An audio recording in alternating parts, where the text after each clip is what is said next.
Hi guys, in this lecture we are going to discuss about the introduction of React.js. First we will discuss what is a React. React is an open source JavaScript library for building user interfaces. User interfaces are nothing but front end, means React.js is used to develop front end application. If you observe the word here open source is nothing but free. We need not to pay anything to use React.js in our applications. It is entirely free. Anyone can use it. It is developed and maintained by Facebook. We need not to discuss about this line. Everyone knows React is developed by Facebook. It was first released in the year of May 2013. React is very good at creating single page application that displays data as it changes without reloading the page. If you know the meaning of single page application, this statement is very easy to understand. In single page applications, we have only one HTML file and one JavaScript file. Remaining all are the components. With the help of single page applications, we can avoid reloading the pages every time whenever the data is changed in the page. So React is also one of the JavaScript library which is used to develop the single page applications.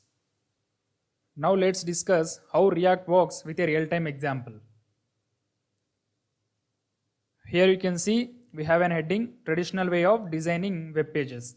First we will see how to design a web page using the traditional HTML and JavaScript. Afterwards we will discuss designing the same web page using the React.js. Here we are using the example of portfolio web page. This is portfolio.html page. In every portfolio, we commonly have 5 things. They are navbar, about section means about the developer, skills and achievements, projects, and at the end of the page, we have the footer. And if you want to perform any interactions to this portfolio.html web page, we have to create a portfolio.js JavaScript file. In this, we have to write all the JavaScript code which is related to the elements present in the portfolio.html file. This is portfolio.js file. It is the normal way of creating a web page using the traditional HTML and JavaScript. Now we will see how to design this same portfolio.html web page using the React.js. Here you can see same portfolio web page in React. First we will design every section of the web page as a separate component. Here you can see there are 5 components: navbar.js, about.js, skills.js, projects.js, and at the last we have footer.js. As we discussed couple of minutes ago, in single page applications everything is a component. In React.js also we have to create components to design web pages. After creating all these components, we have to create one more component to place all these components in one place. That is app.js component. Here you can see this is the app.js component. In this app.js component only we have to place all these child components. App.js component is the parent component in React.js. In this we will place all the components: navbar.js, about.js, skills.js, projects, and at the end we have footer. After creating the app.js parent component, we have to create one HTML file and one JavaScript file, because in single page applications we will have only one HTML and one JavaScript. First let's create the HTML file. Here you can see this is index.html file, and this is the only HTML file which is present in the entire React application.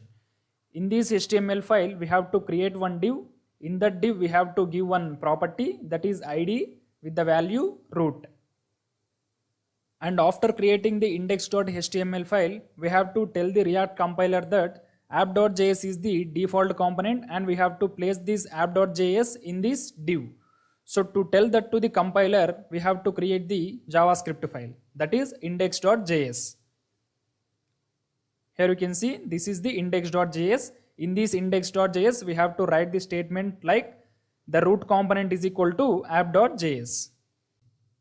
Because index.html accepts only one component, That's why we will place all the child components in one component, that is app.js component. After creating the app.js component, we have to place that component in the div, and we have to tell the compiler that app.js component is the default component, means root component. When you create a new React application, we will get the app.js, index.html and index.js defaultly. We need not to create the app.js component, and we need not to create the index.html page as well as index.js. We will get defaultly by the React compiler. We just need to create the child components, and we have to add them in the app.js component. In the next video, we will discuss what is a component and what is the role of component in React applications. Thank you. Welcome back, guys. In the last lecture, we have discussed about the components. Now in this video, we are going to discuss about JSX. In the last lecture, I have said that we have to write the code in components with the help of JSX. Now we will see what is this JSX first. JSX stands for JavaScript and XML. JSX allows us to write HTML in React, means components. With the help of JSX only, we can create the HTML content in React components. JSX makes it easier to write and add HTML in the React.js components. As we know, React is a single page application framework. In any single page application framework, there will be only one HTML file and one JavaScript file. Remaining all are the components. For the components also, the extension is JS. So we cannot write direct HTML in the components. That's why we have to write the HTML code with the help of JSX. Now the JSX will return the HTML content in the components. In simple words, we can say that component is a piece of JSX code. With the help of JSX only, we will return the HTML content in the components. Now we will see single line definition of this JSX. HTML plus JavaScript is known as JSX. That's it. We have to write the both HTML content and the JavaScript content in a single file, and the code in that file needs to be in the format of JSX. Now we will see how to return one h1 tag with the text HTML content using the traditional way and with the help of JSX. First we will discuss in the traditional way. So in the traditional way, first we have to write the HTML content. In that HTML content, we have to write the header tags followed by the body tags. In that body tags, we have to write one h1 tag. To access these h1 in the JavaScript code, we have to give any one property. Here I have given the ID property. With the help of this ID property, we can access this h1 element in the JavaScript, and we can manipulate the code of this h1 using the JavaScript. Now we will see how to print the hello world in the h1 tag by accessing the h1 using the ID property. This is the script code of this HTML content. Here we are accessing the h1 elements using the statement document.getElementById. In these parentheses, we have to write the ID. Here the HTML ID is root. That's why I have written root dot inner HTML. This inner HTML is used to change the content in the h1 tag. Here we are changing the h1 text to hello world. This is the traditional way of printing hello world in the HTML using the JavaScript. Now we will see how to print the same hello world on the web page using the JSX in React.js. With JSX. In the JSX, first we have to create a variable with any name. Here I have created the variable with the value name only. Const name is equal to hello world. After creating that variable, we have to create any element.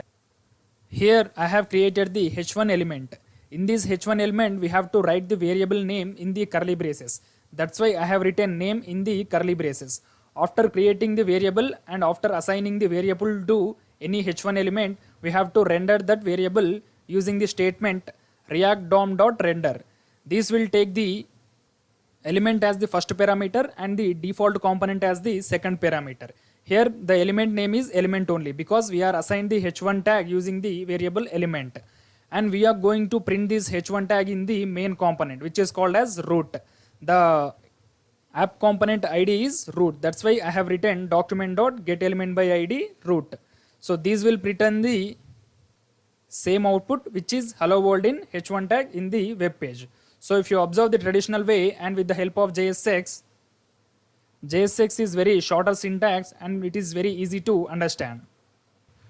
In React.js, we are not having any separate HTML files and any separate JavaScript file for components. We have to write the both HTML code and the JavaScript code in the same file. That's why we will use JSX. Thank you. Welcome back, guys. In the last lecture, we have seen the introduction of React.js. Now in this video, we are going to learn what is a component. As we discussed in the last lecture, in any single page application, there will be only one HTML page and one JavaScript file.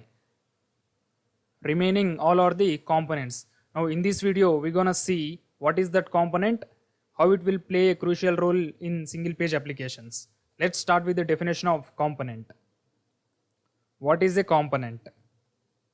A component is one of the core building blocks of React. In React, we will create the HTML content using the components. That's why it is called as core building blocks of React. In other words, we can say that every application you will develop in React will be made up of pieces called components. By this statement, we can understand that whatever the code you write in React and whatever the content you create in the HTML part, that will be made up of pieces, and that pieces are called as components.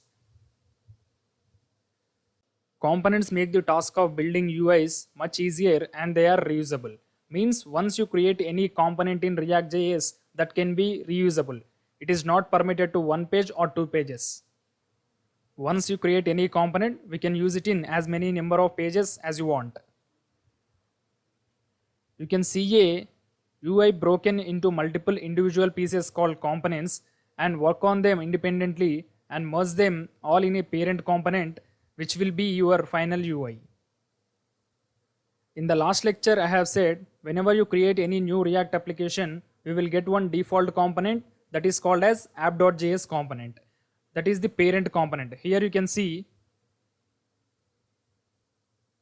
UI broken down into multiple individual pieces called components. These are the child components, and we will merge all the child components into one parent component that is called as app.js component, and that will be our final UI.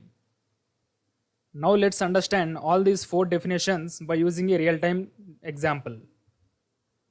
We are going to understand the concept of components in React.js by using an e-commerce application. So in any e-commerce application, first we will have home page. In that home page, we will have navbar component, products and footer. If you select any product in this home page, it will take us to the product description page. That page is called item details. In this item details page also, we will have navbar, item details, and at the last we will have the products, like similar products which is related to the selected product. And at the last we will have the checkout page. In this checkout page also we will have navbar component, item details component means which item you are going to buy, and we will have the address, and at the end we will have the footer. This is the traditional way of designing the e-commerce application using the HTML and JavaScript. Now we will see how can we develop this same application using the components like React.js with the help of components. First we will create all the separate components in this application. If you observe the application here, navbar is repeated 3 times. In every page we have navbar, and products is repeated 2 times. In home page we have products, and in the item details page also we have the products. And we have footer repeated 2 times in the home page and the checkout page. Here the 3 sections are repeated twice and thrice. So with the help of components, we can avoid that repeating things and we can save the time and code. If you observe the components list here, we have not created any component 2 times. Every component is created only 1 time and it can be reusable as many as times. Now we will see how to design the parent components with the help of these child components. First we will create the home page component. In the home page component, we have to place 3 child components. That 3 child components are navbar, products and footer. After creating the home page, we have to place 3 child components from these components. We will place directly navbar component, products component and footer component. After creating the home page component, we have to create the item details component. In this item details component also, the navbar is repeated, but we are not writing the entire code. First we have created the navbar and we are reusing that navbar component in the item details page also. At the last we have to create the checkout component. In this checkout component we have 4 components: navbar component, item details component, address component and the footer component. Here also we are not writing any code. We just reusing the component which we have created at the starting from here. So with the help of components, we can avoid rewriting the code many times in many pages. We can simply create one component and we can use it in many components. So by the help of reusable components, we can avoid rewriting the code and the time will be decreased and the product efficiency will also be increased. Now we will see some of the websites which are developed using the single page application frameworks like React, Angular, etc. Here you can see this is the Udemy official website. This Udemy website is entirely developed in the React.js framework. If you observe at the top, we have navbar in which we have the search bar and some links like Udemy for Business, Instructor, My Courses and some icons, and at the end we have the profile information. Here if you select any course in this body area, it will take us to the course description page. Here I am selecting one course. This is the course description page. In this course description page also, the navbar component remains same. Means they have reused the navbar component in the home page as well as the course description. Suppose if I click on the go to cart button, it will take us to the checkout page.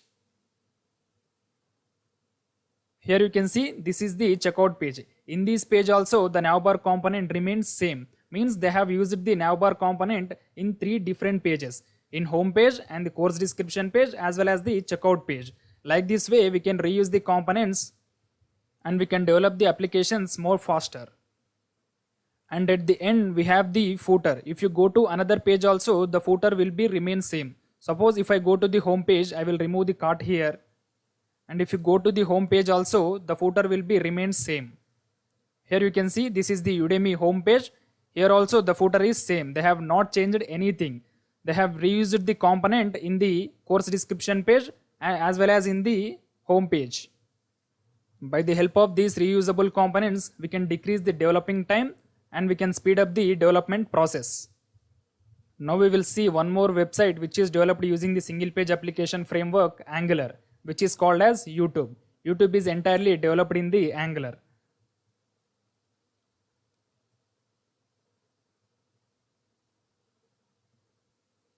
This is the YouTube homepage. At the top we can observe the navbar. In that navbar we have the filter component and the search bar button, and at the right side we have some icons like video camera and the notification icon and the profile icon.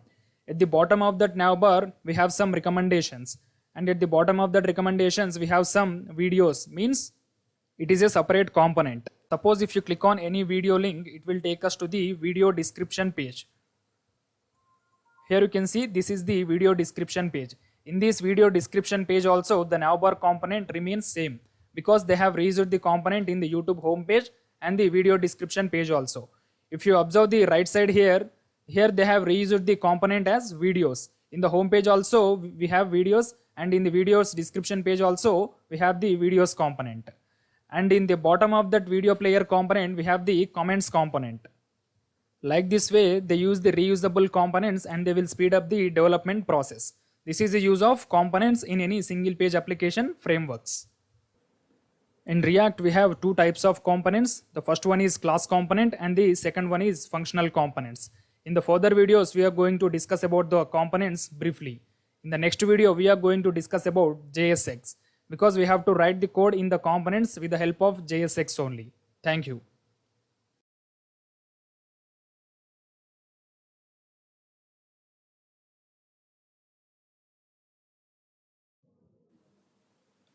Welcome back guys. In this lecture I will show you how to create a new React application, Hello World application.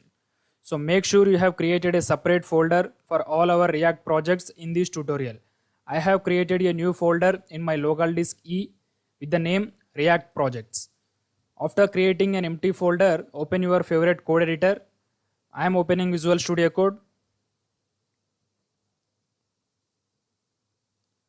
Here you can see the Visual Studio Code is opened. Now we are in the React projects folder. So to create a new React application, we have a special command npx create react app, which is to be run on terminal. So click on this integrated terminal in the Visual Studio Code. After that, click on new terminal. In the bottom of the Visual Studio Code, we can see the terminal and write npx create react app followed by your application name. Here our application name is hello world. So I will write hello world. After writing the npx create react app followed by our application name, press enter. It will start creating a new React application for us. It will take around 2-3 minutes depending upon our system performance. Here we go. Our new React application is created successfully.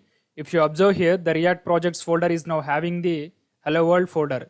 So click on this hello world to expand it. Here you can see there are 3 folders and 4 files. Now we need to run this application. So first we need to navigate into this hello world folder from the React projects folder. Now we are in the React projects folder. So we need to navigate to hello world. So I will write cd hello world. Now we are in the hello world folder. So let's run this application. So to run any React application, we have a command called npm start.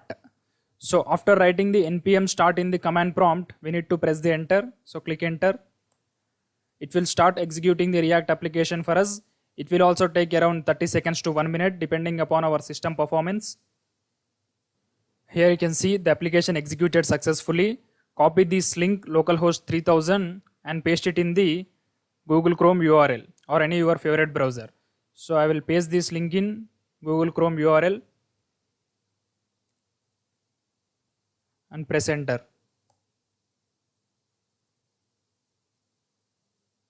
Here you can see our first React application executed successfully. This is the output. This is the React logo, and the bottom of this React logo we have a text, and after that we have a anchor tag. If you click on this, it will take us to the React website. So I'll cancel it. So now our goal is to print hello world on the screen. So as I discussed in the introduction section, whenever you want to make any changes to the React application, first we need to make change in the app.js folder. So here also they have given a suggestion, edit src app.js and save reload. So now we need to make some changes in the app.js to print hello world on the screen. So let's go back to the Visual Studio Code and click on this source folder. It will contain the app.js file, and click on the app.js.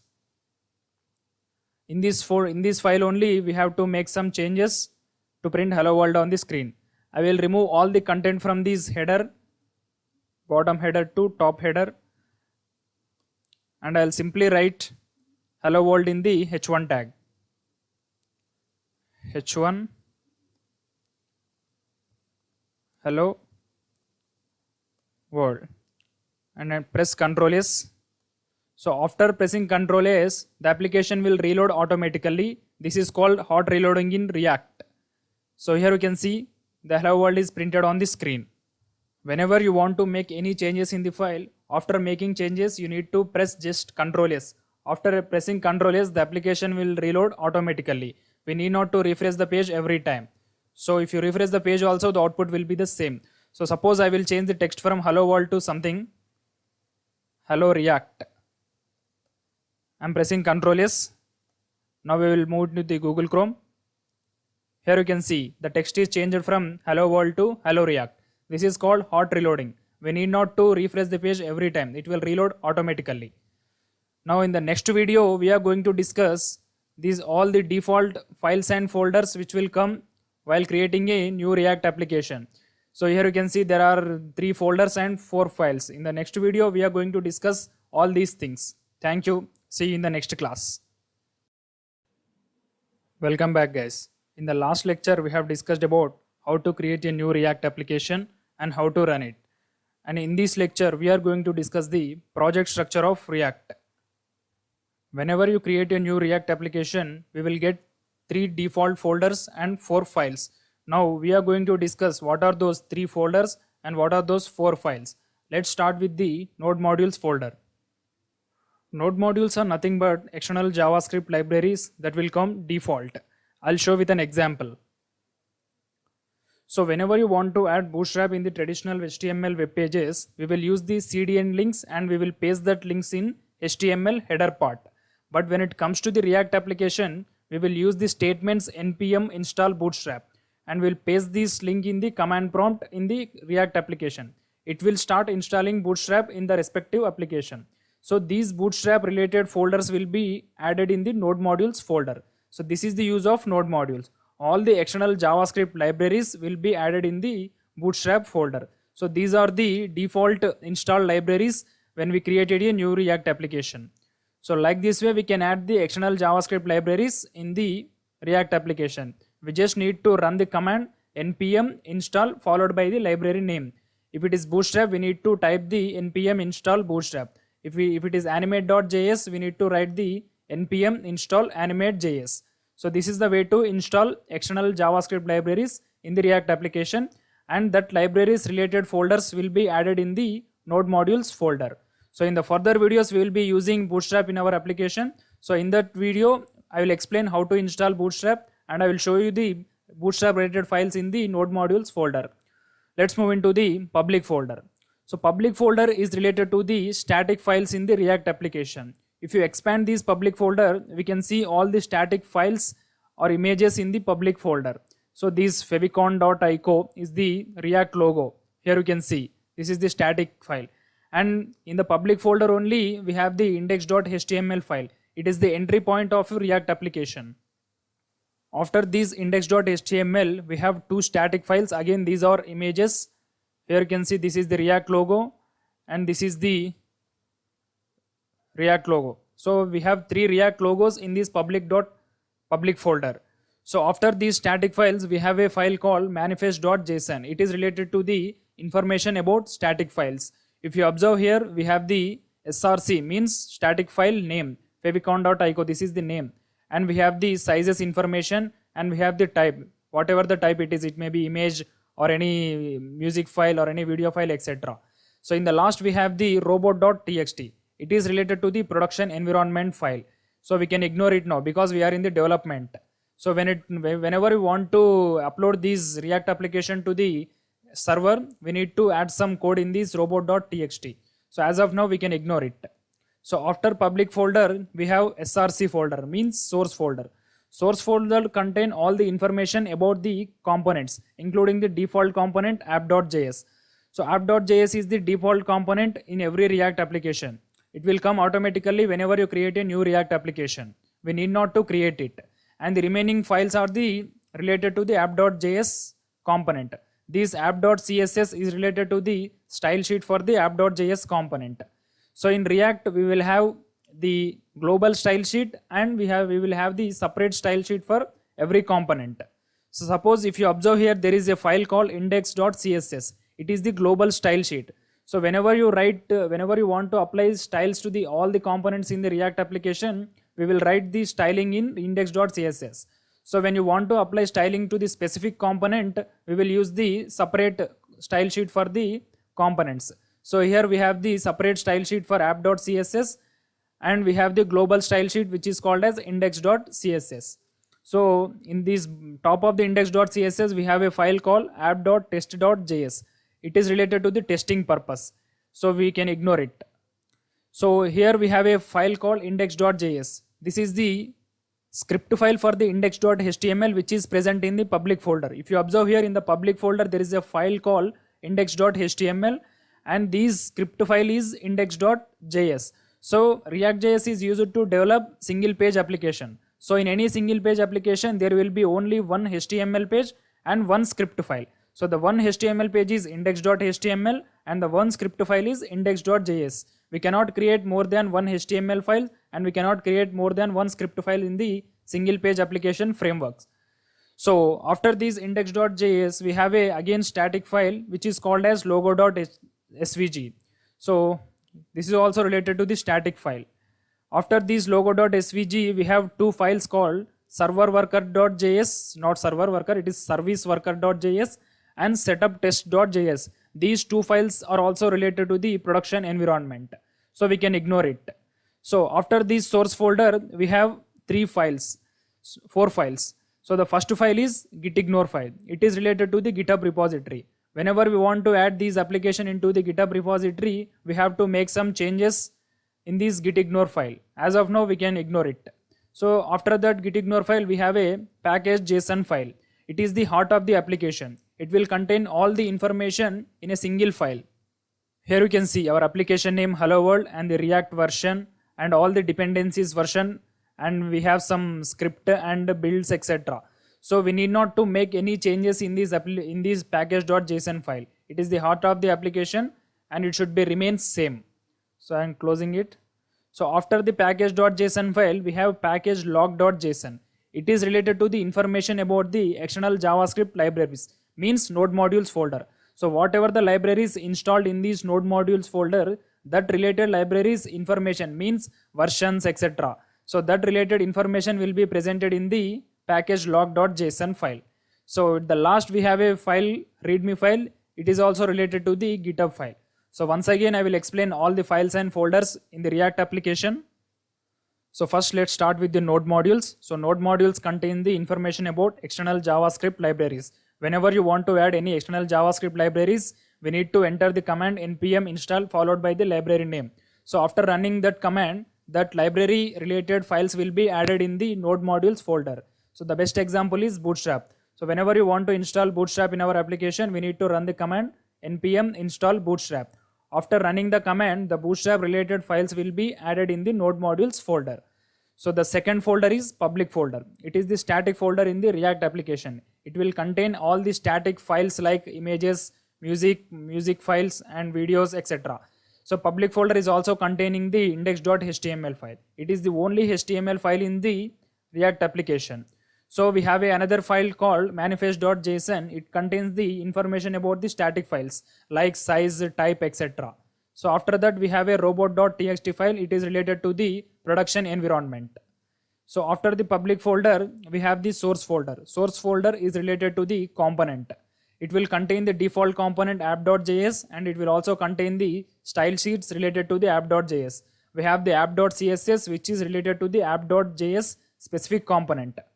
And we have the index.css. It will related to the all the components. So if you write any styling in the index.css, it will affect all the components in the React application. If you write the styling in the app.css component, it will affect only app.js component. So this is the related between specified style sheets and the global style sheets. So index.css is the global style sheet and the app.css is the specified style sheet which is only applicable to the app.js component. And this app.test.js is related to the testing purpose. We can ignore it. And this index.js is related to the script file in the public folder. So in every single page application framework, there will be only one HTML page and one script file. So the one HTML page is presented in the public folder and the one script file will be present in source folder. After the index.js, we have the logo.svg. It is the static file. And we have two files, service worker.js and setup test.js. These two are related to the production environment. We can ignore it. So after the source folder, we have four files. So the first file is gitignore file. It is related to the GitHub repository. So whenever we want to add this React project to the GitHub, we have to make some changes in the gitignore file. After gitignore file, we have a file called package.json. So this is the heart of the React application. It will contain all the information about our application like name, version, dependencies, etc. After package.json, we have package log.json. It will contain information about the external JavaScript libraries which is also called as node modules. So whatever the libraries installed in this node modules folder, that libraries information like versions, names, etc., that will be added in the package log.json. So the last file in the project structure is readme.md. So this is related to the GitHub. Thank you. And in the next class, we are going to discuss how to debug the React application. Thank you. Welcome back, guys. In the last lecture, we have discussed about the project structure of React. In any React project, we have 3 folders and 4 files. Now in this video, we are going to discuss the debugging of React application. Here I have already executed this Hello World project. I will copy the localhost 3000 link and I will paste it in the Google Chrome URL.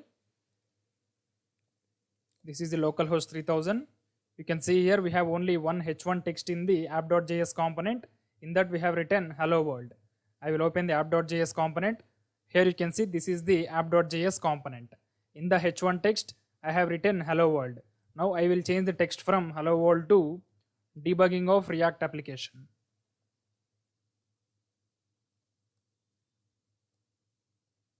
React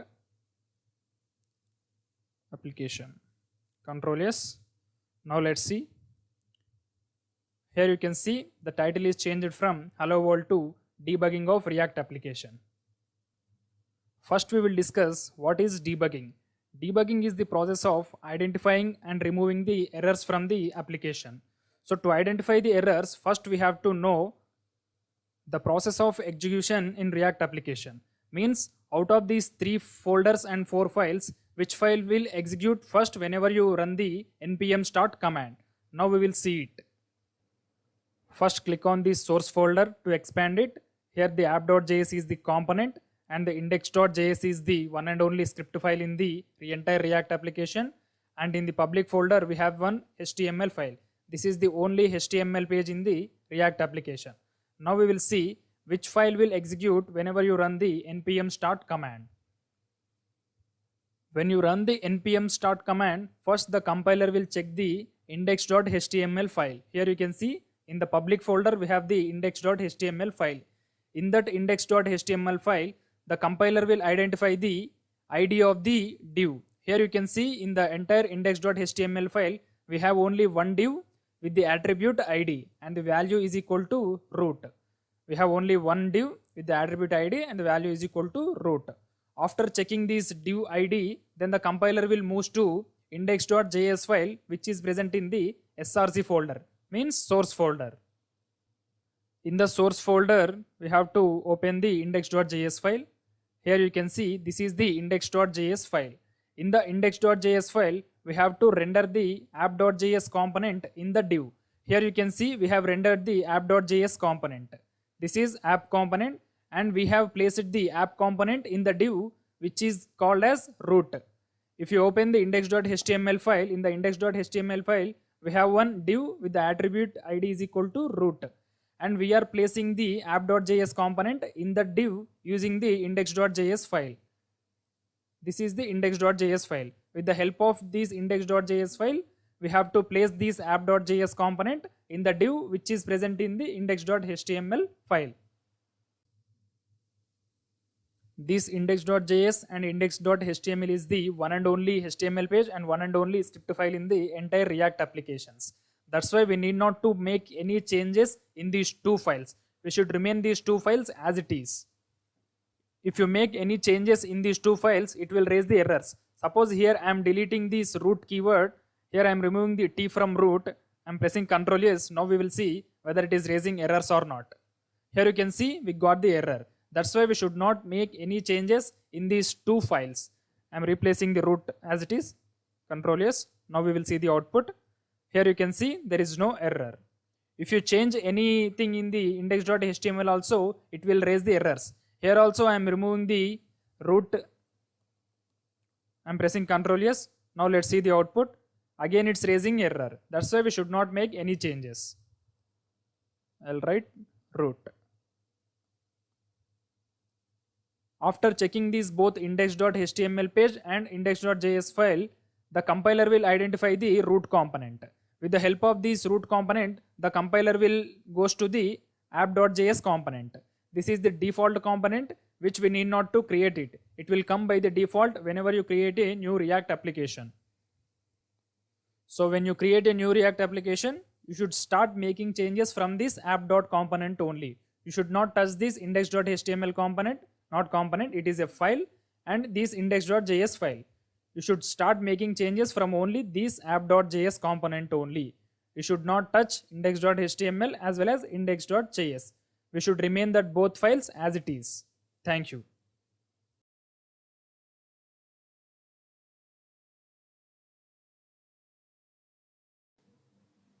Welcome back. In this lecture, we are going to discuss about the components in React.js. So in the introduction lecture only, we had some discussion about the components, but now in this video, we are going to discuss about the components briefly. Let's start with the definition of components.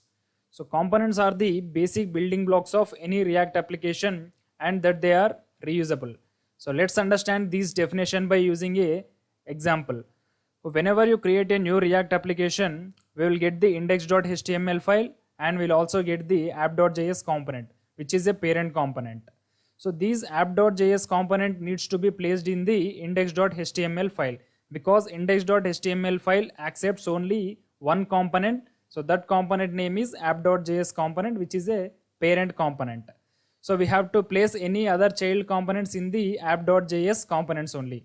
We cannot place more than one component in the index.html. It is opposite to the React structure. We should place only one component in the index.html, that is app.js component. So in the app.js components, we can add any number of child components. They are not limited. We can add any number of components. So here in the app.js component, we have the navbar component, sidebar component, body.js component, and these footer.js component. These are all the child components in the app.js component. This is the component structure in React. Now let's see the different types of components in React.js. In React.js, we have mainly two types of components. They are class components and functional components. Class components are also called as stateful components and functional components are also called as stateless components. In the further videos, we will discuss about the stateful components and stateless component. Now we will discuss about only how to print hello world on the screen using these two components. Let's start with the class components. First, we need to write an import statement in class component, that is import React, component which needs to be placed in the curly braces from React. So this statement states that we need to import the component from the React library.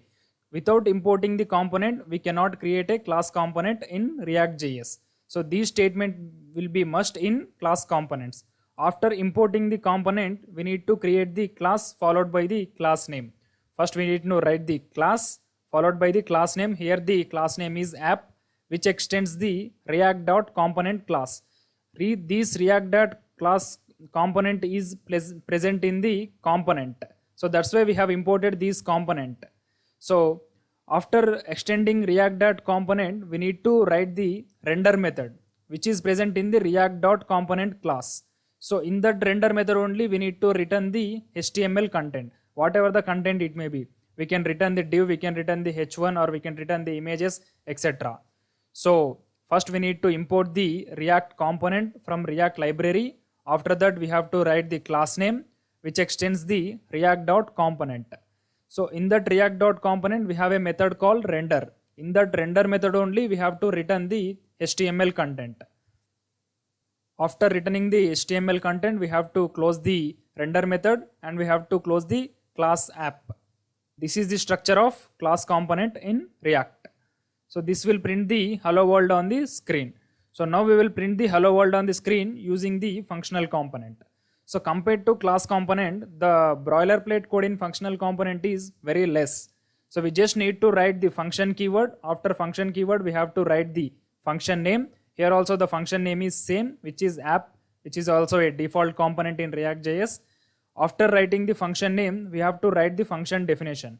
In that function definition, we have to return the HTML content. That's it. There is no React.component, there is no render method in the functional component. It's very simple compared to class components. In the next video, we are going to repeat the things practically. Means we are going to print the hello world on the screen using class components, and we are going to print the hello world on the screen using functional components practically. Thank you. See you in the next class. Welcome back. In the previous lecture, we have discussed about the introduction of components and different types of components in React.js. Now in this video, we are going to print hello world using the class component. So let's open Visual Studio Code. Here you can see the Visual Studio Code is open. So in this hello world React application only, we are going to create the hello world using the class component. So click on this source folder. After clicking on this source folder, right click on this and create a new file with name cc.js. Here the cc stands for class component. So in this only we are going to write the hello world program using the class component. First we need to import the statements. Import React. After React, we have to import the component which has to be placed in curly braces. Component from React. Here the React is placed in the single colons. That's it. This is the import statement. After importing the React and component, we need to write the class. Here the class name is cc, which is called as class component. Extends react dot component. So in the class component we have a method called render. In the previous lecture only I have discussed about the render method in class components. In this rendered method only, we have to return the HTML content. Return h1.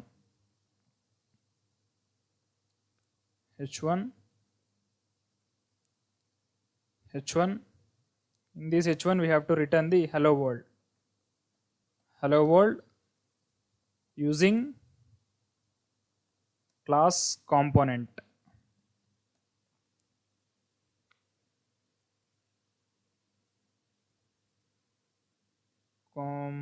Yes, that's it. So as of now we have created the class component. We have imported the React and component. Here the C is capital. By mistake I have placed the small c.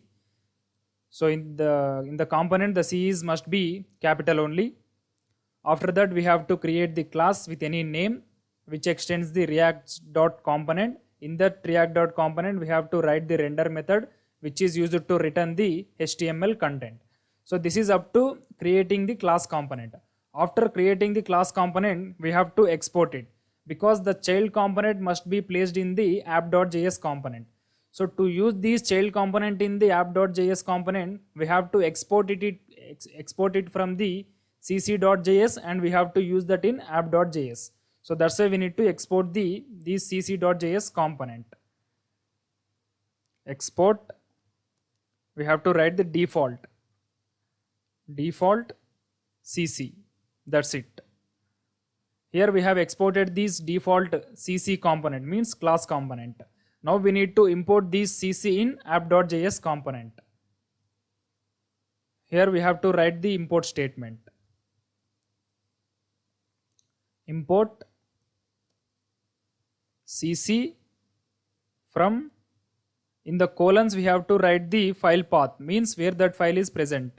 So that file is present in the here cc. That's it. After importing the statement, we have to place the component in root, means we have to place that component in the app.js. To place any other component in the app.js component, we have to use the less than symbol component name. Here the component name is cc / greater than symbol. That's it. The program is completed. I am entering Ctrl S. So our program is completed. Now we need to run the program. So to run React application, we have to write npm start in command prompt. So open terminal. Now we need to move into this navigate to the hello world folder, cd hello world. Now we are in the hello world program. Now we need to run it. npm start, press enter.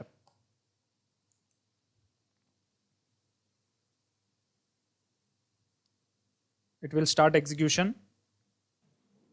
Here you can see there is something error in the cc.js component.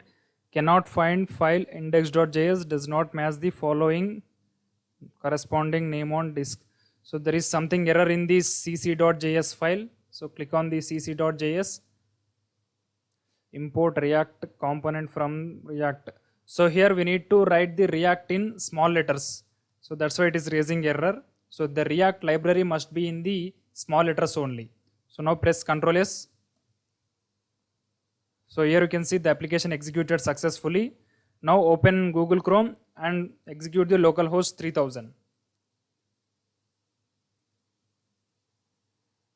In this we have to write the localhost port number 3000 and press enter.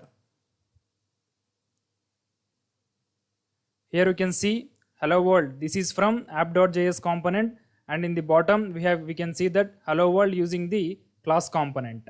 So now we have printed the hello world using the class component. Let's go back to the Visual Studio Code. Here once again I will explain the code. First we have imported the React and component from the React library. After importing the React and component, we have to create the class name. First class followed by the class name, which extends the React.component. So this React.component is having a method called render, which is used for the returning HTML content. In that render method, we have to return the HTML content. Suppose if you want to return more than one HTML tag, we have to use the div. Because if you use one more HTML tag, it will raise the error. h1 hi. So I'll enter Ctrl S. Here you can see it will raise error. You can see here we cannot return more than one HTML tag. Adjacent JSX element must be wrapped in the enclosing tag. So suppose if you want to return more than one HTML tag, we need to use the div tag. We just need to copy these two h1 tags and we need to return the div. In the div we can write the two HTML tags. So here you can see there is no error. If you execute this, you can see the output hello world using class component, and we have the second h1 tag with the text hi. So after the render method, we have to close the render and we have to close the class. After closing this class, we have to export it because this is the external component, means which is not a app.js component. We have to place this component in the app.js component. That's why we need to export it using the export default followed by the statement, means class name. Here the class name is cc. So that's why I wrote cc. After exporting this from the cc, we need to import that in app.js using the import cc from the cc. So after importing, we need to write the component in div, means we have to place the component in app.js component. So to place any other component in app.js component, we have to write the less than tag, component name / open tag, means close greater tag. That's it. Thank you. See you in the next class. Welcome back, guys. In the previous lecture, we have printed hello world on the screen using class component, and this is the output hello world using the class component. Now in this video, we are going to repeat the same thing, means printing hello world on the screen using the functional component. So click on the source folder, new file, and create a new file with the name fc.js. fc means functional component. You can name it anything. So I named it a functional component. First we need to write the import statement. Import React from React. Here we are not importing the component because it is functional component. When it comes to class component, we have to import the React.component. So after importing statement, we have to write the function followed by the function name. Here the function name is fc parenthesis In this we have to return the HTML content. There is no render method in functional component. We just need to write the function name. In that function definition, we have to return the HTML content.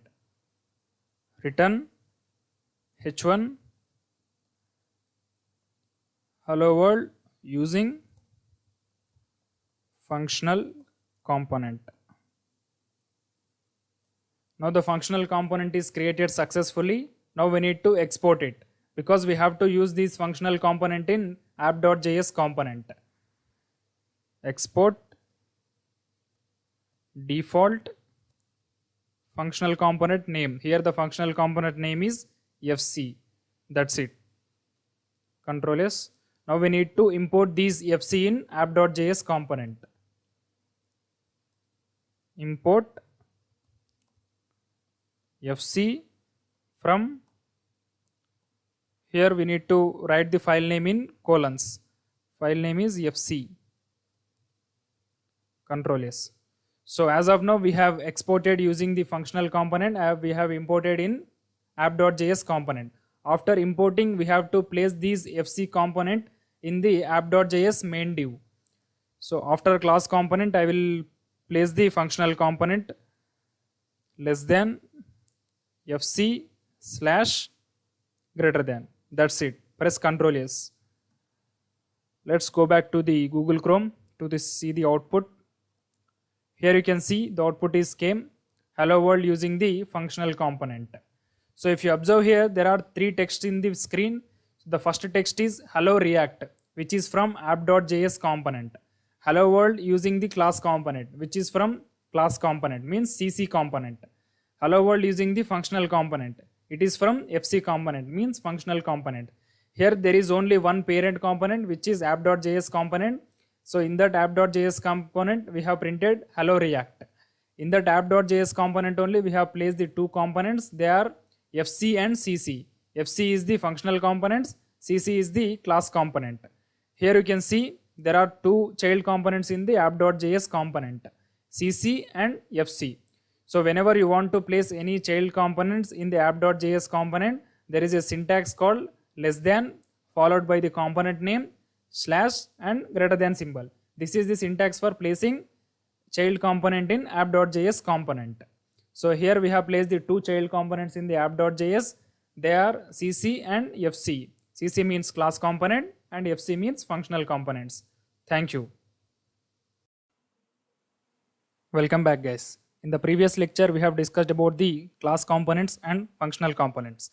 In this video, we are going to discuss about parent components and child components, how to place the child components in parent components.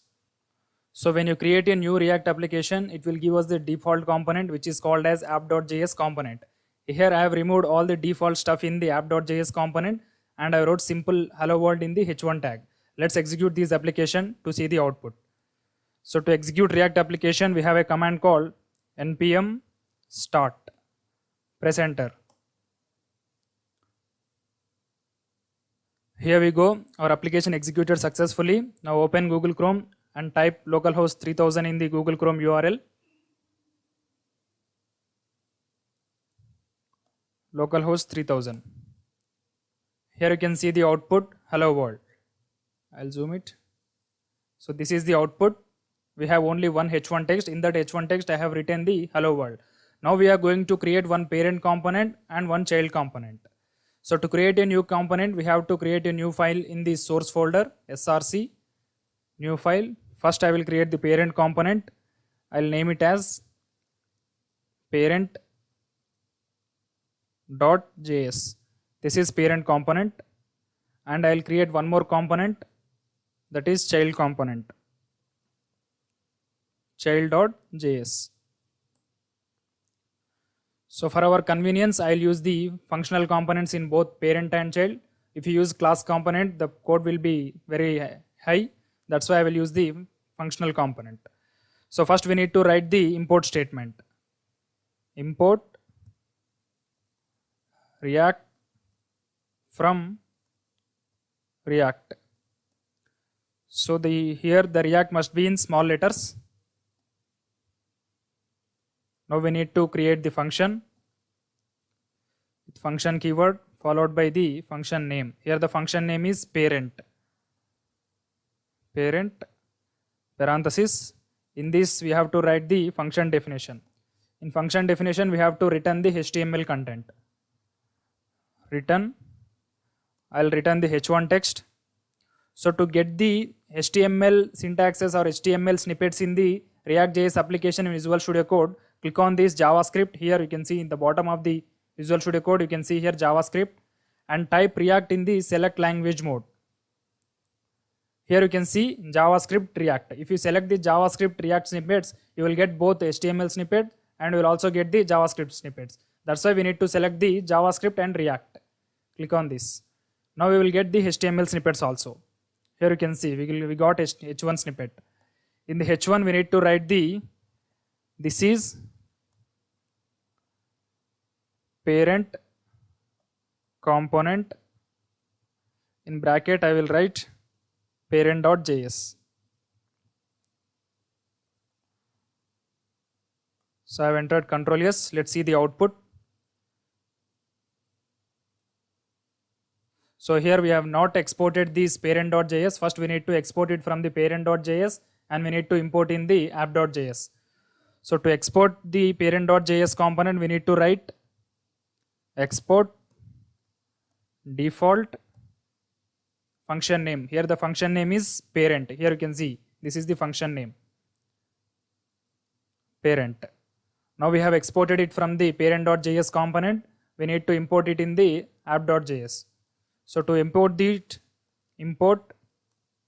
the colons we have to write first we need to write the component name. The component name is parent.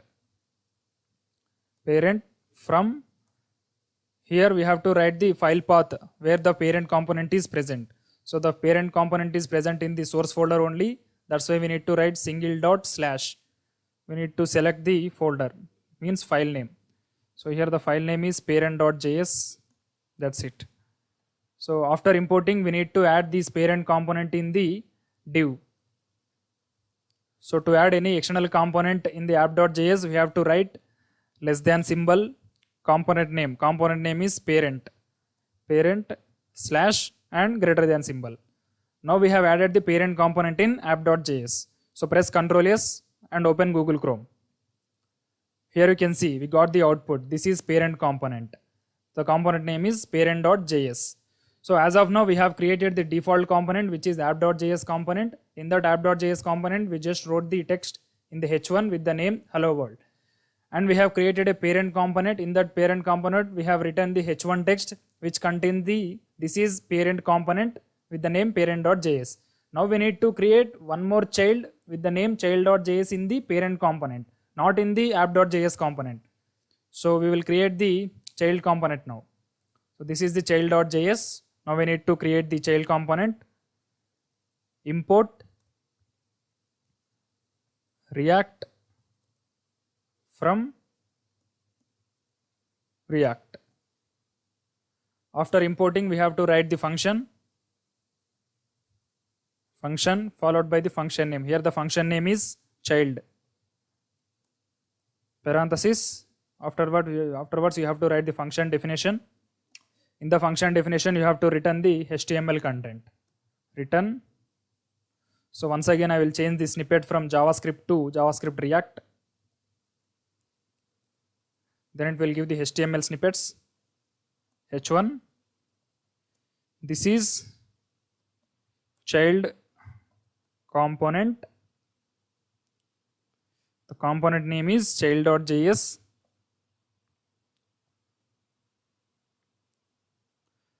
Here we have created the child component. Now we need to export it. So to export, we have to write the statement export default. After default keyword, we have to write the function name. Here the function name is child. Now we need to import this child component in parent component, not in app.js component, because we have to import this in parent component only. So we have to import it in the parent. So I will write import child from, in the colons we have to write the file path of the child. So here the file is present, child. Now we have imported the child component in parent component. Now we need to return the child in the function parent. So to return the one more child, already we have written the h1 text. We cannot return more than one HTML tag in the return. If you want to return more than one HTML tag, we need to use the div. So that's why I will remove the h1 tag and I will simply write div. I am removing the h1 and I will return the div. In the div, I will first write the h1. After the h1, I will write the child component. Here the child is child slash greater than tag. That's it. Our program is completed. Now let's see the output. Here you can see the output. This is child component. This child component is added in the parent component, not in the app.js component. First we have created the hello world in the app.js component. In that app.js component, we have added the parent component. That parent component again consisting of child component, which is called as child.js. So like this way we can create the parent components and child components in React.js. As we know, components are reusable in React.js. We can use the child component in not only parent.js component, we can also use it in app.js component, and we can also use it in any other component. That's why these are all called as reusable components. Suppose if you want to use this child component in app.js component, we can use it. Now I will show how to use these app.js and child.js components. So first we need to import the child.js component in app.js. We just need to write the import child from, in the colons we have to write the file path child. That's it. Now we need to add the component in the div. So first we have added the parent, afterwards we have added the child. We should add the child slash greater than symbol. Now we will see the output. Here you can see there are two child components because we have reused the child components in two places. We have used the child components in parent.js and we also used the child component in app.js component. That's why the text is repeated 2 times. Like this way we can reuse the components in React.js. Thank you.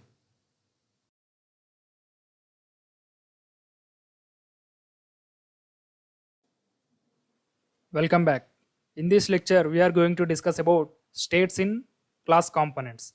So as we discussed in the components introduction, class components are stateful components and functional components are stateless component. In this video I will tell why the class components are called as stateful component. Here I have created a new React application with the name states. I have already executed it. If you open the Google Chrome, you can see the output. So this is the default output with a new React application. So first I will remove all the default stuff in the app.js and I will write simple h1 tag. So in this app.js component, I will remove all the default code. So I have removed all the things. So here I will write the h1 tag.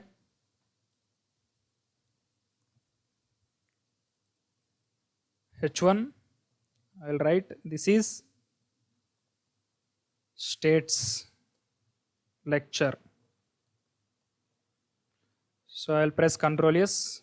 Let's open Google Chrome. Here you can see all the default stuff has gone. We have only one h1 text.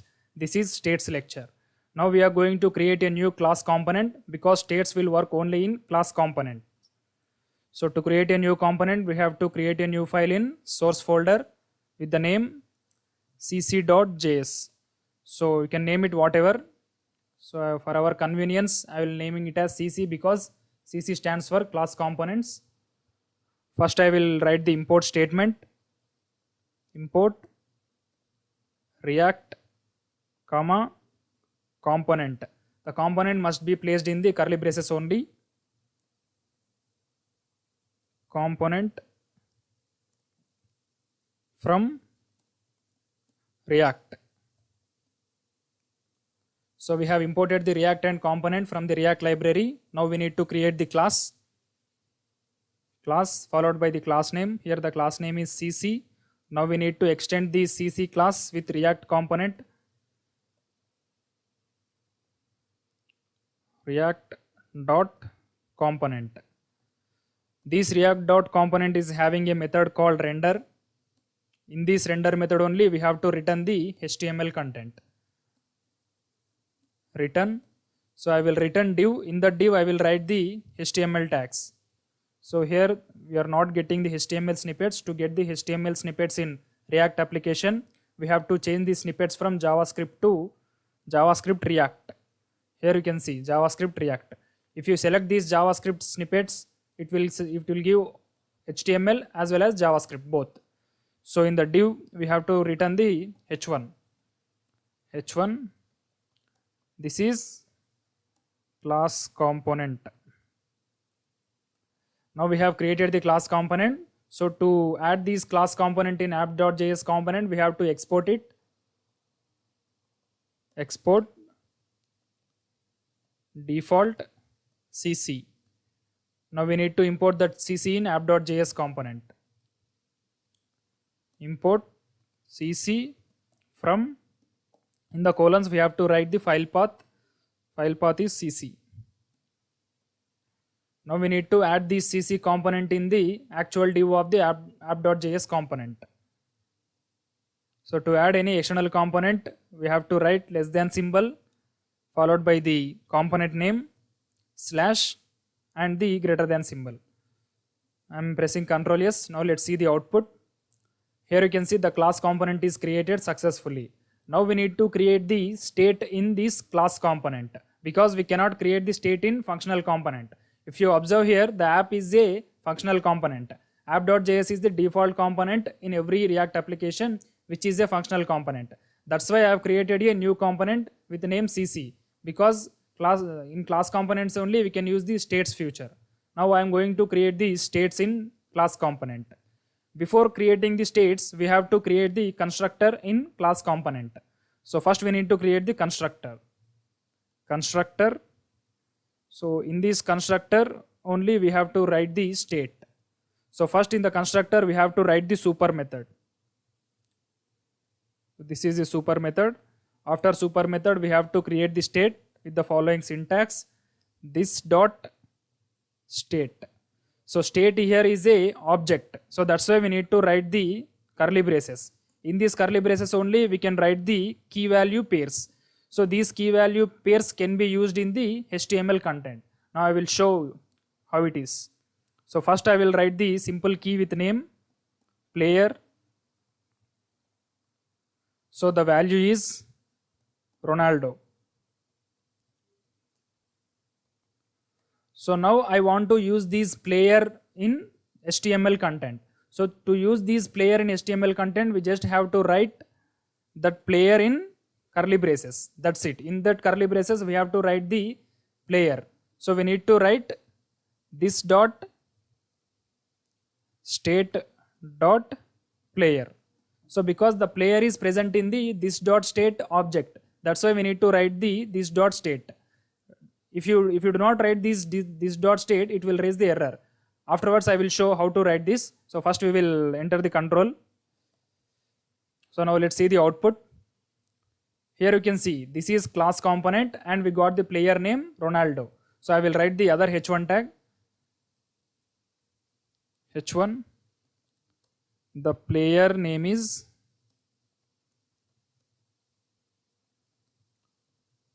Ronaldo. Sorry, here we have to write the variable name. Here the variable name is this dot state dot player. State dot player. Now let's see the output. Here you can see this is class component. It is a simple h1 text in the class component. Afterwards we have one h1 text with the name Ronaldo. Means this is the player name which has described in the state. Here you can see in the state only we have created a variable with the name player and value Ronaldo. Like this we can create the variables that can be used in the HTML content in the class component. So if you do not write this dot state, it will raise error. So I will remove this dot state and we will execute it. Here you can see we got the error player is not defined because we have to write the object name before the variable name. That's why we need to write this dot state dot players. So there is no error. Now we have understood what is state. State is a place where we can get data in the functional component. So without state, we cannot create any external variables and we cannot use them in the HTML content. With the help of state only, we can create variables and we can use in the HTML content with the help of this dot state. Now let's add one more variable. So we have to add the comma. So I will create the one more variable with the name country and I will write the value as Japan. So I want to use this country in the H1 text. I will create one more H1 text. The country in the state, the country is. So you have to write the variable name in the curly braces only. This dot state dot country. Now let's go back to the Google Chrome. Here you can see the output. The country is Japan. So like this way we can create the states in class component and we can use them in the HTML content while rendering. Thank you. Welcome back guys. In the last lecture we have discussed about the states in class component. Now in this video we are going to discuss about the state management in class component. So how to declare state and how to manage the state, means how can we change the value of the state. So first I will declare the state. Before declaring the state we have to write the constructor. In the constructor we have to write the super keyword. Then we need to declare the state. This dot state. So here this dot state is a object, that's why we need to write the values in key value pairs in the curly braces. So first I will write the key as country and I will write the value as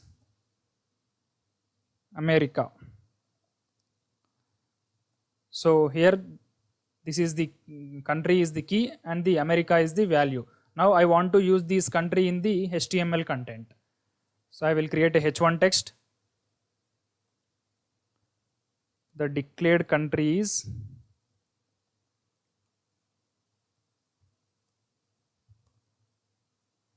whenever you want to use the state variable value in the HTML content, we have to use that in curly braces. This dot state dot country. That's it. Now let's see the output. Here you can see we got the output. The declared country is America. Now we need to change the country from America to some other country. Here we have declared the state, but we have not changed the state. Now we will see how to change the state once we are declared. So first I will create a button. After clicking that button only, we have to change the text in the H1. First I will create the button with the name change country. Change country. Here you can see the button is created. After clicking this button, the text should change from the declared country is America to the declared country is Australia. I want to change the value of country from America to Australia. Now we will see how to change it. First we will add the onClick function for this button. OnClick. So in React we have to use the capital C for onClick. When it comes to the traditional JavaScript, we will use the small c, but in React we have to use the capital C. After onClick we have to use equal to and we have to write the function name in the curly braces.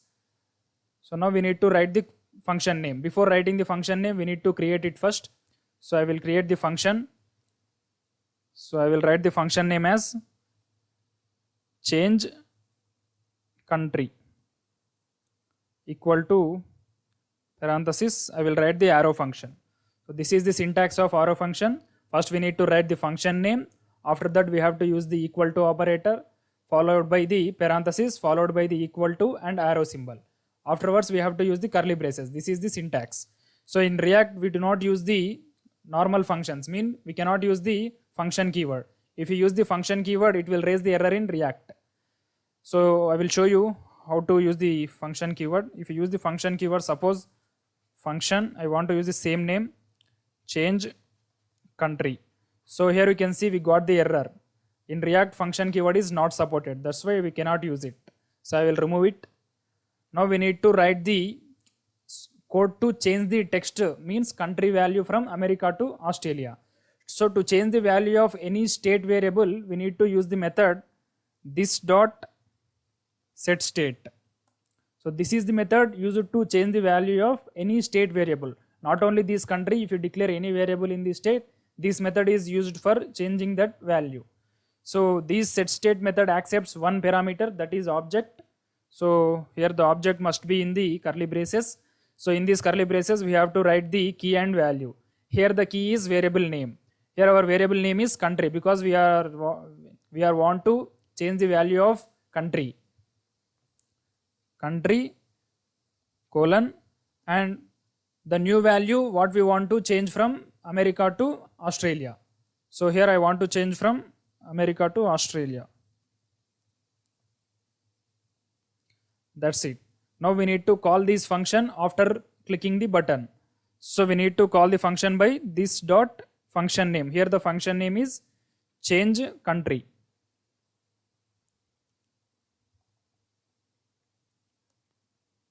That's it. Our program is completed. Now let's see the output.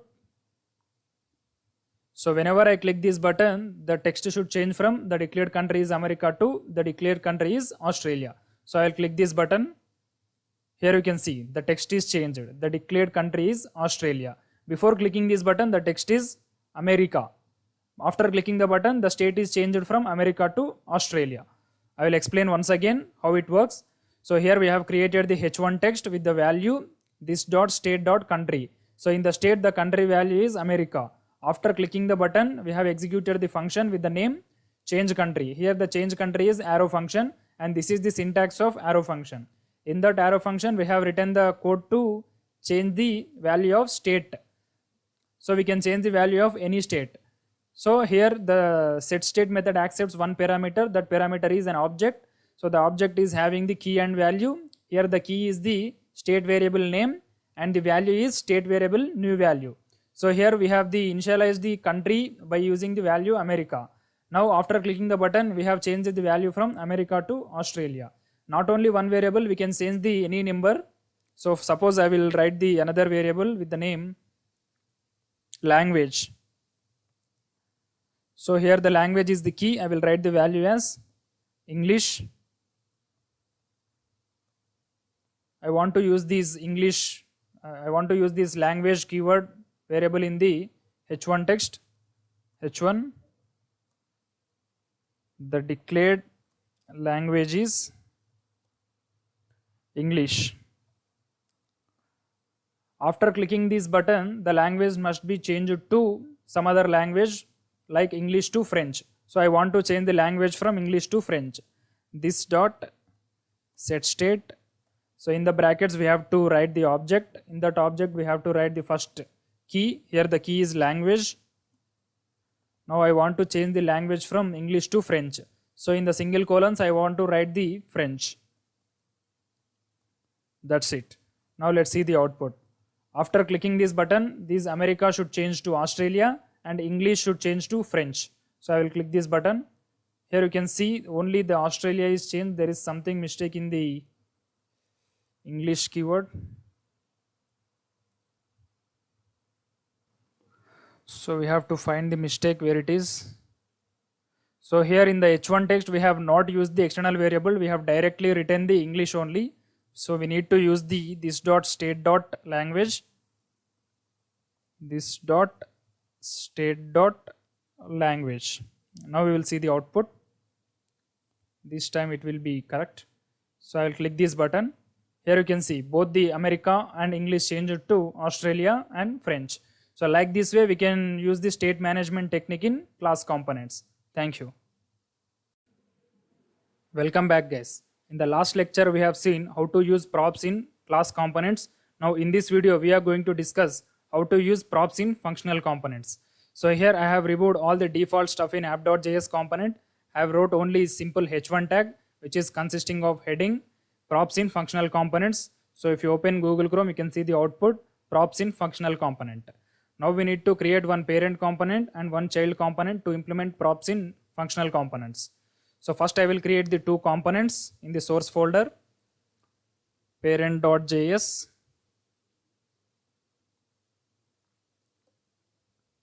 and the second component is child.js. First we will write the functional component code in parent.js. So I will write the import React from React. Here we need not to import the component because in functional components we will directly write the function followed by the function name. Here the function name is parent. After the parent we have to use the parenthesis. In this we have to write the HTML code using the return statement. Return. So in the return statement I have to write the HTML code. I will return one div with h1 text. Div. So in the div I will write the h1 text. This is parent component. Now let's see the output. So before seeing the output we have to export it from the parent component and we have to import in app.js component. Export default function name parent. Now we need to import it in app.js component. Import parent from parent. So after importing we have to place this parent component in the div. So I will write less than symbol parent slash greater than symbol.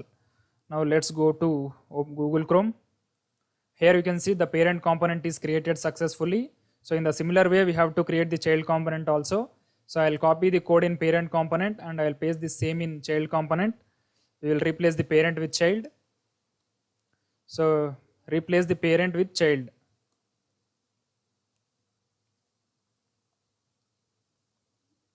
Child.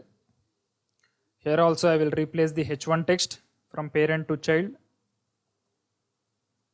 So while exporting also we have to change child. So here we have created the child component. Now we need to add this child component in the parent component. So before adding we have to import the child component. Import child from. So here we have to write the file path child. Now we need to add this component in the div.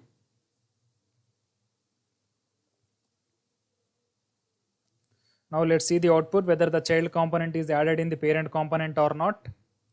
Here you can see the child component is added successfully. Now we need to pass some data from the parent component to the child component using props. Let's see. So here I will pass the data, countries data to the child component from parent component. I will write the key as country and the value as India. So here the key is the country and the value is the India. We have passed these data from parent component to child component. Now we need to receive these data in the child component using props.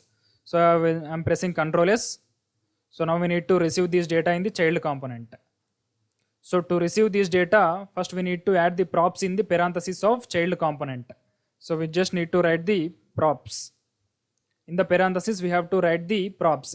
When it comes to the class components, we have to write the props in constructor. But when it comes to the functional component, we have to write the props in function parenthesis. Now we need to write the h1 text to show the received value. Sorry. So here I will write the h1 text. The received country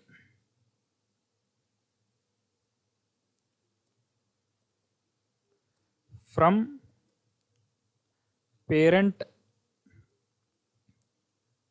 component is. So here we need not to use this keyword. This keyword is not applicable in functional component. It is only restricted to the class component. We just need to write the props.key. Props.key. Here the key is country because we have passed the value through the key country.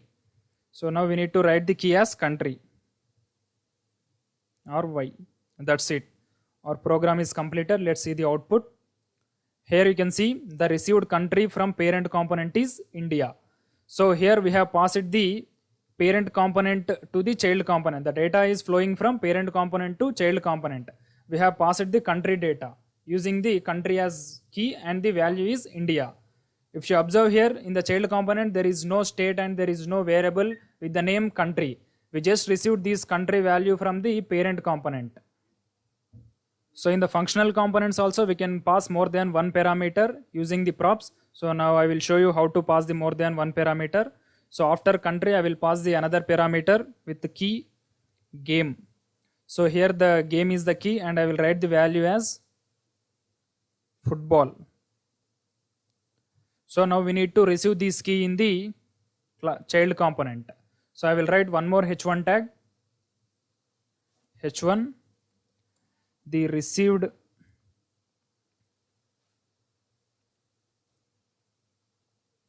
game from parent component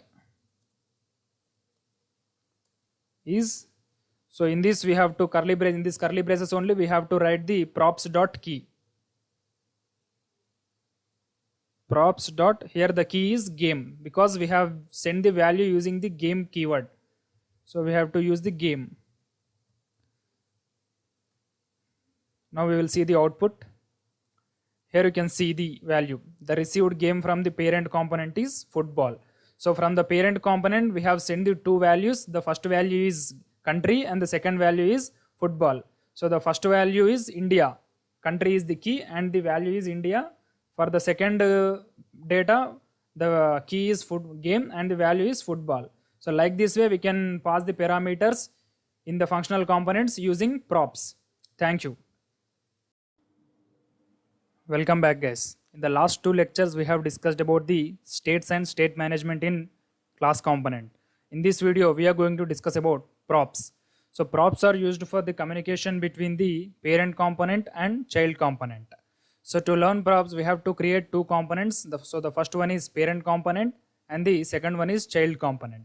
So first I will create the parent component in the source folder. So here I am creating a new file with the name parent.js. This is the parent component. I will create one more component with the name child.js. First I will write the class component in parent. First we need to write the import statement, import React, component from React.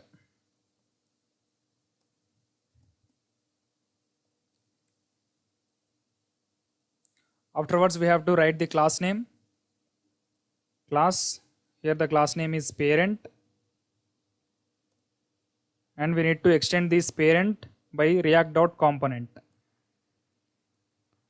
React.component. Afterwards we have to use the render method. In that we have to return the HTML content. Return. So I want to return the h1 in div. So I will change the snippet from JavaScript to React. So here I will return the div. In this I will return one h1 with the name. This is parent component. Now I will export this parent component to place it in app.js. Export default parent. That's it. Now we need to import this parent in app.js component. Here I will write the import parent from, in the single colons we have to write the file path of the parent. That's it. Now we need to add this parent in the app.js.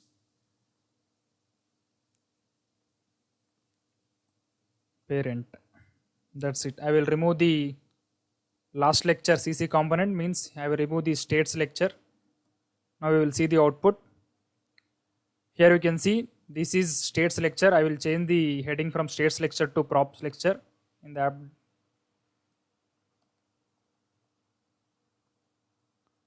Props. Now you can see the output. This is props lecture. This text is from app.js component and this is parent component. This text is from parent.js component. Now we need to create a child component. Afterwards, we will see how to pass the data from parent component to child component. First, we will create the child component. So I will copy the code in from the parent component. I will replace the parent with child. So I will copy this code and I will paste it in the child component. So here I will change the parent to child. Child. Here also I will change from parent to child. Here we need to export the child component. That's it. We have created the child component and we have exported it the child component. Now we need to use this component in the parent component. So first we need to write the import statement in parent component. Import child, from, in the single colons you have to write the file path of the child component. This is the child component. Now we need to use this child component in parent component. So to use any child component in parent component, we have to use the less than symbol followed by the component name. Here the component name is child, afterwards slash, and after the slash we have to use the greater than symbol. Now let's see the output whether the child component is added successfully or not. Here you can see we got both parent component and child component. Now our goal is to pass the data from this parent component to child component. Whatever the data it may be a variable or string or anything. So we need to create a variable in the parent component and we need to pass that variable to the child component. Now let's see how to pass it. First we need to create a variable in parent component. First we have to write the variable in the child. Means here we are writing the child. Now we need to add the data in this child component. Like I will add the language. So here the language is the key and I will add the value as JavaScript. Here we are sending the data. Here the language is key and the JavaScript is the value. Now we need to receive this value in the child component. We have added the value language, key and the value JavaScript in the parent component while calling the child. Now we need to receive this language in the child component. Now let's see how to receive this language. So first we need to accept the constructor in the child component. So first we need to create the constructor.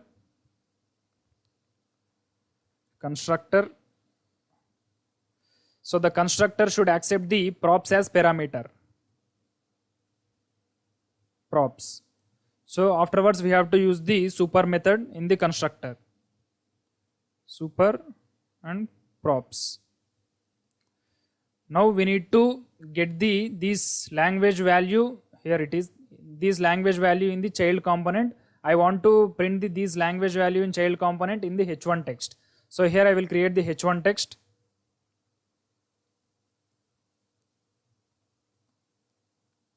So in the h1 I will write the received language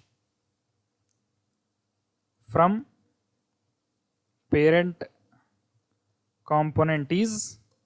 Here we should receive the value using the props. So I will write this dot props dot. After that we have to write the key. In the parent component we have given the key as language. So we need to write the key as language in the child component. After this dot props dot we have to write the key. The key is language. That's it. Our program is completed. Now let's see the output. Here you can see the output. The received language from the parent component is JavaScript. If you observe the child component, there is no variable with the name JavaScript or language in the child component. Here you can see we have not created the state in the child component, but we have received the language using the props. Here you can see we have added only props in the constructor.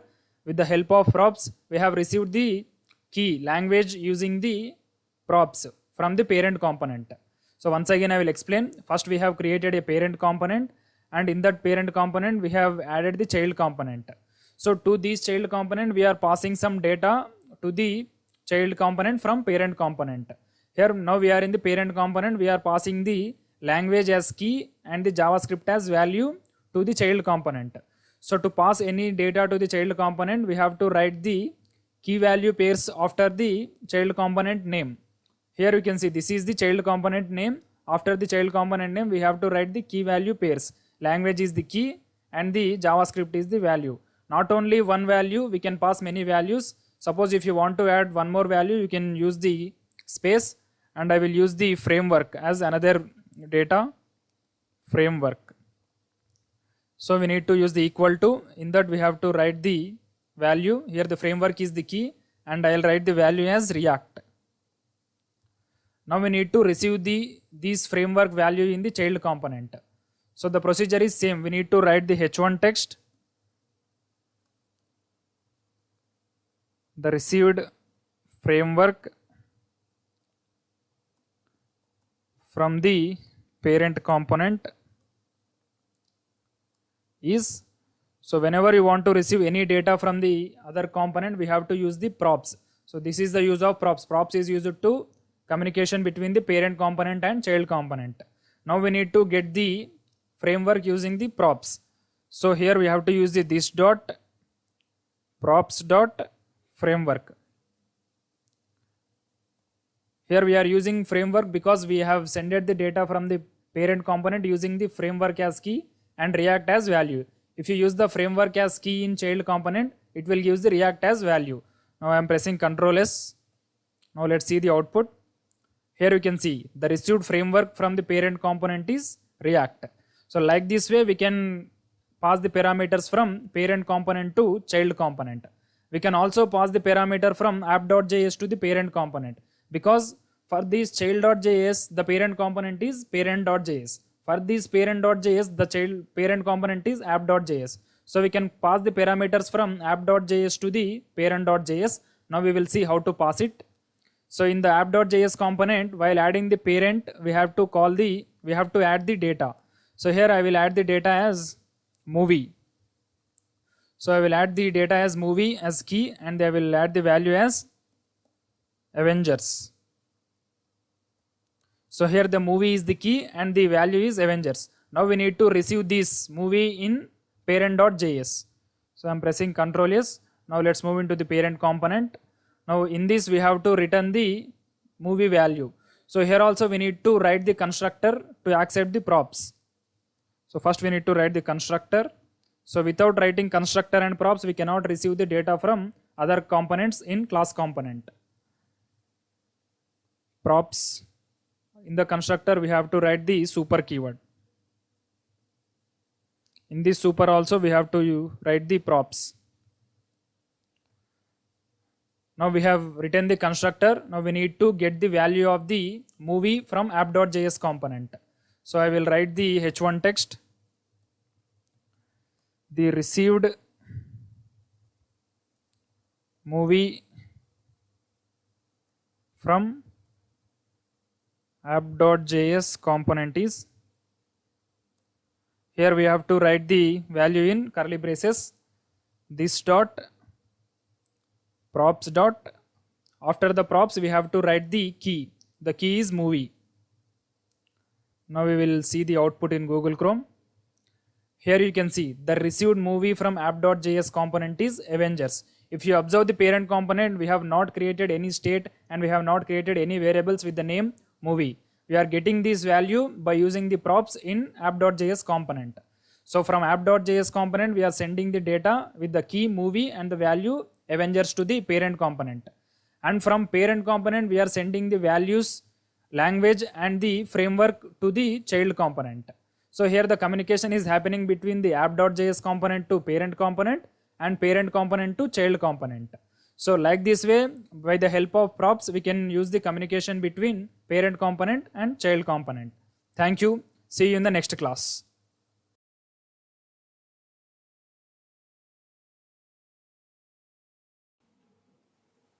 Welcome back guys. In this lecture, we are going to discuss about event handling in React.js. So here I have created a new React project with the name event handling. I have already executed it. So if you open Google Chrome, we can see the output. So here you can see this is the output of the event handling project.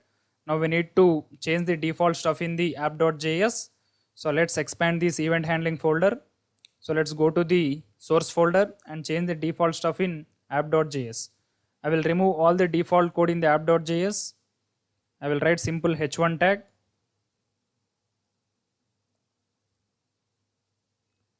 So in the h1 tag, I will write the text as event handling in React. Now let's see the output. Here you can see all the default stuff has been gone. Now we need to add the button in the screen. Means we have to add the button in the app.js component. So the first event we are going to discuss is onClick event. So onClick event is performed on the buttons. So first we need to create a button. So I will create a button after the h1 tag. Button with the text click me.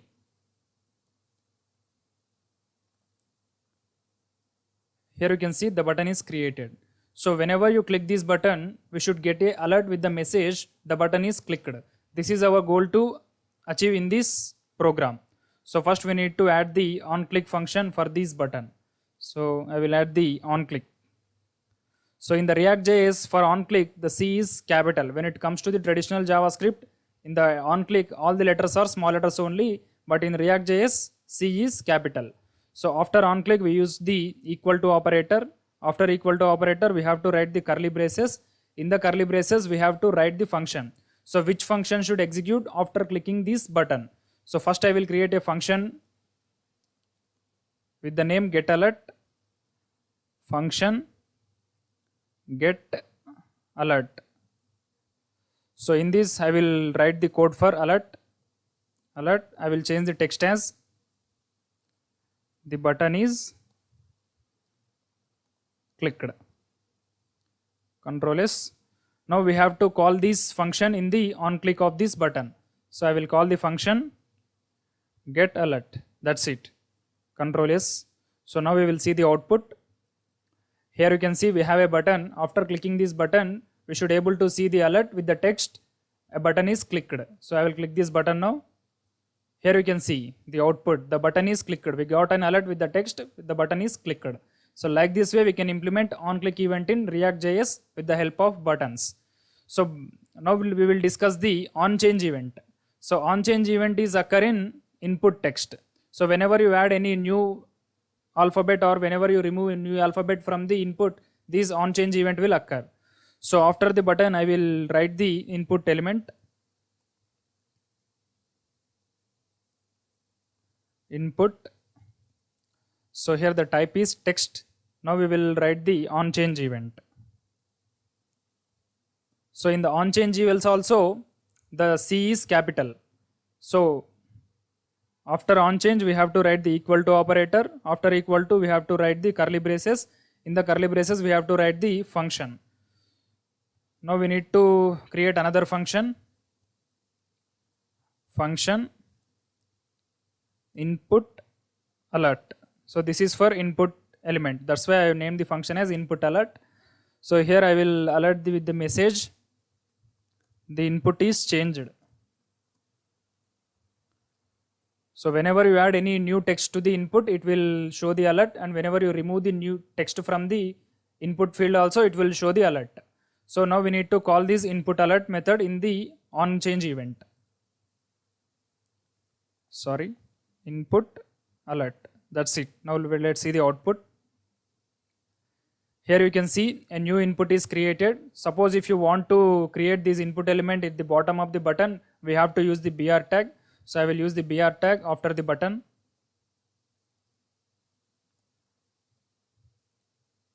Here you can see the input element is got down. Now the button is up and the input element is bottom of the button.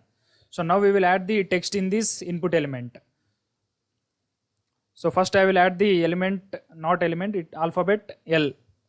Here you can see we got the alert with the message the input is changed. If you press OK, the L will be printed in the input. Here you can see the L is printed. Afterwards I will write A. Again we got the alert. A is printed. N. Again we got the alert. G. U. A. G. E. So whenever you add any new alphabet to the input field, it will show the alert with the message the input field is changed. So when you remove the alphabet from the input field also, it will call the on change event because something change has occurred in the input field. So it will always call the on change event whenever you make any changes in the input field. Suppose I will remove E from the language. So I will enter backspace. So here you can see the alert is applied. The input element is changed. Here you can see the E is gone. So I will press backspace again.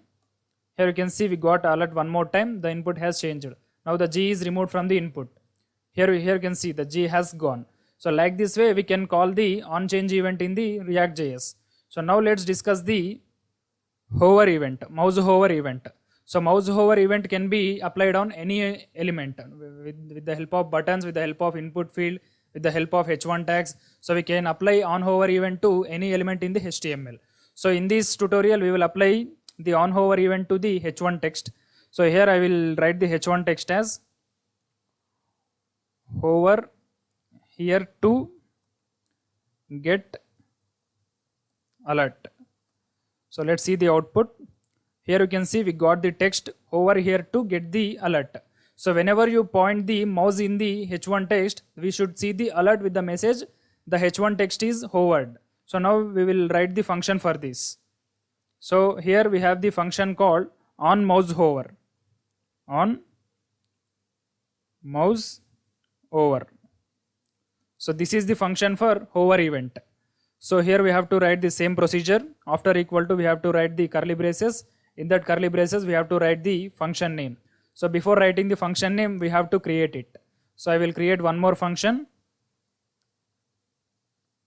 Function hover alert.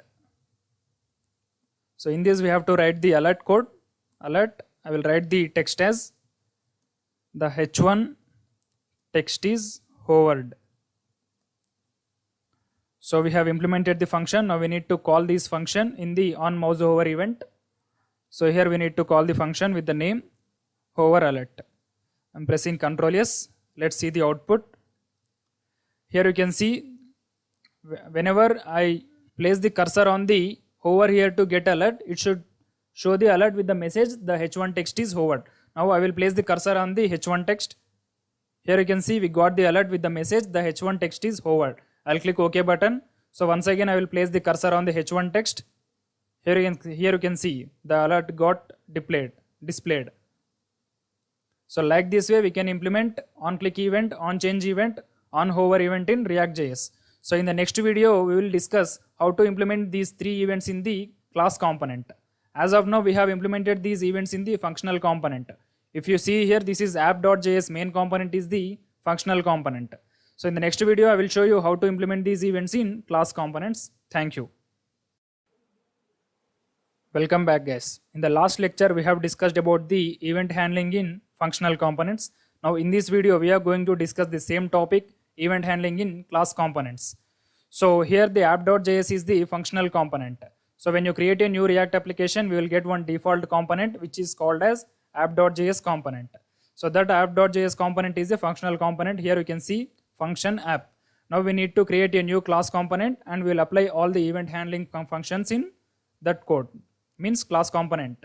So here in the source folder I will create a new file with the name cc. Here the cc stands for functional class component, not functional, cc.js. So first I will import the statements. Import React. So after we have to write the component in curly braces. Component from React. So after the import statement we have to write the class followed by the class name. Here the class name is cc, which extends the react.component. Extends react.component.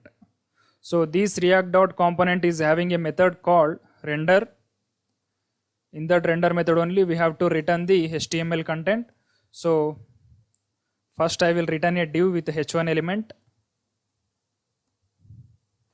event handling in class component.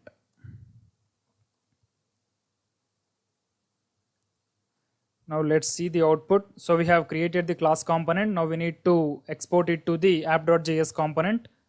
So first we need to write the export default cc. Now we have exported it from the class component. Now we need to add this in app.js component. So here we need to add that in app.js import cc from. Here we have to write the file path of the cc. That's it. So I will remove the previous code from the functional components. So I will remove all the default stuff. We have only one h1 text. I'll remove all the functions in the previous lectures. So in the div I will add the newly created cc component, cc slash greater than symbol. So here we got an error. Your render method should have return statement. So in the class component we forgot to add the return statement. In the render method we have to write the return. Now let's see the output. Here you can see the error has gone. Now let's see the output. So we got the output event handling in React. Now we are performing the event handling in class component. So the first event we are going to discuss is on click event, as like the previous lecture only. So first I will create a button in the cc. Button, I will name it as click me.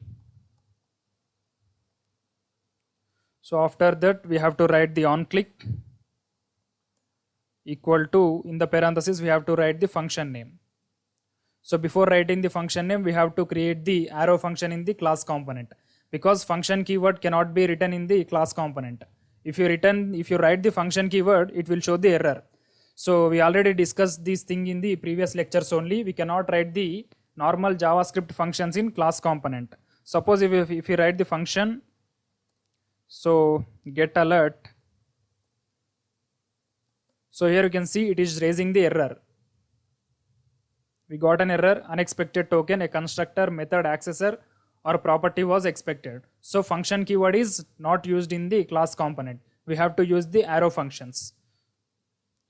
So to use arrow function, first we have to write the syntax with the name, function name, get alert equal to, after that we have to write the parenthesis followed by the arrow. So after that we have to write the curly braces. In these curly braces only we have to write the function definition. So here we have only one line in the function definition. We have to get the alert with the message, the button is clicked. So here we have created the function successfully. Now we need to call this function after clicking the button. So we have to write the get alert in this function, get alert. Now let's see the output. Here you can see the button is added successfully. After clicking this button we should get a alert with the message the button is clicked. Now I will click this button. Here you can see we got the alert, the button is clicked. So in the previous video we have performed the same thing using the functional component. Now in this video we are performing it in class components. So it will be same for the input and the hover event also. So I will write the input event, input. So for input we have to write the on change event. On change is equal to, first we will create one function, arrow function, input alert. So this is the arrow function. I will write the alert with the message, the input text is changed.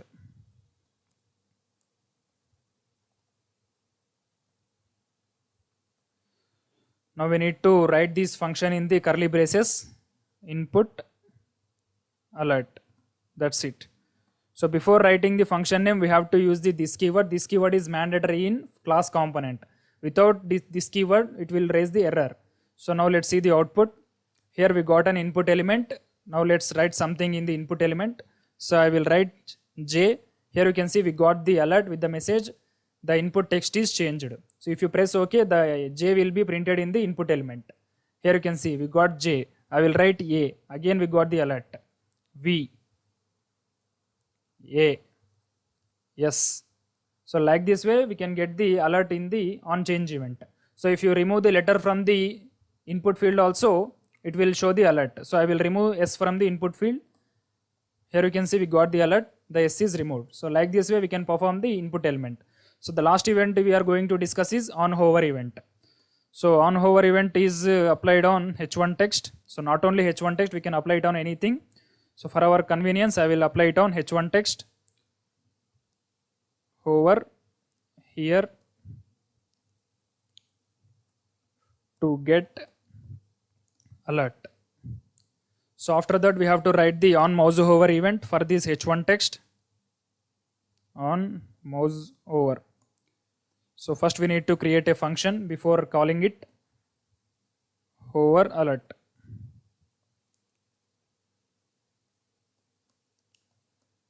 The H1 text is over. H1 text is hovered. Now we need to call this hovered alert in this on mouse over event for the H1 element. So this dot hover alert. That's it. Now let's see the output. Here you can see we got the alert whenever you hover on the H1 text. So once again I will hover on the H1 text. Here you can see we got the alert. So like this way we can implement the event handling in functional component. So the only difference between the event handling in class component and functional component is writing functions. So in class components we have to write the arrow functions, but in functional components we can write the both. We can write the normal traditional functions and we can also write the arrow functions, but we cannot write the normal traditional functions in class component. This is the only difference while applying event handling in class components or functional components. Thank you.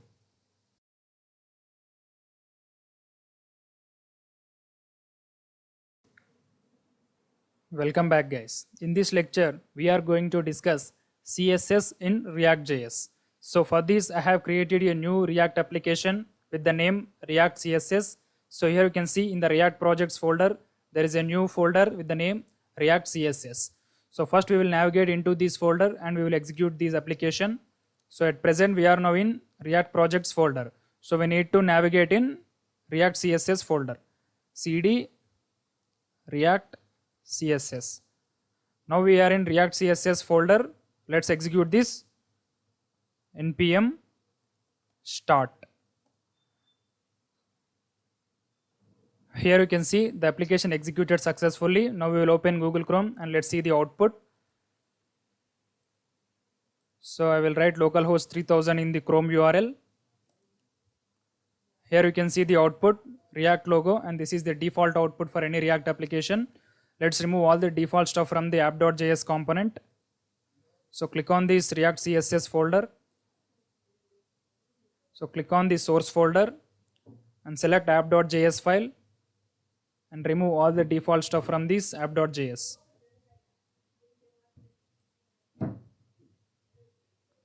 So I will write simple H1 text with the lecture heading.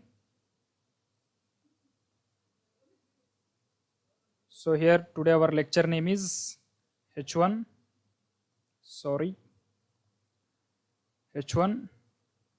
CSS in React.js.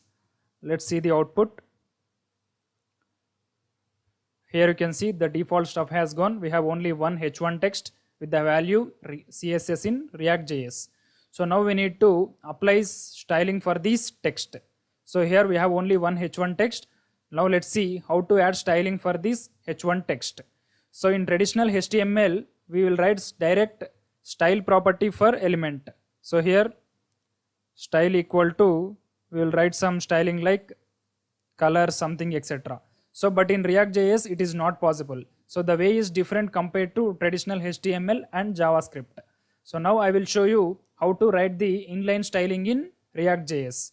So suppose I want to add the red color to this H1 text. If you see the output, the CSS is not applied for this H1 text. So the H1 text default color is black. That's why it is applied black. So now I want to add the red color to this H1 text. So to apply inline styling for the React.js element, we need to use the style. So after that, we have to use the equal to property, equal to operator.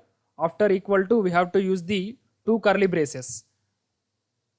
So remember it, we have to use the two curly braces after equal to operator.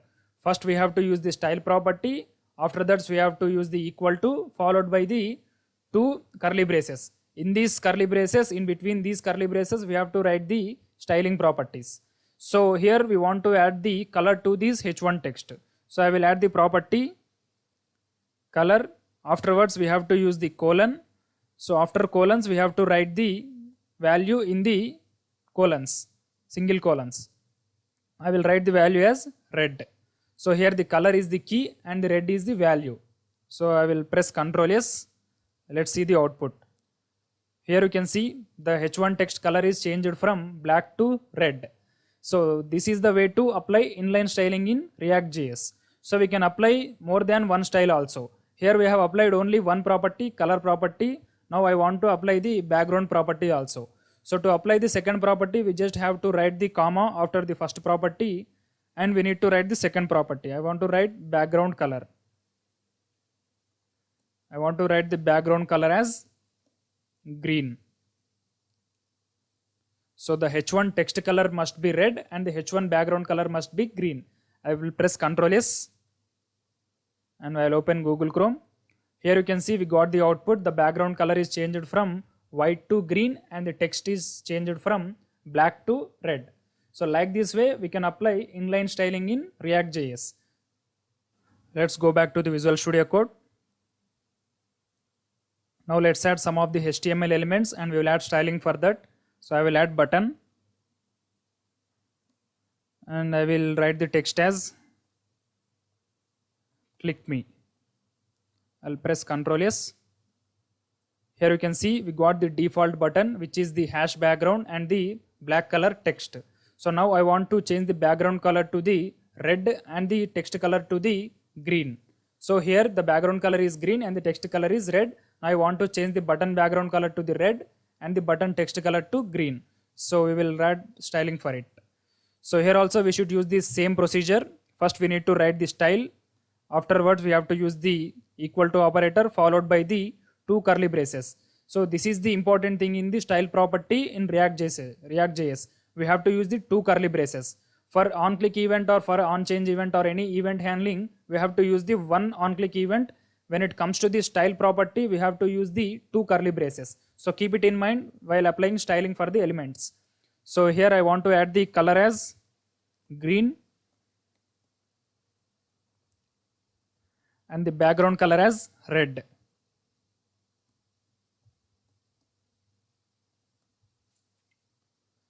So the code is completed. Let's see the output. Here you can see we got the output. The background color is red and the text color is green. So like this way we can add the inline styling in React.js. So in the next video we are going to see how to add the local styling in React.js. Means how to create a separate style sheet for this app.js component and how can we write the styles in that app.css. Means this is the app.css is the local style sheet for the app.js component. In the next video we are going to see that how to add the styling in app.css and how it will reflect in the app.js component. Thank you. See you in the next class. Welcome back guys. In the last lecture we have discussed about the inline styling in React.js. Now in this video we are going to discuss about local styling. Means how can we create a separate style sheet for every component. In the last lecture we have added the inline styling. Means we are added the style in this h1. So now in this video we are going to add separate style sheet for this app.js component. So here app.js component is the default component. We need not to create it. We will get it by the default whenever you create a new React application. As like the component, we will also get the style sheet for the app.js component, that is app.css. So this is the style sheet which is related to the app.js component. So if you want to add any styling for these elements in app.js, we should add that styling in app.css. So suppose we have an h1 element in app.js component. So if you want to add any styling for this h1 element, we can add the styling in app.css. So I will add the styling for this h1 in the app.css. So let's open app.css file. So if you observe here, there is something default styling in the app.css. So it will get by the default when you create a new React application. So we need not to edit anything in this. We just write the separate styling for the h1. So first I will create the h1. and I will add the color to red. So the default color for h1 text is black. Now we are changing the color from black to red. So now I will enter Ctrl S. Now let's see the output. Here you can see the color is changed from black to red. So if you observe the app.js, there is only one h1 text in the app.js file, that is CSS in React. So if you want to add one more h1 text also, you can add it. So that color will also be changed to the black red color only. Sorry. So here I will add one more h1 text. This is second h1 text. So here we have not added any inline styling for these both h1 text, but we have added styling in the separate local style sheet for the app.js. That style sheet name is app.css. Here you can see we have added the styling using the tag name. The tag name is h1. Now let's see the output. Here you can see the both h1 texts are changed from black color to red color. So like this way we can add the styling using the tag names in local styling. So in traditional HTML and JavaScript, we will use the class names and ID names for adding styling. So now let's see how to add the class names in React.js. So here we have the two h1 texts. Now I will add the class names for these both h1 texts. So to add the class name, we have to write class name. So here the N is capital and the remaining letters are small. When it comes to the traditional HTML, we have to write only class, but when it comes to React, we have to write the class name. This is the syntax for writing classes in React.js. So after class name, we have to use the equal to operator. After equal to, you have to use the single colons or double colons, whatever it may be. So in this, we have to write the class name for this h1. So here I will write the class name as fh1, means first h1 tag. So I will write the class name for the second h1 tag is sh1. Sorry. Class name equal to sh1. So fh1 is the class name for the first h1 tag. sh1 is the class name for the second h1 tag. Now we will add the styling for this h1 tag using these class names. So I'll enter Ctrl S. Now we will add styling in the app.css. So I will remove this h1 tag. Now we will access the class names using the dot operator. Dot fh1. Now we can add the styling. So I will add the background color first. Background color is equal to green. Now let's see the output. Here you can see we got the background color for the first h1 text green. So we have added only background color to the first h1 text. We haven't added the background color to the second h1 text. So if you want to add the background color to the second h1, we have to use the class name sh1.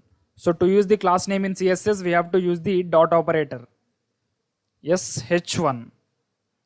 So I will add the background color as yellow. Because we have added the green color to the first h1, now I'm adding the green color to the second h1 tag. I'll press Ctrl S. Now let's go back to the Google Chrome. Here you can see the yellow background color is added to the second h1 text and green background color is added to the first h1 text. So like this way we can add the local styling using the class names in React.js. So whenever you are adding the local styling in React.js, you have to import the CSS style sheet in the related component. Here the app.css is the style sheet related to the app.js. So in the app.js, you have to import that style sheet. So here you can see the import statement, import app.css. So if you remove this statement, the styling will not be applied to the app.js component. So here I have removed this. I am pressing Ctrl S. Now let's see the output. Here you can see there is no styling for the HTML elements in the app.js because we have not imported the local style sheet. So if you import the local style sheet only, then the styling will be applied to the related component. So I will write this back. I'll press Ctrl S. Now let's see the output. Here you can see our output is back. The both texts are came. The first text background color is green and the second h1 text background color is yellow. Now I will show you how to add the styling for the second component. Means up to now we have added the styling for the app.js component only. Now I will show you how to add the styling for the newly created component. So I will create a new component in the source folder. So here I will create a new component with the name second.js. Because we are going to create the second component, app.js is the first component. So here I will create the functional component, import React from React. After importing, we have to write the function followed by the function name. So here the function name is second only, parenthesis. In this we have to return the HTML content. I will return the div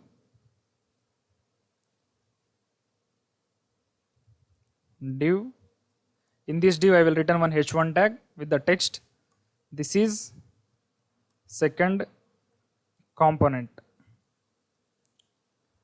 Now we need to export it from the second.js and we have to import that in app.js. So first I will write the export statement, export default second. Now I will import it in app.js, import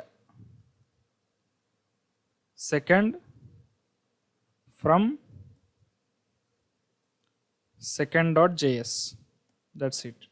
So after importing, we have to add the second component in the div. So I will remove the second h1 text and I will add the second component. So less than symbol, component name, slash followed by the greater than symbol. Now let's see the output whether the second component is created or not. Here you can see the second component is created. Now we will see how to add styling for the second component. So we are discussing about the local style sheets. Now we need to create a separate file style sheet for the second component. So in the source folder you have to create a separate style sheet with the name second.css. So in the second.js we have one h1 text. Now we will add the h1 text styling in the second.css. So here I will add the styling h1. I will add the color to blue and the background color to yellow. Now let's see the output. Here you can see the styling is not applied till now because we have not imported the newly created style sheet in the related component. We have created the style sheet and we have written the styling in the second.css, but we have not imported the styling in the second.js. So if you import the style sheet only, then it will work. So now I will import the second.css in the component. So we have to write the import statement. Import. So I will write the file name second.css. So this is the second.css. I'm pressing Ctrl S. Now let's see the output. Now it should show the styling. Here you can see the styling applied successfully. The background color is yellow and the text color is blue. So like this we can add the separate styling sheets in the React.js. So you can add the styling in with the help of class names also. Here I will add the class name. So I will add the class name as A. Now we will add the styling using this class name. So here I will remove the h1 and I will add the style using the dot operator because we are adding style using class names dot A. So I will add the background color as red and the text color as green. Now let's see the output. Here you can see the style applied successfully. The background color is red and the text color is green. So like this way we can add the local styling in React.js. So first we have created the app.js component and we have added the styling to the elements in app.js components using the app.css. Afterwards we have created one more component in the source folder. That component is second.js, and for this second.js we have created the style sheet second.css. So in this we have written the styles for the second.js component elements.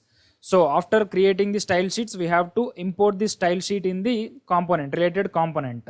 So then only the styles will be applied. So if you are not importing the style sheet, the style will not be applied.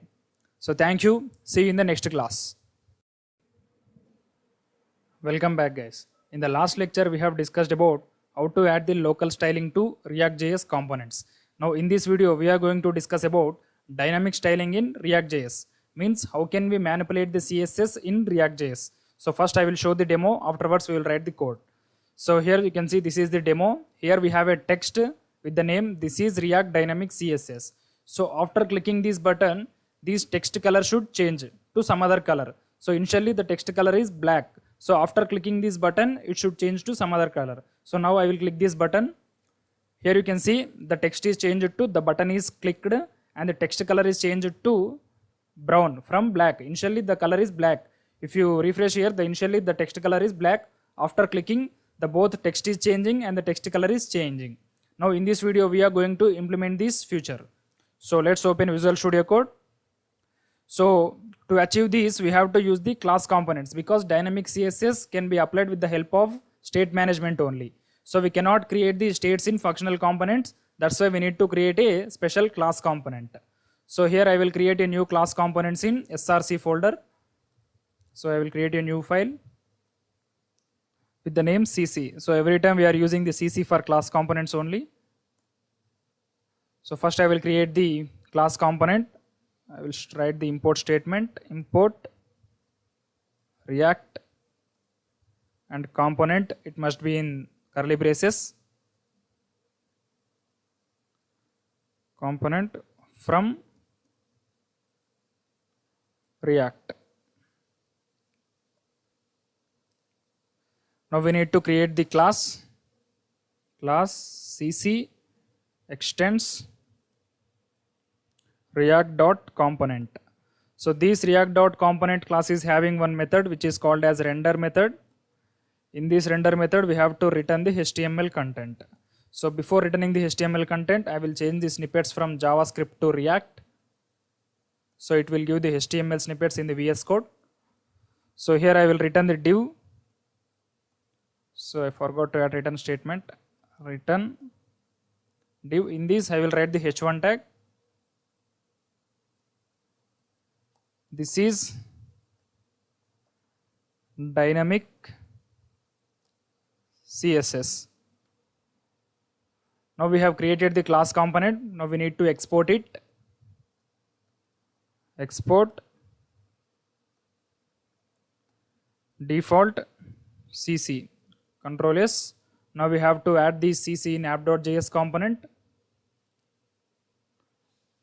Import CC from, in the single colons you have to enter the file name CC. So after importing you have to add the CC component in the demo, means this div. So less than symbol followed by the component name slash followed by the greater than symbol. Now let's see whether the class component is added or not. Here you can see we have to execute it in the localhost 3000. You can see the output. This is dynamic CSS. As of now there is no styling for this text, because this text is from class component. We have not added any styling for the class component. So this above text is from the app.css component. We have added the styling in the local style sheet for this in app.css. If you observe the app.css, we have added the styling using the class names. So now we are going to add the dynamic styling for the cc.js component. So first we have to create the state in this cc.component. So before creating state, we have to create the constructor. So in the constructor we have to write the super method. So after the super method only we have to create the state. So I will create the state with the help of this keyword, and this dot state equal to. So state here is a object, that's why we need to write the curly braces. So in these curly braces we have to write the variables in key value pairs. So suppose I want to add the two properties. The first property is color and the second property is background color. So first I will add the color. So after writing color you have to write the single colons. In the single colons you have to write the value. So here I want to write the value as red. So after color I want to add the background color.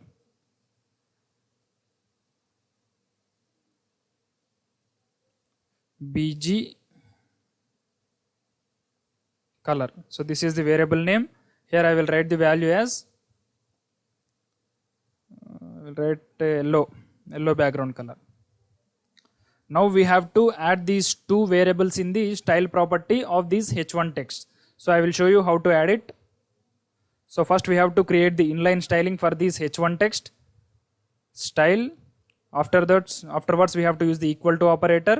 After equal to, we have to use two curly braces. Whenever you want to add inline styling for the HTML elements in React, you have to use the style equal to. In that equal to, you have to use the two curly braces. So after two curly braces, you have to write the property and value. So first I will write the color property. Color. So here I will add the color as this color, state color. So here we have declared a variable with the name red. Value is red and the variable name is color. So I will add the color only. Color. That's it. So now let's see the output whether the red color is added to the h1 text or not. I'll enter Ctrl S. So here you can see we got an error. Color is not defined. So this is because here we forgot to add the this dot state before the color. So whenever you want to add the state variables, you have to use the this dot state before the variable name. So that's why it is raising error, color is not defined. Now we have to use this dot state dot color. So I will enter Ctrl S. Now let's see the output whether the red color is added to the text or not. I will open Google Chrome. Here you can see the color is added successfully. So before the execution, the h1 text color is black. So here we have added the color using the state property. So now the color is changed to red color. So here the statement states that the color property is received from this state. So here this dot state dot color value is red. So that's why red color is assigned to the h1. So now we will add one more color, background color. So I will add the property background color colons. So now I have to add the background color as yellow. So I will use this property bg color. This dot state dot bg color. Now let's see whether the background color is added to yellow or not. Here you can see the background color is changed to yellow. So before the background color is white, after we are adding the background color to yellow, it's changed to yellow. Now we have to create one button, and after clicking that button, we have to manipulate these CSS colors. So let's create a button in the HTML. So here I will create a button.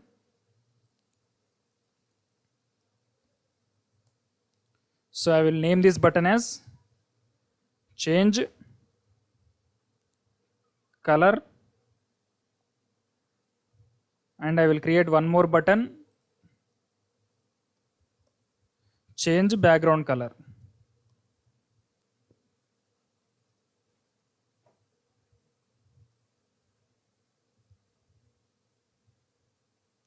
Let's see the output. Here you can see we got two buttons. The first one is change color and the second one is background color. So after clicking this change color button, the text color should change to some other color like blue. So after clicking the change background color, the text color, the background color should change to some other color like pink or violet, etc. So now let's see the output. So now we have to write the code for functions. So first I will create the on click for this button. On click. So here I will create the method with the name change color. This dot change color. This dot change color. So as of now we have not created this method. Afterwards we will create it. First we will initialize these methods. On click equal to this dot change bg color, means change background color. Now we have to create these two methods in this area. So here I will create the two methods. So the first method is change color method. So I will write the arrow functions because the normal traditional JavaScript functions cannot be supported in the class components. We have to use the arrow functions. So I will write the change color equal to parenthesis followed by the arrow. In this we have to write the function definition. So after clicking this definition, we have to change the state of this color from red to green. So I will write the set state method. Set state method is used to manipulate the states in the class components. So I will write the set state. So this set state method accepts object as a parameter. So I will take one object. In this, first we have to write the property name. Here the property name is color. Afterwards we have to write the colon. So after colon you have to write the new value for this color. So I want to change the color from red color to green color. So I will write green. Now let's see the output. So after clicking this change color, the red color should change to green color. So I will click this button. Here you can see the text color is changed from red color to green color. So like this way we can manipulate CSS in class components. Now we will change the background color on button click. So I will create the onClick function. So here the onClick function name is change bg color. So I will write the function name as change bg color. Change bg color equal to parenthesis followed by the arrow. Afterwards you have to write the function definition. In this also we have to write the same method, set state. This dot set state. In this we have to write the object. So the key is property name. Here the property name is bg color. So bg color. So I want to change the background color from yellow to, I will change it to brown. Now let's save it. Now let's go back to the Google Chrome. Now we will check both color and background color. Here you can see initially the background color is yellow and the text color is red. So after clicking the change color button, the text color should change to green. After clicking the change background color button, the background color should change from yellow to brown. So first I will change the text color by clicking this change color button. So I will click it. Here you can see the text color is changed to green from red color. Now I will click the change background color button. Here you can see the background color is changed from yellow color to brown color. So like this way we can create the CSS using the dynamic state properties and we can manipulate in class components. Thank you.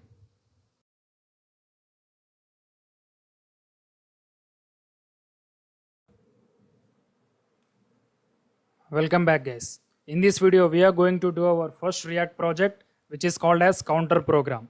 So here we have a heading with the name counter program and bottom of that heading we have a simple number which is initially 0.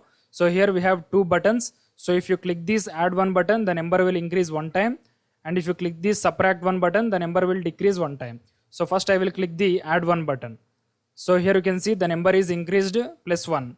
So if you click this add button once again, it will increase to 2, 3, 4, 5 like this. So if you click this subtract button, so it will decrease one time.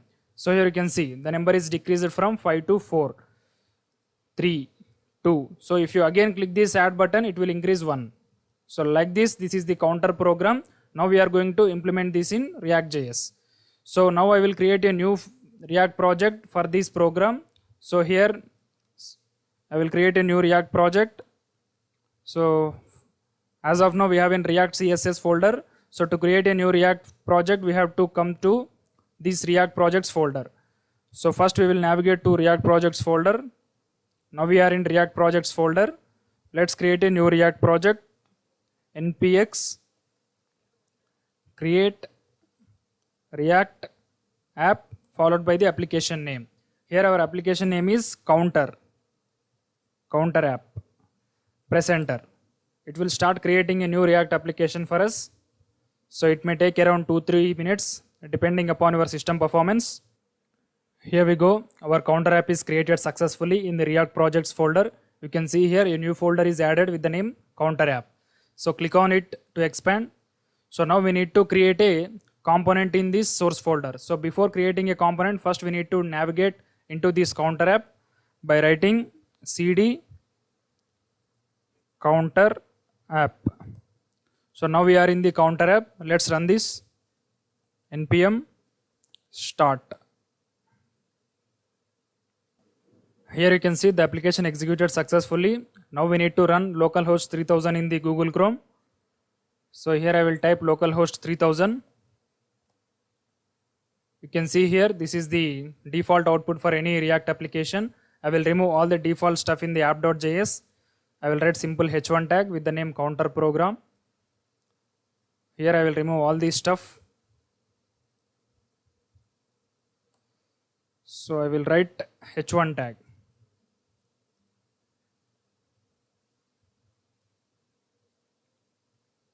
In the h1 tag, I will write counter program. Let's see the output. Here you can see we got the output. So this is the program what we are going to build it now. So we got the first h1 text. Now we need to write one number with the help of h1 text. So here I will create a new class component because we are using the state management in this program. So state management cannot be used in the functional components. That's why we have to create a class component in the src folder. So here I will create a new component with the name cc.js. cc means class component. First I will write the class component import statement, import react component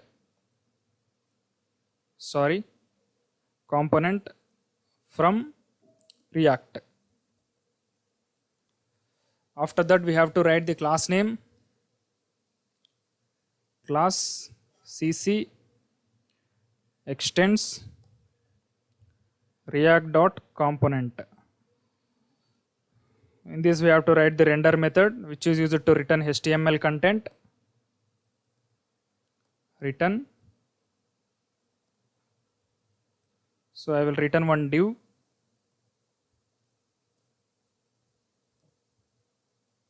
In this I will write the h1 text. So first of all I will write the h1 text as 1. Let's see the output whether it is created or not. So before executing it we have to export the cc component and we have to add that in app.js. So I will write the export default cc. Now we have to import it in app.js. Import cc from, in the colons you have to write the file path cc. Now we have to add the cc component in the main div of the app.js component. So less than symbol followed by the component name / greater than symbol. Let's go back to Google Chrome. Here you can see the number is created successfully. Now we need to create 2 buttons bottom of this number. Here you can see we need to create 2 buttons. Let's go back to the class component. So bottom of the h1 tag we need to create 2 buttons. So the first button is add one and the second button is subtract one.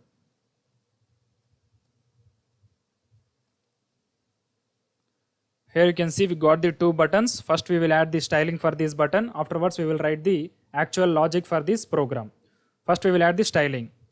So to add the styling for this cc component, I will create a new style sheet in the source folder. So I will create the style sheet with the name counter.css. So in this only we have to write the styling for the h1 text and the buttons. First I will write the styling for the buttons. First I will add the margins for the both the buttons. Margin 20. Margin 20 px. Afterwards I will add the background color as blue.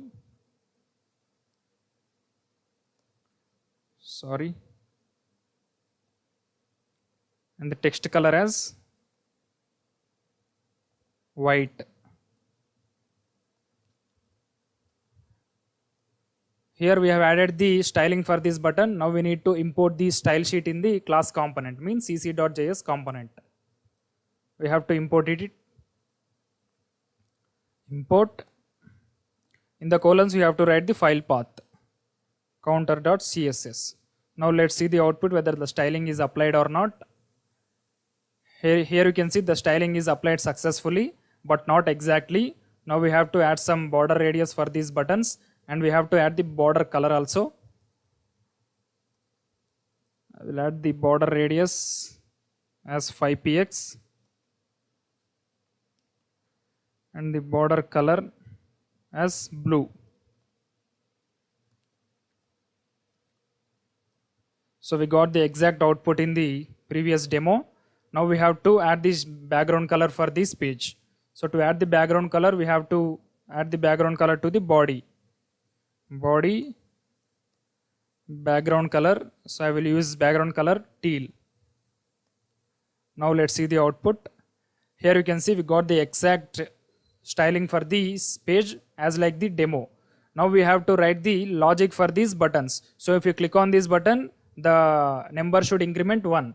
If you subtract this button, the number should subtract 1. So we have to write this logic in the class component. So first we will create the states. So before creating state, we have to create the constructor in the class component. Constructor. In this constructor, we have to write the super method. Super. Now we have to create the state with the help of this dot state. So here this dot state is an object. That's why we have to write the properties in the curly braces. So first we have to write only one property because we are using only one property, that is number. So we have to create one property and one value. So I will create the property name as number, and initially the number is 0. Control S. Now we have to access this number in the HTML content, means in the h1 tag. So to access any external variable in the HTML content, we have to use the curly braces. So instead of writing 1, I will use the curly braces. In the curly braces, I will write the external variable name. So here the external variable name is number. So I will use this dot state dot number. Now let's see the output. Here you can see the number is 0 because we have initialized with 0. Now we have to create the functions for these both on-click buttons, add one and subtract one. So first I will create the function for add one button. On-click equal to, in the curly braces you have to write the function name. So for subtract also I will create the on-click equal to. So before writing these two functions, first I will create the two functions. I will create first function as add equal to parenthesis followed by the arrow function. In this we have to write the logic. In the similar way I will create the subtract function also. Subtract is equal to parenthesis followed by the arrow function. In this you have to write the subtract logic. So in the add function we have to increment the number by 1. So we have to use the set state method because we are manipulating the state variable. So whenever you want to manipulate any state variable in the class component, you have to use the set state method. Manipulating means changing the initialized value of a variable. So here the number initialized with 0. Now we want to change it to 1 after clicking the button. So we have to use the set state method. In the add function I will write the set state method.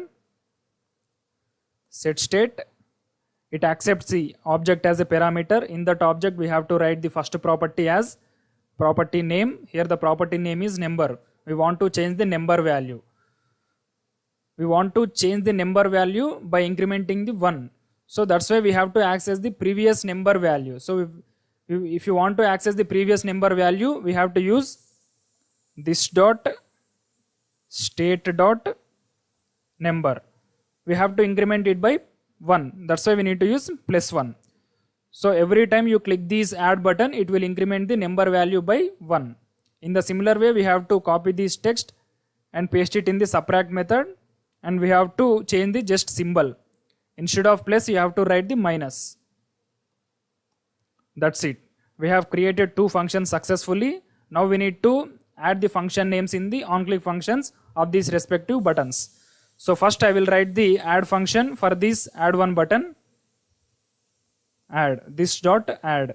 So for the subtract I will write this dot subtract. This dot subtract. That's it.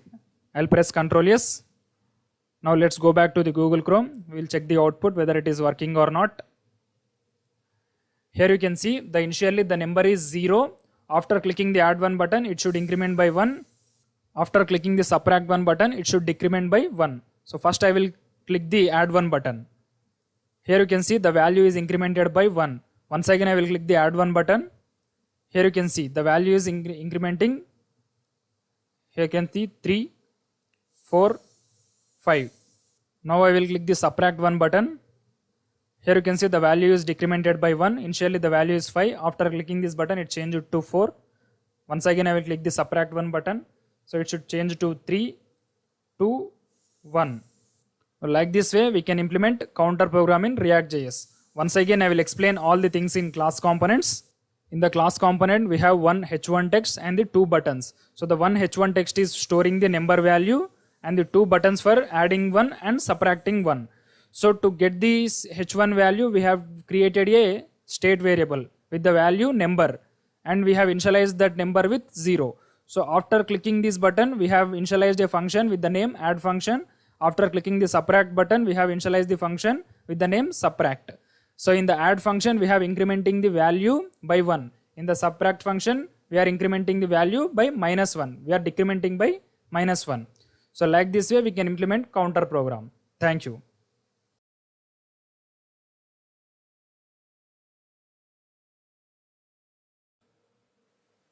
Welcome back guys. In this lecture we are going to discuss about class component lifecycle methods. In React there are many lifecycle methods present for class component, but we will use only two lifecycle method in majority scenarios. So that's why we are going to discuss only two lifecycle methods.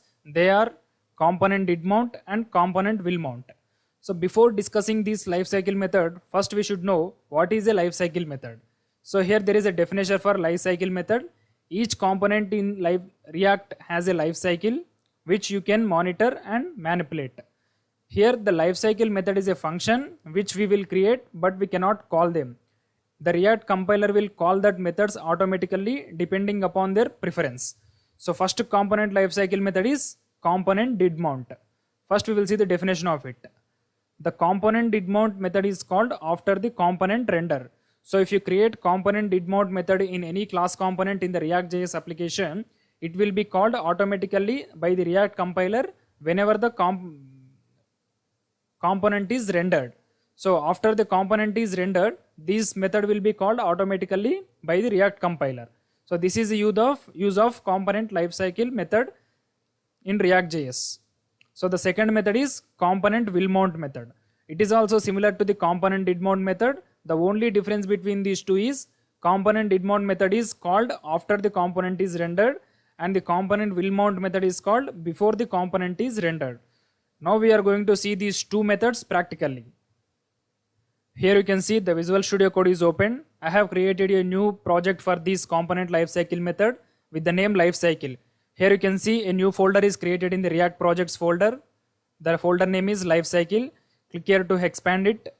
So in this we have to change the content in app.js first. So I will remove the default content in app.js.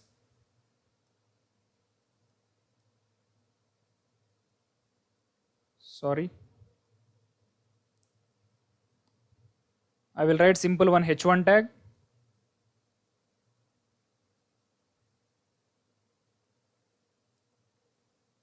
h1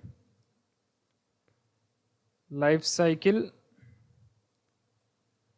methods in React class components. Now we will execute this project. First we should navigate into this lifecycle folder. So to navigate into lifecycle folder we have to write cd lifecycle.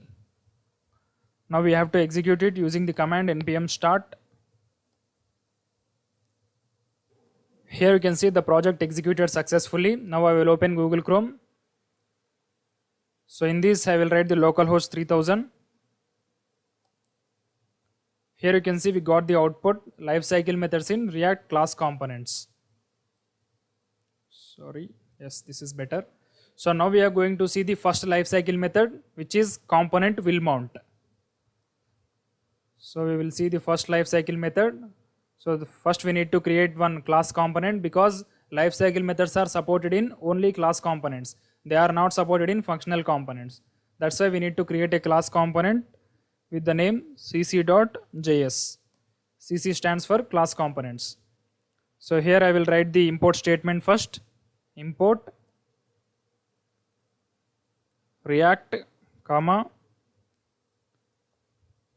component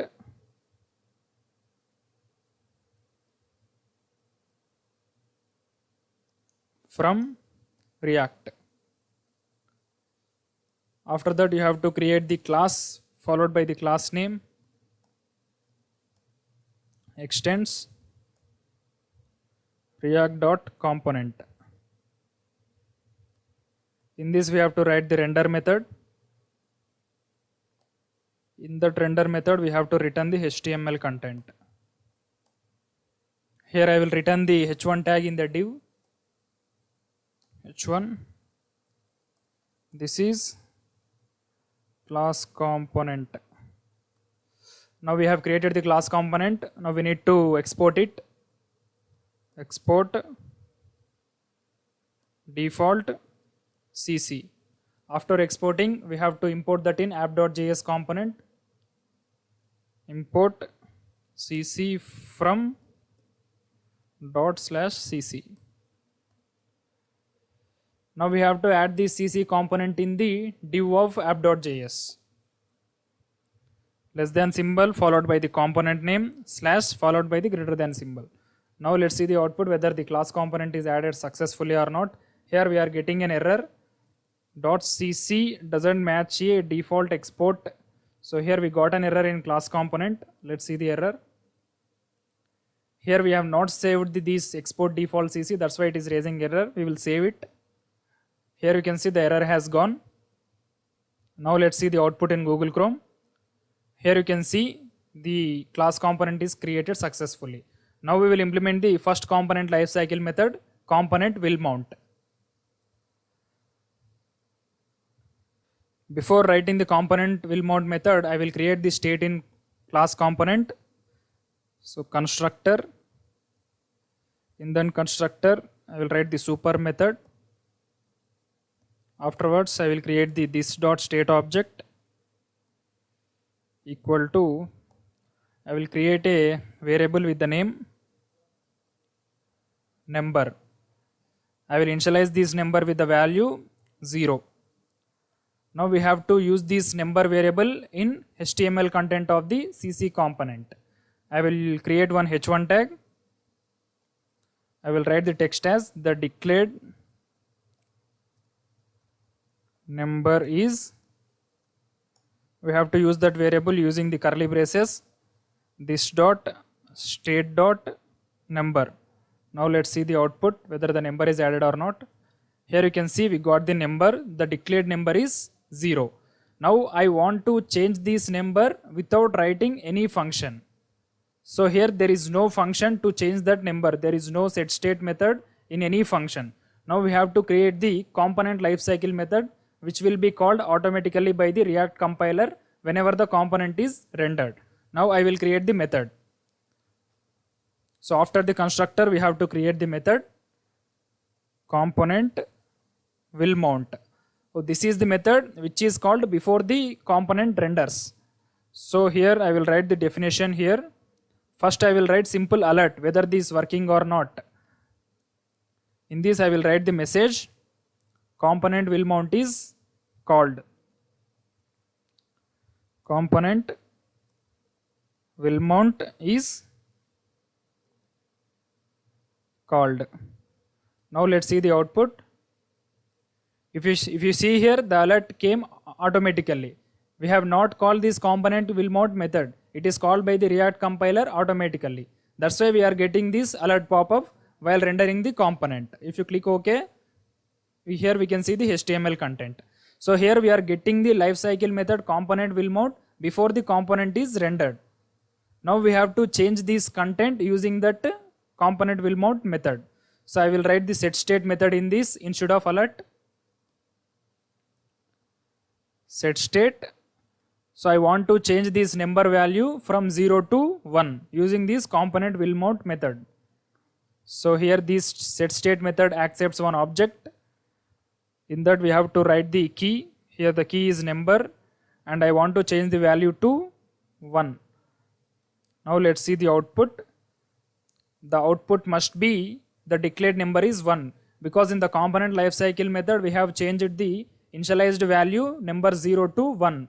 Now let's see the output. If the output is 1, our program is correct. Here you can see the output is 1, the declared number is 1. Initially the value is 0, but in component will mount method we have changed the value from 0 to 1. Here we are not calling this component method. If you observe here, if you observe the code, we are not calling here. The component will mount method will be called automatically by the React compiler whenever the component is rendered. So this is the use of lifecycle method. We need not to call them, it will be called automatically by their preference. Here the preference for this component will mount method is the component re-rendering. Whenever the component is re-rendered, it will be called automatically, and what are the statements in this definition, component will mount definition will be executed. Now we are going to discuss the second component lifecycle method, which is called as component did mount. It is also related to the component will mount only, but the only difference is it will be called after the component will mount execution. So first component will mount method will execute. After this, the component did mount method will execute. Now I will write the component did mount. Component did mount. In this I will write the alert. This is component did mount. In this I will write the alert component will mount, alert component will mount. Now let's see the output, which method is executing first and which method is executing second. Here you can see we got the output, component will mount method is executing before the component did mount. If you press OK, then the component did mount method will be executed. So I will press OK. Here you can see the output is component did mount method. So here the first method executing is component will mount and the second method executing is component did mount. If you press OK, then the component will be rendered. Here you can see the component is rendered. So before the component rendering, the lifecycle methods will execute. So this is the use of lifecycle method in class components. Thank you. Welcome back guys. In this lecture, we are going to discuss about the React hooks. Let's start with the definition of React hooks. Hooks are a new addition in React 16.8. They let you use state and other React features without writing a class. As we know, functional component is a stateless component. Means we cannot implement the states and component lifecycle in functional components. That's why up to the previous lecture, we have used class components for writing programs. With the help of these React hooks, we can implement all the features of class components like states and lifecycle methods in functional component also. That's why we have to use React hooks in functional components. Now let's see what are the hooks that we're gonna learn in the coming lectures. Commonly used hooks. The first hook we are going to discuss is useState hook. It is similar to the setState in class component. setState is one of the method in class component which is used to manipulate the data that has defined in the state object. If you want to declare any variable in class components, we have to use the state object. In that state object only we have to declare that variable. After declaring that variable, when you want to manipulate that variable, we have to use the setState method in class component. When it comes to functional component, we have to use the useState hook. With the help of this useState hook, we can declare the variables and we can manipulate the variables. Now we will see the second hook. The second hook name is useEffect. It is similar to the component did mount method in class component. Component did mount method is a lifecycle method in class component. It will be executed automatically whenever the class component is rendered. We need not to call that component did mount method. This useEffect hook also used for the same purpose. It will be executed automatically whenever the functional component is rendered. We need not to call the useEffect function. Now we will see how to use these hooks in functional components. Working with hooks. Whenever you want to use hooks in functional component, you have to write one statement in the import. That is, in the curly braces, you have to write the hooks names. Here, if you want to use the useState hook, you have to write use state in the curly braces. If you want to use the use effect hook, you have to write use effect in the curly braces. If you want to use both the hooks, you just have to write use state comma use effect in the curly braces. This import statement is mandatory when you want to use hooks in functional component. If you do not write these use state and use effect import, it will raise the errors. So every time it's very difficult to write this use state and use effect in the import statement. So to avoid this writing use state and use effect in the import statement, we have one extension in the Visual Studio Code. By that extension, we will get these use state and use effect automatically whenever you type this use state or use effect in the code. Now I will show you the extension which is used for the auto importing statements. Open Visual Studio Code.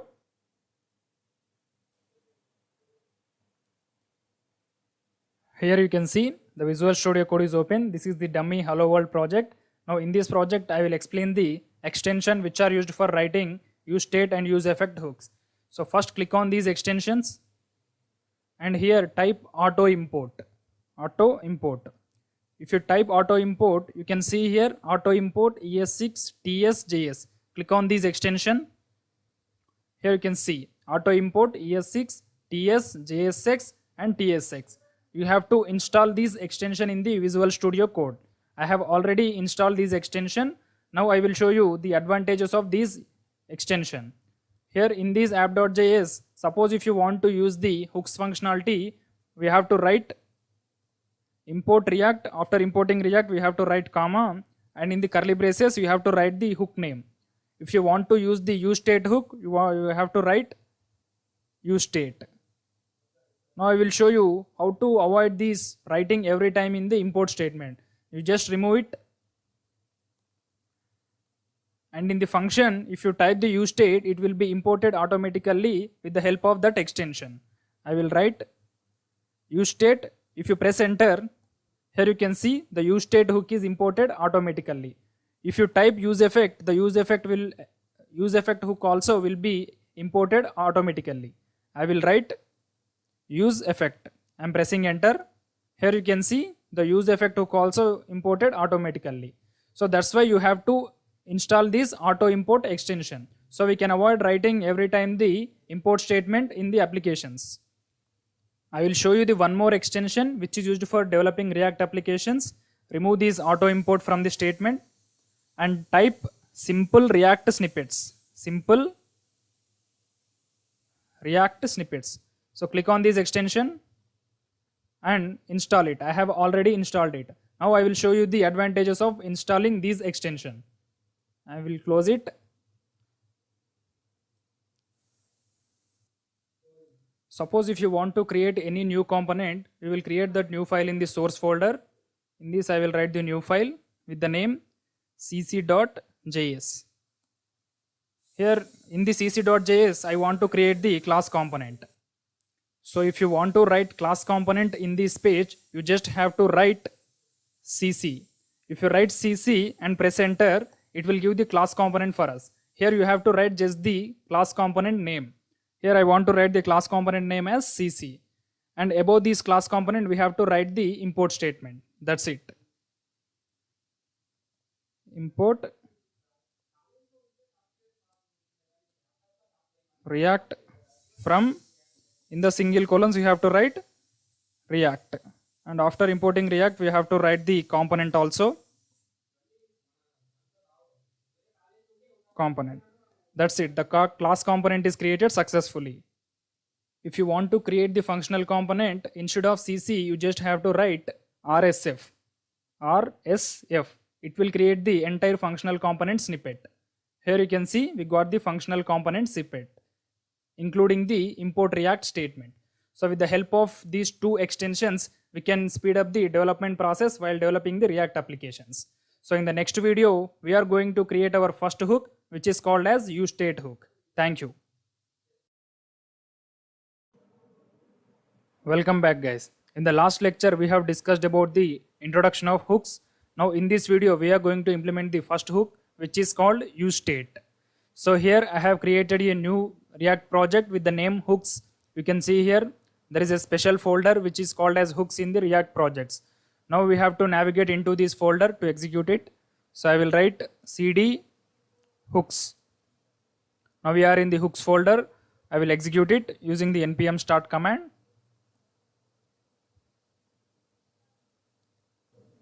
Here you can see the application executed successfully. Now we will open Google Chrome and I will paste the link localhost 3000 in the Chrome URL.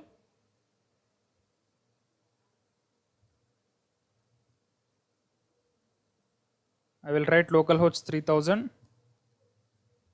This is the default output for any new React application. I will edit the app.js file.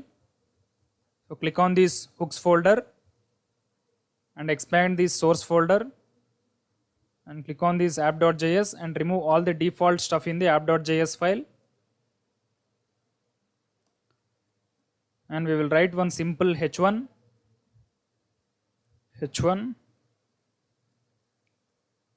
I will write the heading as React hooks. Now we will see the output. Here you can see the default stuff has gone. Now we have only one h1 text in the page with the text React hooks. Now we are going to implement the first hook, useState. So useState is similar to setState in functional components. Means we can create the variable and we can manipulate the variable using the useState hook. So first I will create a variable with the help of useState. So to create any variable with the help of hooks, we have to use the const keyword. Const followed by the brackets. In these brackets only you have to create the variable and the set function. So I will show you how to create a variable. Here I will write the variable name as player and I will write the set function. I will explain afterwards what is this set function. Here the set function is set player. And we have to initialize these using the useState hook. So I will show you how to use it. Use state. Here S is capital. In the brackets you have to initialize this value, player value. Here the player is a string. I want to initialize this player with any name. So I will write the value as Sachin. This is the default value for player. Now I want to use this player variable in the HTML content. So it is similar to class components. We have to use that in curly braces. I will write h1 text. I will name this as the declared player is in the curly braces we have to write the value. We just have to write the simple player. That's it. Now we will see the output. The expected output must be the declared player is Sachin because we have used the hook variable, means useState variable in the HTML content. Now let's see the output in the Google Chrome. Here you can see we got the output. The declared player is Sachin. So it is very simple to declare any external variable in the functional components compared to class component. When it comes to class component, we have to declare the constructor, we have to declare the this.state object, and we have to use that using the curly braces with the help of this.state.variable name. But when it comes to functional components, with the help of hooks, we can easily implement any external variable. Now I will create a button. So here the button name is change player. Now let's see the output. Here we have a button. Now I want to change this player name to some other player after clicking this button. So we have seen this procedure in the class components using the setState method. Now I want to implement that same procedure in functional components with the help of hooks. So whenever I click this button, these Sachin should change to Dhoni. So these Sachin and Dhoni are the cricket players. Now we will implement those things in functional components. Let's go back to Visual Studio Code. Now I will write onClick function for this button. OnClick equal to, I have to write a function. So I will write the function as change player. So above the return statement, I will write the function definition. Function change player. In this I will write the definition. In class components, we cannot write the traditional JavaScript function. But when it comes to the functional components, we can write the function. In class components, we can write only arrow functions. So keep it in mind while working with class components. Now we are in functional components. In the further videos also, we are going to write all programs in functional components only. Now we have to change this player value to some other. So initially the player value is Sachin. So whatever the value you write in this useState parenthesis, that value will be assigned to player. Now I want to change this player value. So to change this player value, you have to use this method what you have written after the player. So here I have written the method as setPlayer. So this is the method which is used to change the value of player. Now I will use the method setPlayer. Here this is a method, that's why we need to use the parenthesis. In the parenthesis you have to write the new value. Here the initialized value is Sachin. Now I want to change the value from Sachin to some other value. So I will change it to Dhoni. That's it. Our program is completed. Now let's see the output. So after clicking this button, this text should change. The declared player is Sachin to the declared player is Dhoni. Now I will click this button. Here you can see the text is changed from Sachin to Dhoni. So this is very simple in functional components compared to class components. Once again, I will explain the syntax of useState hook. So before initializing any useState hook, we have to write the const keyword followed by the brackets. In that brackets, you have to write two things. First thing is variable name and the second thing is function name, which is used to change that variable value. Here the variable name is player and this setPlayer is the function which is used to change the player value. So to declare any variable, we have to initialize with the help of useState hook. In the useState hook, we have to write the normal value. If it is string, you have to write it in single colons. If it is array, you have to write in brackets. So whatever it may be, in the next video, we are going to see how to initialize array using the hooks. So in this video, we are only initialized only strings. In the HTML content, we have created one h1 text with the value, the declared player is player. Here the player is from the React hooks. So with the help of React hooks, we have created a variable with the name player. We are using that player value in the HTML content. Afterwards, we have created a button. So after clicking the button, we have to change that player value from Sachin to Dhoni using the useState hook. Here the setPlayer method is used to change the value of player. Now I will show you how to declare an array using hooks and how to manipulate it. So I will remove these things and I will, instead of removing, I will create a new hook. So I will write const. I will name the array as numbers. Numbers. And the function which is used to manipulate the numbers is setNumbers. And I will initialize the array with some values, useState.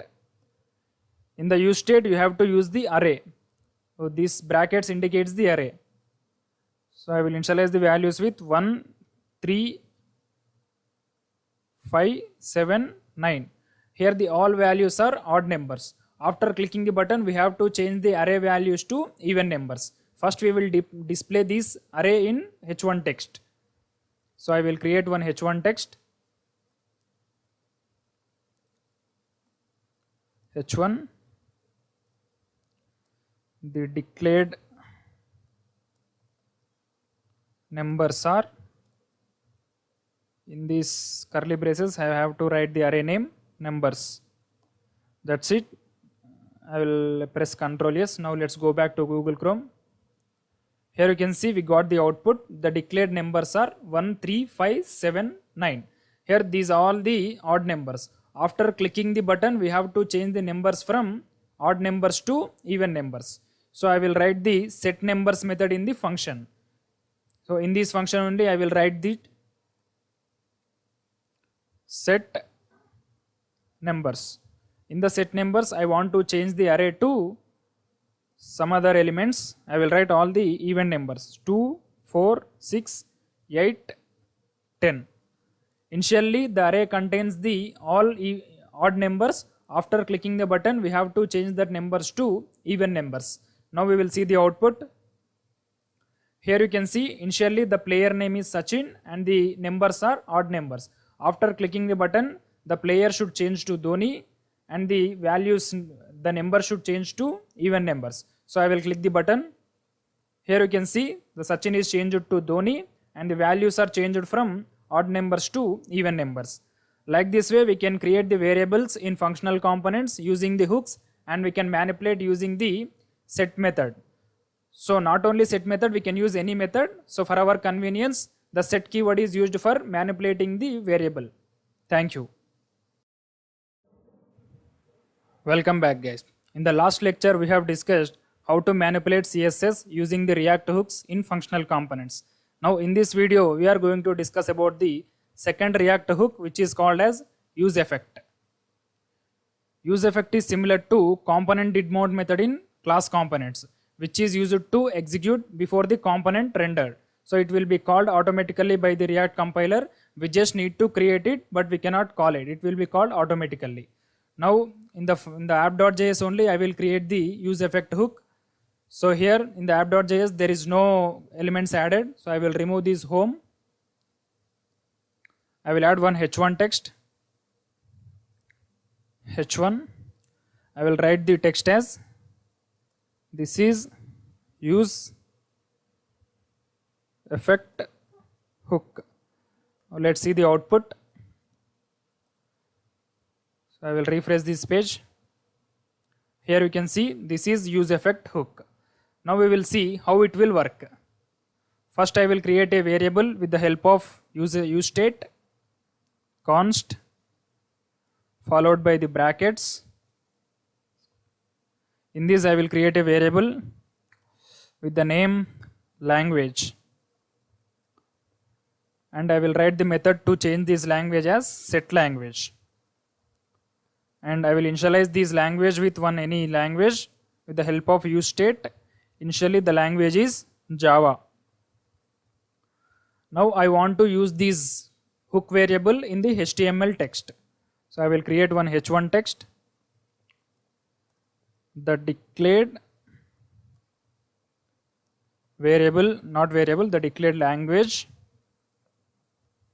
is in the curly braces. You have to write the variable name. Here the variable name is language. Now let's see the output. Here you can see we got the output. The declared language is Java. Now I want to change this language to some other language like JavaScript or Python without writing any function and without on-click event in the component. So now I have to use effect hook for these situations. It is a lifecycle method in functional components.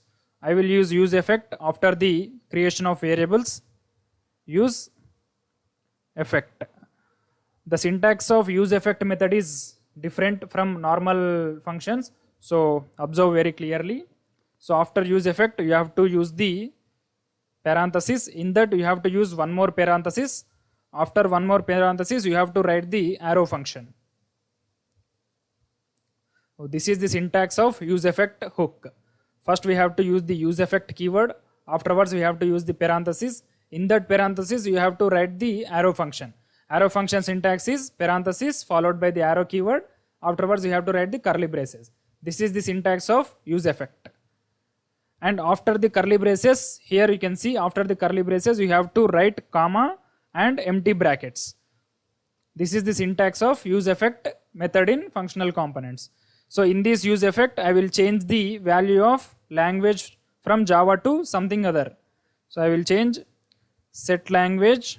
In the parenthesis I will write another language JavaScript. So here we have created the use effect function, but we have not called it. It will be called automatically by the React compiler. Now let's see the output. If the output is the declared language is Java, the program is incorrect. If the output shows the declared language is JavaScript, hence our program is correct. Let's see the output. Here you can see the language is changed from Java to JavaScript. Here we have not written any function, we have not written any on-click, and we have not added any buttons also. It is changed by the help of use effect only. So whenever you write the use effect function, it will be called automatically by the React compiler, and whatever the statements you write in the use effect function, that will be executed automatically. We need not to call this use effect function. Welcome back, guys. In the last lecture we have discussed how to implement hooks in functional components. Now in this video we are going to see how to manipulate CSS with the help of hooks in functional components. For this I will create a new component in the source folder. Right click on the source folder. I will name the component as home. I will name the component as home.js. In this I will write the functional component syntax. Import React from React. Afterwards I will write the function followed by the function name.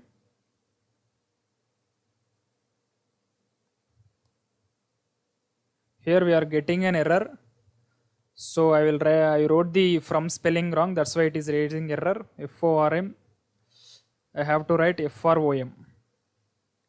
So the error has gone. Now we have to write the function definition. I will return div which consisting of h1 element. In this I will write the manipulating CSS. Manipulating CSS using hooks. Now we have to export it in the app home.js component and we have to import it in app.js.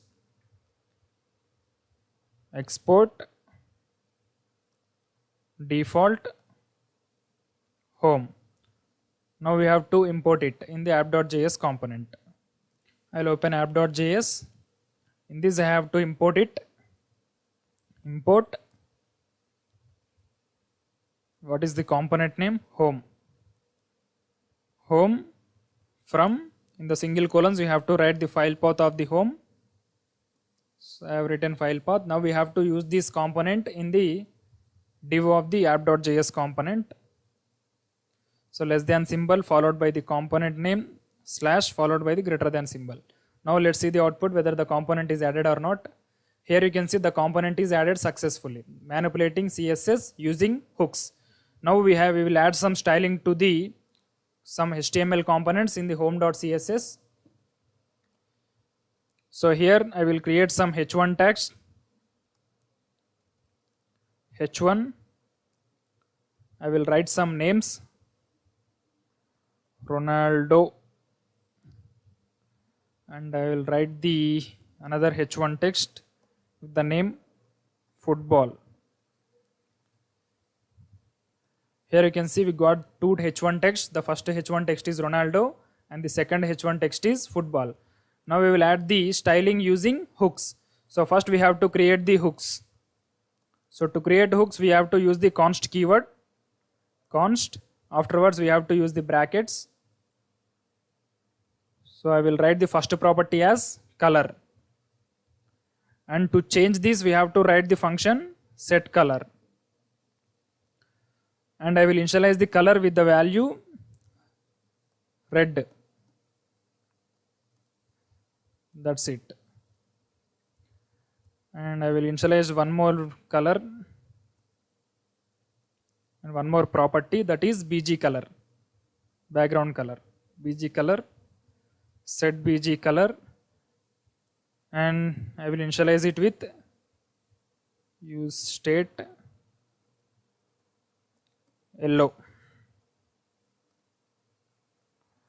Now we have to use these two variables in the style property in the HTML content.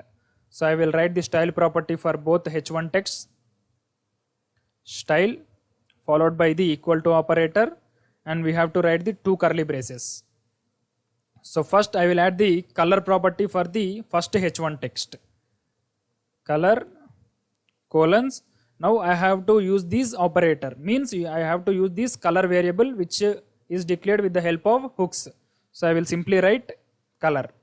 That's it. You will see the output.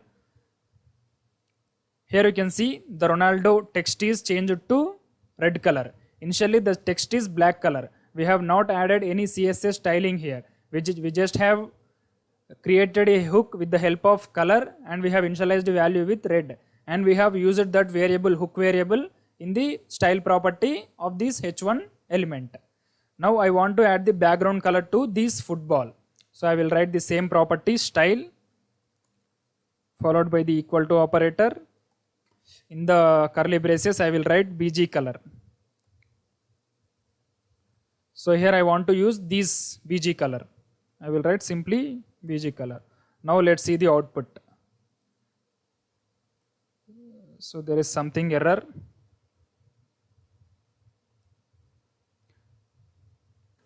So here we have written the CSS property as bg color. So it is not bg color, it is background color.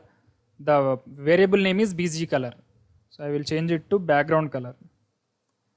Now I will enter Ctrl S. Now let's see the output. Here you can see the background is added to the second h1 text and the color is added to the first h1 text. So in this component we have added all the styling using with the help of hooks only. Now I will create one button, and after clicking that button we have to manipulate the CSS. First I will create the button with the name change styling. I will write on click for this button. On click equal to, in the curly braces you have to write the function name. So I want to write the function name as change styling. So above the return I will implement the function with the function keyword change styling. In this function definition we have to use these two methods which are used to change the color, and the second method is used to change the background color. So first I will change the color. Set color. So whatever the text you write in these parentheses, that will be added to this h1 text color. So I want to change the color from red to green, and I want to change the background color from yellow to blue.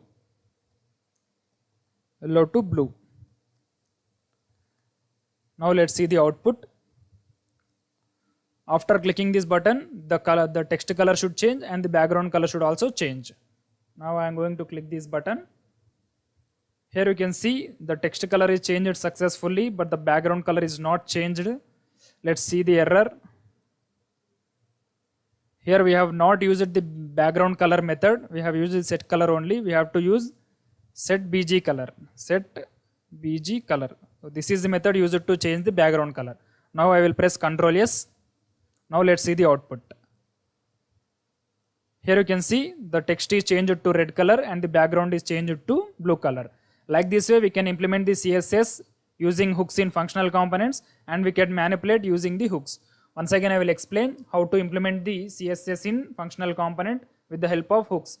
First we have created two variables with the help of hooks and useState method, and we have initialized the values with red and yellow. Red is color and the yellow is bg color, means background color.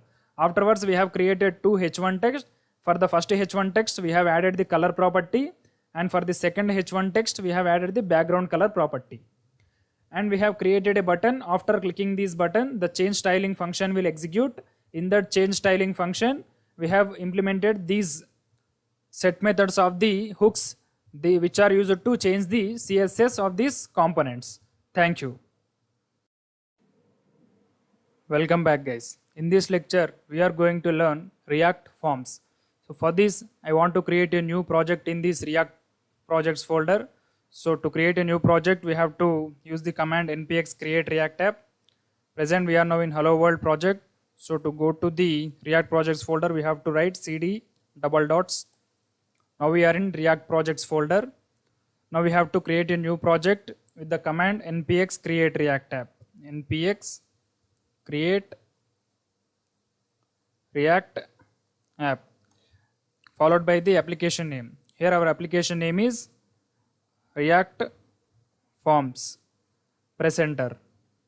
It will start creating a new React application for us. It may take around 2-3 minutes.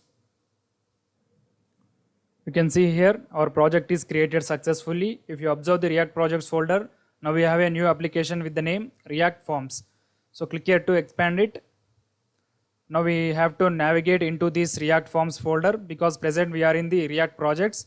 So I will write cd React Forms. Now we have to execute it with the command npm start. You can see here our project is executed successfully. Now we will open Google Chrome and we will run localhost 3000. Here you can see this is the default output for any React application. Now we will edit app.js file in the source folder. Click on this source folder and select app.js file. And here I will remove all the default stuff in the div. And I will write the heading as React Forms in the h1 text. React Forms. Control S. Here you can see all the default stuff has gone. Now we have only one h1 text in the output. Now we are going to create some input fields because in the forms we have to put input fields only. First I will create the form tag, form. Afterwards I will write one input field, input. So here the type is text and I will write the placeholder. Placeholder is equal to username. Here you can see an input field is created. Now we need to create a button. After clicking that button, we have to get the input field value in alert. Means we are accessing the input field using some techniques in functional component. Now I will show what technique it is. First we have to create a button. I will name it as show input value. Show the input value. Here you can see we got the button, but these are in horizontal direction. Now we have to get this button at the bottom of the input field. I will write the br tag in between the input field and button. Here you can see now we got the button down. First input field, afterwards we have the button. Now we have to implement the hooks concept in this app.js component because we are working in the functional component. So for the state management, we have to use the hooks concept in functional component, and in class component, we have to use the state methods, this dot state. So as I said in the previous lecture only, from this video onwards, we are going to use only functional components. We are not at all using class component because in class components, the code is very lengthy and boilerplate code is very high. That's why we are focusing on only functional components. So first I will create a hook with username value. So here after the function, I will create one hook, const, in the square brackets you have to create a hook with the value username. So to change this value, you have to write the set method, set username. We have to initialize it with something. I will initialize it with empty string, use state, that's it. Now we have initialized the variable with username, and the set username is the method which is used to change this username value, and we have initialized it with empty string. Now we have to assign this username to the input value. Now I will show you how to assign it. Value equal to username. Control S. So after clicking this button, we have to get the value of the input field. So I will write on click for this button. On click is equal to, we have to execute one function, show input. I will create this show input in this area. Function show input. In this I will write the alert message. In this alert we have to print the input field value. So to get this input field value, we have to access with this username. I will simply write alert username. Now let's see the output whether it is working or not. So I will type something in this input field. So I will write JavaScript. Here you can see I am typing, but there is nothing in the input field because we have to write the onChange event for input field in the React.js. Without onChange event, we cannot create the input fields or forms in the React.js. Keep it in mind, for every input field you create in the React.js, we have to use the onChange method. It is compulsory. So I will write onChange in this input value. onChange. So here in the onChange, you have to change the value of the username. So for every change in the input field, this onChange method will occur. So we have to write something in the onChange method. So I will write equal to operator and I will write the curly braces. In this we have to set this method. Here you can see set username. So for every onChange method, we have to update this set username method with the input value. I will show you how to use it. So in this onChange method, you have to write the arrow function, curly braces. In that curly braces, you have to write the arrow functions, parenthesis followed by the arrow. Afterwards, you have to use curly braces again. This is the arrow function. So it's difficult to understand, but you have to listen. So in the onChange method, first you have to write the curly braces. In that curly braces, you have to write the arrow function. This is the syntax of arrow function. First you have to write the parenthesis. Afterwards, you have to write the arrow symbol. Afterwards, you have to write the curly braces. In these curly braces, you have to write the set method, set username. In the set username, you have to write the changed value of the input field. So whenever you are adding any new alphabet to the input field, this onChange method will occur. So for every time you add new alphabet to the input field, we have to update this set username. So that's why we will take this onChange method as input event. So here I will take the parameter as the event or EE, simply E. Here E stands for event. So in this E, we will get the value of this input field. Now we will update this set username using this E. So I will write the set username as E dot target dot value. This is the syntax of input fields in React.js functional component. So it's very difficult to understand it the first time, but you have to listen it. First we will see the output whether it is working or not. Here I will type something in the username. I will write JavaScript. Here you can see now the text is coming in the input field because of the onChange method. JavaScript. So after clicking this button, we have to get the alert with the message JavaScript. So I will click this button. Here you can see we got the alert with the message JavaScript. So this is the way to write input fields in React.js. Once again I will explain. Here we have created a input field in the form element.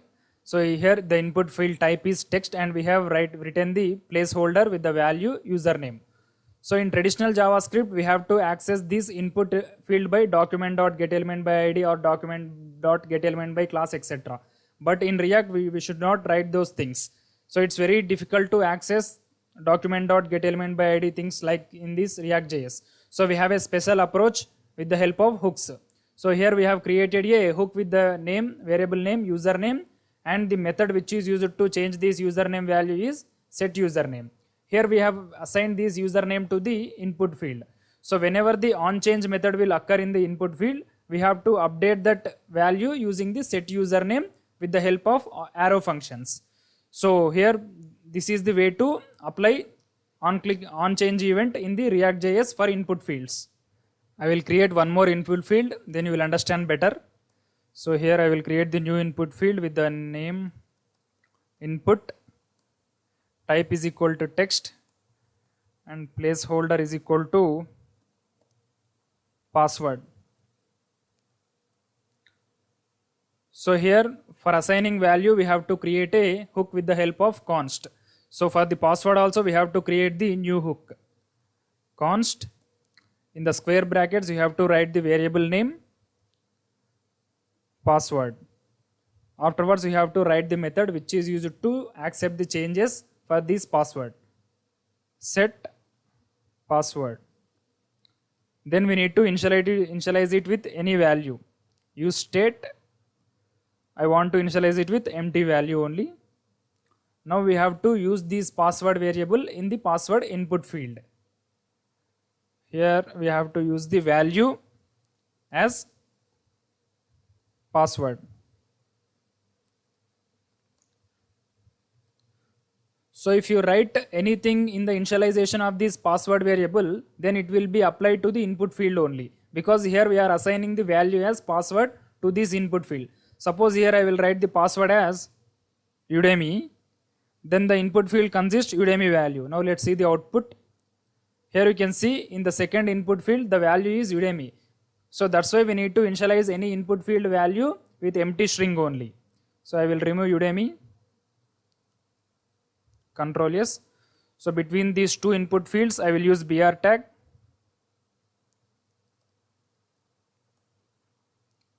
Control S. Now we have two input fields, username and password. Now we have to write the onChange event for the second input field, means password input field. So I will write onChange event, onChange. So for every onChange we have to write the function with the help of arrow functions. So to write the arrow functions, first we have to use the parenthesis. Afterwards we have to use the arrow symbol followed by the curly braces. So this is mandatory in input fields for the functional components with the help of hooks. So to get the value of the input field, we have to use the event in this parenthesis, E. Now we have to use the set password method. Set password, and we have to update the value by E dot target dot password. That's it. Now for this onClick method, we have to alert the password now. Before we have alert the username, now we have to change it to the password. I will alert the password. Control S. Now we will see the output. So whatever the text I will write in the password, that should be written in the alert dialog. So I will write the password as Udemy. Now I will click the button. Here you can see we got the output undefined. There is something mistake in the code. Let's find out. So let's see the error in the input field. Input type is equal text, placeholder is equal to password, value is equal to password. In the onChange method we have written the arrow functions. So to update we have to return the set password e dot target dot value. So instead of value I have written the password, that's why it is raising error. So here we have to write the value because we want to print the value of this password. That's why we have to write e dot target dot value. Now let's see the output.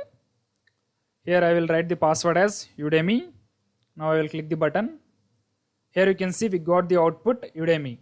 So like this way we can perform the form handling, means we can get the input values using the functional components with the help of hooks. Thank you. In the next video we are going to learn about the submit event, means form submit event. Welcome back guys. In the last lecture we have discussed about how to get the input values using the hooks in functional components. Now in this video we are going to learn how to submit the form to the browser. Means after submitting form you have to get all the values of that respective input fields in the forms. So here I have removed all the stuff in the yesterday's class. So here we have only one h1 text with the value React forms. Let's see the output. You can see here we have only one h1 text with the value React forms. Now let's create a form with some input fields. First I will create the form.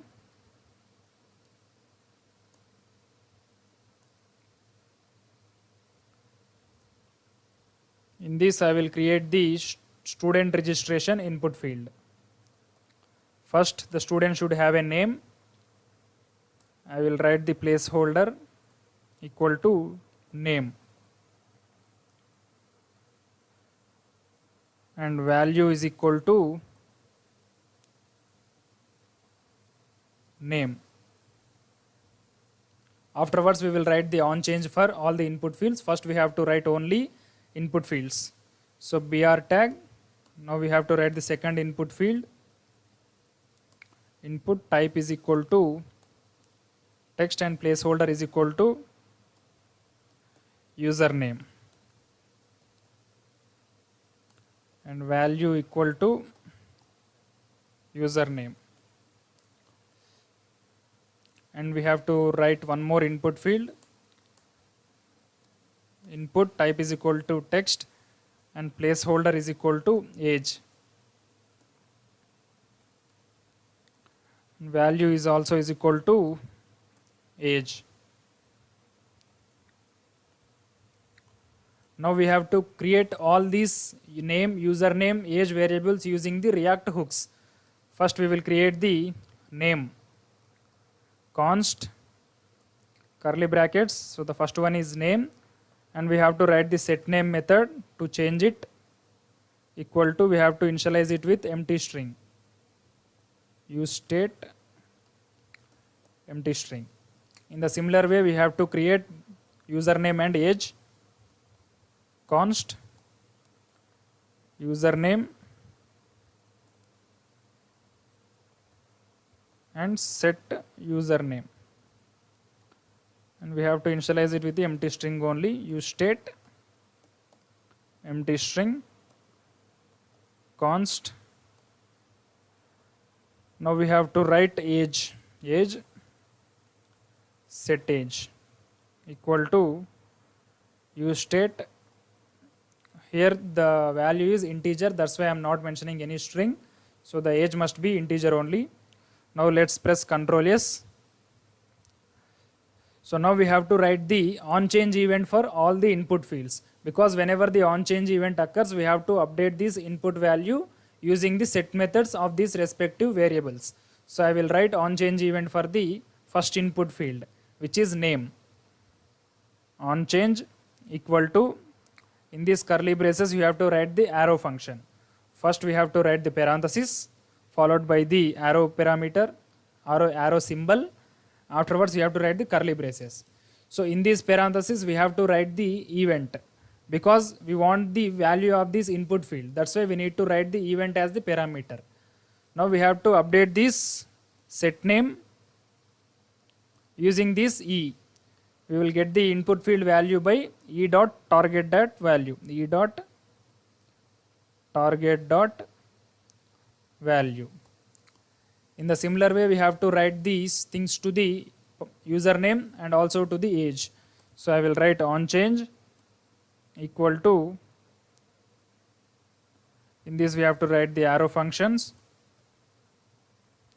First we have to accept the event as the parameter in the arrow functions. I will write set username e dot target dot value. In the similar way we have to write to the age also. On change equal to, in the curly braces you have to write the arrow function. So these parentheses you have to write the event, and here I will write the set age.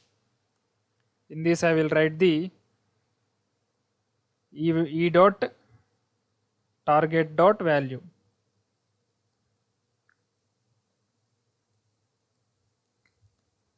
Here you can see all the errors has gone. Now we have to write the one button which is used for submitting this form, or we can simply write the input with type button also, type submit also. So here I will write the input, here the type is equal to submit, and I will write the value as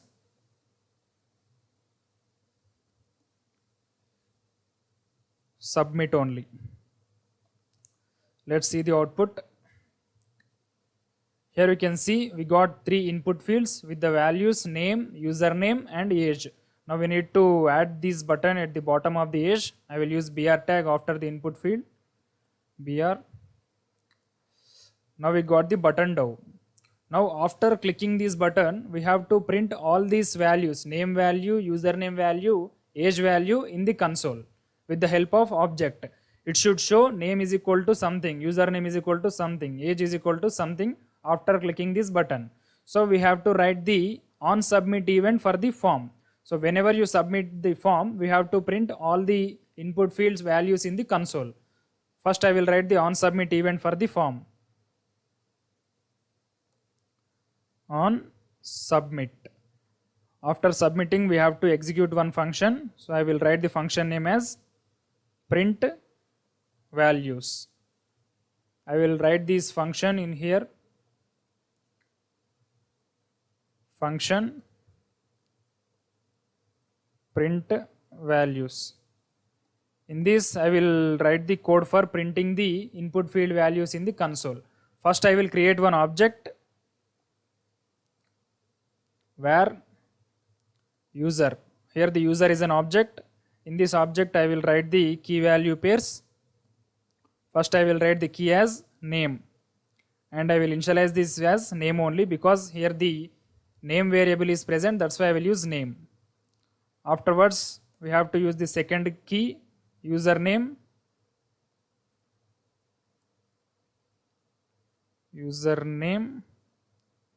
and the value is also username.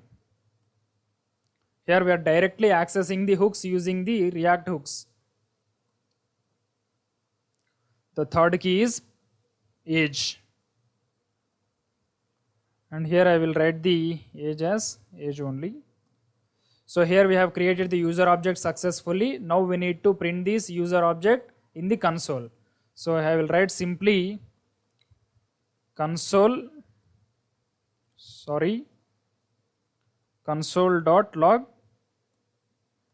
I'll write user. That's it, our program is completed.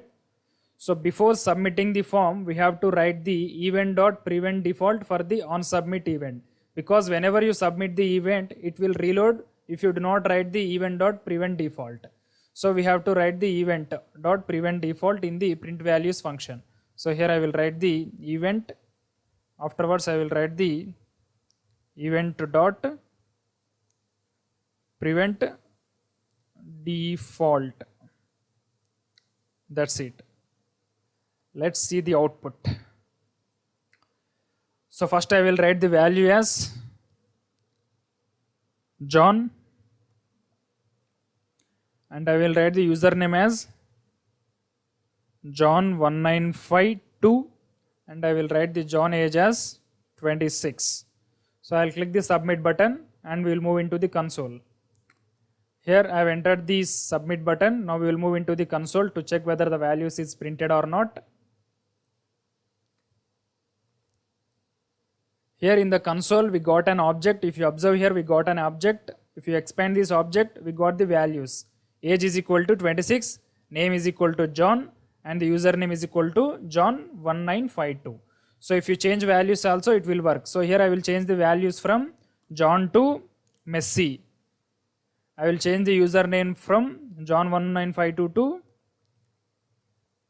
Messi887. Once again, I will click the submit button. Here you can see again we got the console object. If you expand it, we got it. Age is equal to 26, name is equal to Messi, and the username is equal to Messi887. Like this way, we can submit form in the React. Once again, I will explain all the things. Here we have created 3 hooks with the values name, username, age, and we have created 3 input fields with the same only name, username, and age. So for every onChange event, we are updating the set method using the onChange event with the help of hooks. So after onSubmit, we have to execute this function. The function name is print values. Here we have taken all the input field values using an object. That object name is user. So we have printed the entire user object in the console. Thank you.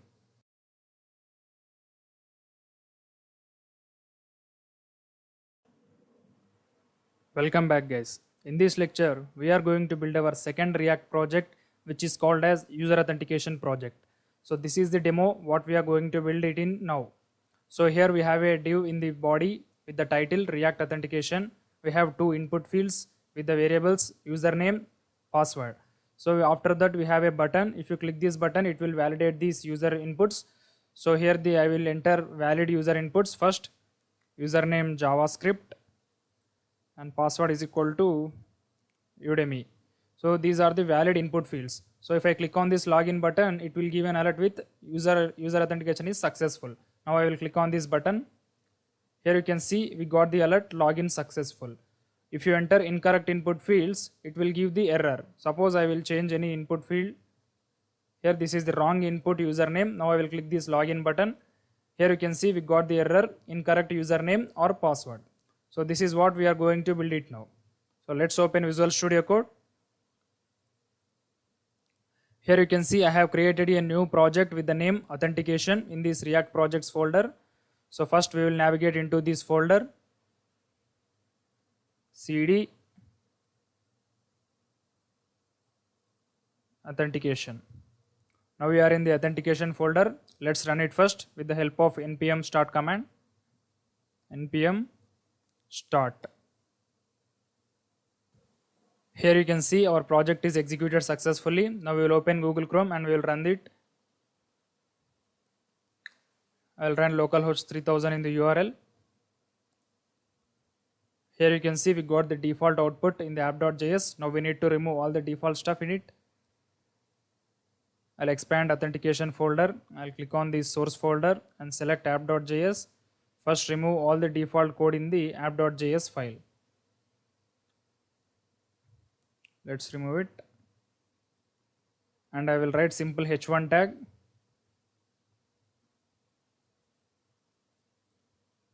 h1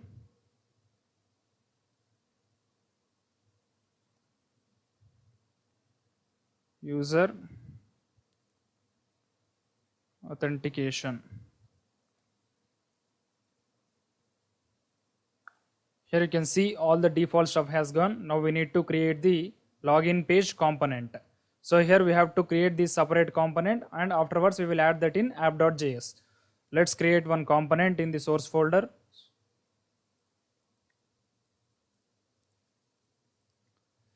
I'll write that component as login.js.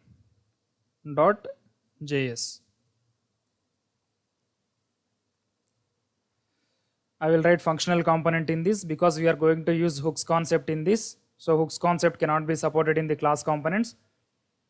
Import React from React. Afterwards I will write one function followed by the function name, function login parenthesis. In this I will return any HTML content. First I will return only one div with one h1 tag. I will write div.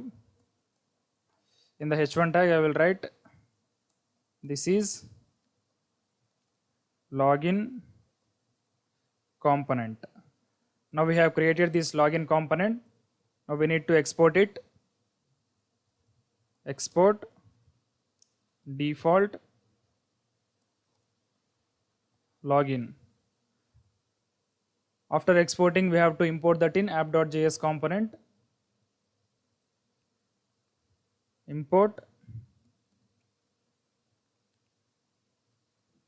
login from, in the single colons you have to write the file path of the login component, login. Now we have to add this login component in the app.js component.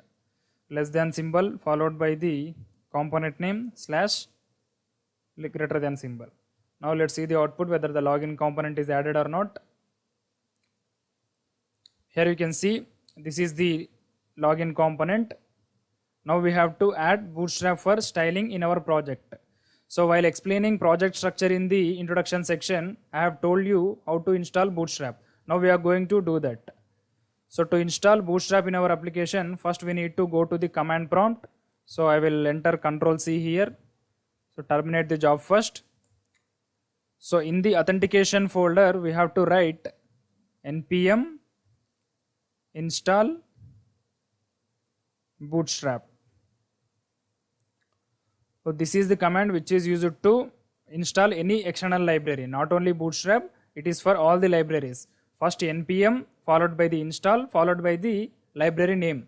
Here the library name is Bootstrap. That's why I have written npm install Bootstrap. Press enter. It will start installing Bootstrap in our application.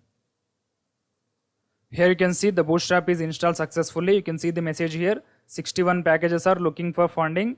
Run npm fund for details. Now we have to run the application once again with the help of npm start command. Npm start. Every time you install any new library, then you need to restart the application in React.js. This is must and should. Press enter. So it will start once again. Here you can see the application is restarted successfully. So to check whether the Bootstrap is installed successfully or not, we have to create one button in the login.js with the Bootstrap class. Then we can know whether it is installed or not. So I will create one button with the Bootstrap class.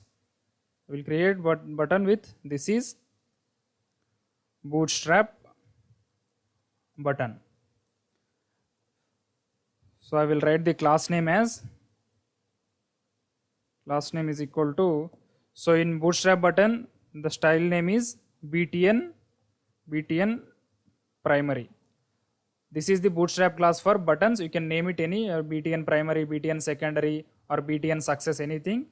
So this is the primary component button in the Bootstrap for buttons. So I will press Ctrl S.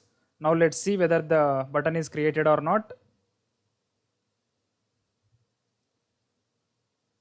Here you can see there is no button in the login.js component. Once we will refresh it, here you can see the button is created, but it is not a Bootstrap button. So there is no styling applied for this button. So because here we have installed Bootstrap in our application, but we have not imported in the login.js component. After installing, we have to import that in the respective component, in which component you have to use the Bootstrap classes. So to import the Bootstrap in this login.js component, we have to write the import statement. Import Bootstrap from. So as I said, any external library related files will be presented in the node modules folder. Now we need to move into this node modules folder. So present we are in the source folder, that's why we need to write 2 dots. Then we have to go to this node modules folder. In the single colons we have to write 2 dots and slash. Now we can see the node modules folder. In the node modules we have to select the Bootstrap folder. Here you can see Bootstrap. After selecting Bootstrap folder, you have to select dist folder. Here you can see the dist folder. After selecting dist, you have to select CSS. After selecting CSS, you have to select the min.css. Here you can see this is the min.css, in which we can find the all Bootstrap classes. Select this bootstrap.min.css. So if you import this module from the node modules folder, then we can apply any Bootstrap classes for our HTML components in the React.js. Now let's see the output. I'll press Ctrl S. Now we will go back to Google Chrome. Here you can see the Bootstrap button is created successfully. Before importing the statement, we got the natural HTML button. After importing the Bootstrap in the login.js component, the button is styled automatically with the help of this Bootstrap class. So like this way, we can install Bootstrap in our application. In the next video, we are going to create input fields and we are going to write all the actual logic of the authentication system. Thank you. See you in the next class. Welcome back, guys. In the last lecture, we have discussed about the how to install Bootstrap in our project. Now in this video, we are going to design the project. So if you observe the project, we have one div in the center of the page. In that div, we have one HTML h1 text with the value React Authentication, and bottom of the text we have 2 input fields, and bottom of that input fields we have one button. Now let's create this div with the help of Bootstrap grid system. Let's create Bootstrap grid system in the login.js component.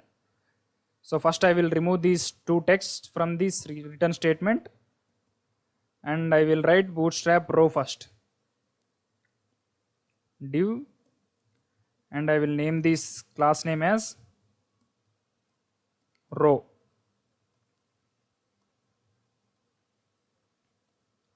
So in any Bootstrap row, there will be 12 columns. So I want to use only 4 columns in that. So it will be placed at the horizontally center. I want to use only 4 columns. I will create one more div with then class name equal to select only 4 columns, we have to write call md4. In this we have to create one form. Because we are working with the authentication system, that's why we need to form in this form. In the form we have to write 2 input fields and one submit button. So I will create 2 input fields. Input type is equal to text, placeholder is equal to, so the first input field is username and we will write the class name as form control because we are using the Bootstrap input classes. Form control. So like the same way I will copy this text and I will replace it for the password also. Placeholder password, and the class name is also form control. And after the input fields we have to create one button. Input type is equal to submit and class is equal to, so this submit is a button, that's why we need to use any Bootstrap button class, btn primary. Now let's see the output, whether the input fields and buttons are created or not. Here you can see we got the 2 input fields and 2 buttons. So if you remove the zoom, it will be very clear. Now we need to bring this div at the center of the page. If you observe this page, the div is at the center. Now we have to bring this div at the center. Now I will write justify content center in the row class. So it will bring all the columns to the center horizontally. Justify content center. Let's see. Here you can see the input fields added into the center of the horizontal. Now we have to add some margin and padding to these input fields. Let's create one CSS file for this login.js. Login.css. In this I will create one input field. Input. I will add margin top empty 10px. Now we have to import this CSS in the login.js component. Import in the colons, single colons, you have to write the file path of the login.css. This is the login.css. Now we will see whether the margin is added or not. Here you can see the margin is added for the input fields. Now we have to add the background color to this page. If you observe here, we have a beautiful background color in the actual project. Now we have to get this beautiful background color with the help of one website. So I will show the website. The website name is Web Gradients. In this website you can get all the gradient colors.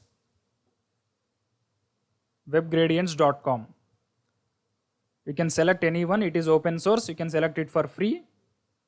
Here you can see, just copy the CSS and copy that link in the body component. So I will copy this color like, I will select this color, sharp blues, copy CSS, and we have to apply that background color in the index.css. Because index.css is the global style sheet for entire React.js components. So if you apply this here background color, it will be applied to the all components. That's why I will write the background color in the index.css body component. Here I will paste the background color. Now we will see whether the background is added or not. Here you can see the background is added successfully, but we have to add some styling to this background. So I will add the background repeat is equal to none. Background repeat, no repeat. We will see it. Here you can see we get the background, but it is added to the form only. Now we have to add this background to the entire page. I will write the maximum height as 100 VH. Height 100 VH. Let's see. Here you can see we got the output. Now we have to add some margin to this form. So if you observe the actual project, this form is present horizontally center and it is also present at the vertically center. Now we have to bring it down. So I will add the margin for the form.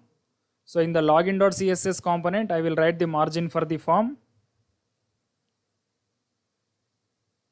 So instead of margin for the form, I will write margin for call MD4. Because I want to add margin for entire div. Here the form is present in the call MD4 div. This is the class name which is used to apply styling for this div. So I will write this call MD4 in the CSS with the help of dot operator, because we are writing styling with the help of class name. So I will write the dot call MD4, MT means margin top is equal to, I will write 150 px.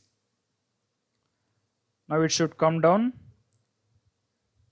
Here you can see we got the form in the center of the page. Now we have to add the background for this form. Select any background color for the form. So I will select this white background, copy CSS. Now we have to add that background color to the call MD4.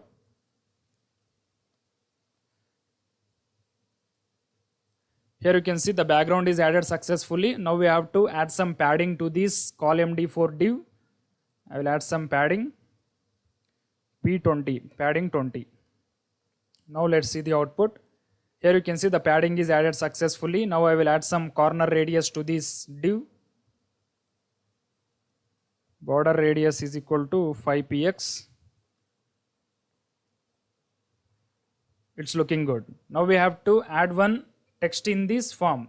I will bring this user authentication system to this form. So instead of writing this user authentication in the app.js, I will write it in the call MD4 div. First I will remove the user authentication h1 text in the app.js. Here I am removing it. Ctrl S. Now I will write it in the form tag. Here you can see call MD4. In this I will write the user authentication in the h1 text. User authentication. Now let's see the output. Here you can see we got the output. This is user authentication. So as of now we have completed the designing part. In the next video we are going to discuss about the developing part. Means how can we write the hooks and how can we validate the form with the username and password input fields. Thank you. Welcome back guys. In the last lecture we have completed the designing part of the user authentication system. Now in this video we are going to discuss about the developing part. So to create and validate any form in the React.js functional components, we can use hooks concept. So first I will create hooks with the variables username and password. Const, in the square brackets we have to create the variable and the function which is used to change that variable. So first I will write the variable as username and I will write the function as set username. And we have to initialize it with useState method. useState, initially the value is empty. In the similar way we have to create it for the password also. Const password and set password equal to useState. This is also empty string. Now we have to use these two variables in the input field values. So after the class name, I will write the value equal to username. After writing the value, we have to write the onChange method for these input fields. OnChange. For every onChange method, we have to update the input field value with the help of arrow functions. So this arrow function will take the parameter as event. So here I will write the event as the parameter in the arrow function. So I will press Ctrl Enter, it will come down. Here you can see in the arrow function E is the event. Now we have to update the username value by using the set username method. Set username. We will get the username value with the help of this event. Event.e.target.value. In the similar way we have to write these two password also. First I will initialize it with value equal to password, and in the bottom I will write the onChange method for this password. OnChange is equal to, in this I will write the arrow function which accepts the event as a parameter, and I will update the password input field with the help of set password method. Set password e.target.value. Now we have to write the onSubmit event for this form. Whenever you click the submit button, the onSubmit event will occur.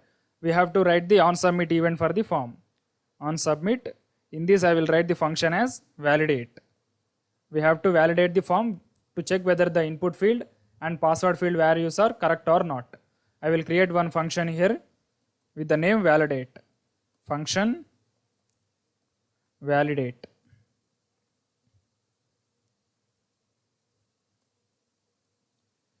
First we have to receive these input values. So I will create two strings.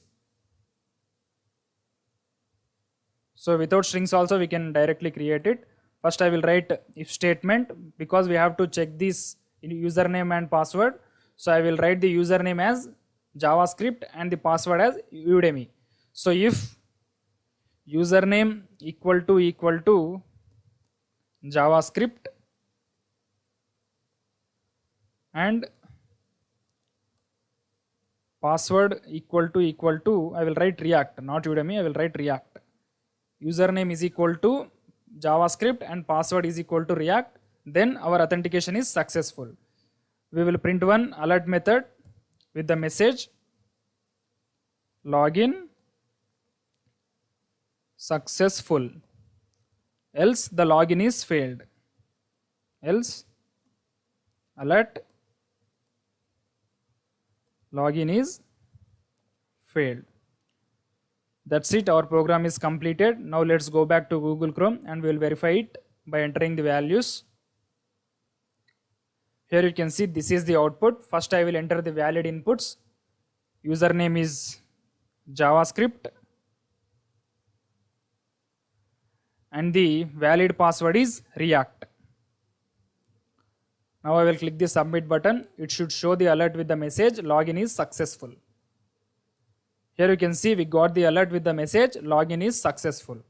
So if you enter any incorrect values, it will show the error. So I will enter some incorrect values. JavaScript, I will write the password as Python. Now I will click the submit button. Here you can see we got the error login is failed. So if you observe the actual page, while clicking the login button, we are getting the pop-up. So here if I click the login button, we are getting the pop-up with the message with one symbol also. So to get this in our developing project, we have to import one library that is called Sweet Alert. So I will show you how to import this message. So it will be very helpful while developing the actual projects. Instead of showing alert, we have to show the dialogues. So if I enter the correct inputs also, it will show the tick mark which indicates the correct login. So I will click this login button.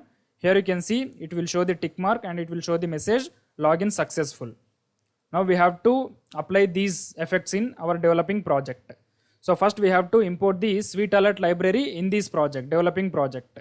Now I will show you how to import this Sweet Alert function in our project.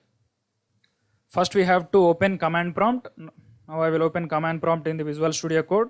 So press Ctrl C here, it will terminate the job. Now we have to install the npm install Sweet Alert. So Sweet Alert is the external library. That's why we have to write the command npm install swet alert.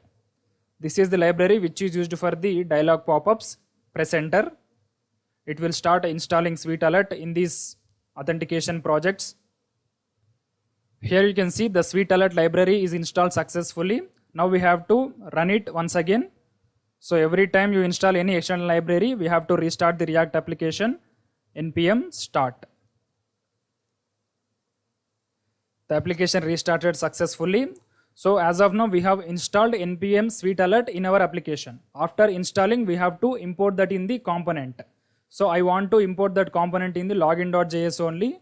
So I will write import sval. Sval stands for Sweet Alert. Sval from, in the single colons you have to write the sval. That's it. Sorry, in the single colons you have to write the Sweet Alert. You have to write the full name Sweet Alert and press Ctrl S. Here you can see there is no error. Now we have to use this sval method, means Sweet Alert method in the application. So instead of showing alert, we will show the dialog with the help of Sweet Alert. So I will remove this alert method and I will write SWAL. In this val we have to write the message. So I will write the message login successful. In the incorrect method I will write sval invalid login details. Now let's check it whether the sweet alert is coming or not. First we will give the valid inputs. So here the valid inputs are JavaScript and React.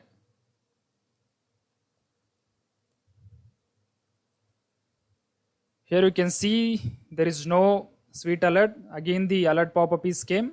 Press this OK. This is because here in the form we have not written the event.prevent default method. So if you are not writing event.prevent default method, the form will refresh once you submit the button. So it will not execute the methods inside the if statement or else statement. That's why we have to write the event.prevent default whenever you are working with form. So here I will accept the event as the parameter in the validate function. I will write the event.prevent default. If you write this method, the form will not refresh the entire page. So that's why we need to write the event.prevent default for every time. So whenever you are submitting form to the browser, then you need to accept the event of the event to the parameter. Now we have to use that event and write the event.prevent default function. Now we will check it. I will give the valid inputs JavaScript and I will write the password as React. Now I will click the submit button. Here you can see we got the pop-up with the message login successful. So like this way we can get the sweet alert pop-ups in the React application. If you want to get the symbol also, you can get it. I will show you how to. So instead of writing the message, you have to write the symbol also. So after the login successful, you have to write the any message. So I will write the message as congratulations. Congratulations, your login is successful, and the third parameter is symbol. So you have to write the symbol name, which symbol you should want. So I want the success symbol because I am writing these in login successful method. So I will write success symbol. So in invalid case we have to write the message. Please check once again. Please check your details once more, and I will show the symbol error symbol, means into symbol. Now we will see whether the symbols are working or not. First I will write the invalid inputs JavaScript and password as React. I'll click the submit button. Here you can see we got the symbol and we got the title and we also got the message. So in case of invalid, it will show the into mark. So here I have written the invalid password. Now I will click the submit button. Here you can see we got the error, invalid login details. Please check your details once more. So if you observe this val method, here we are given 3 parameters. First parameter is title, second parameter is message, and third parameter is symbol. So in case of success method, we have to write the success title and success message and the success symbol. In case of invalid or wrong methods, we have to write the negative statements like invalid login details or please check your details or recheck your details, something like that. And we have to show the error symbol. Like this way, we can implement the user authentication system in React.js with the help of functional components and hooks. Thank you.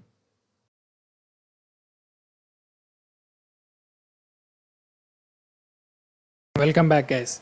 In this section, we are going to build one React to-do list with the help of hooks concept.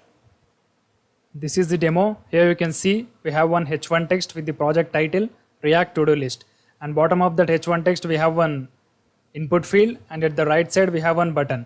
If you type any task in this input field and afterwards you click this button, then the task will be added in this list. Suppose I will write the first task as learn React.js. This is my first task. I will click the add task button. Here you can see the first task is added in the list. Learn React.js and the task number is 1.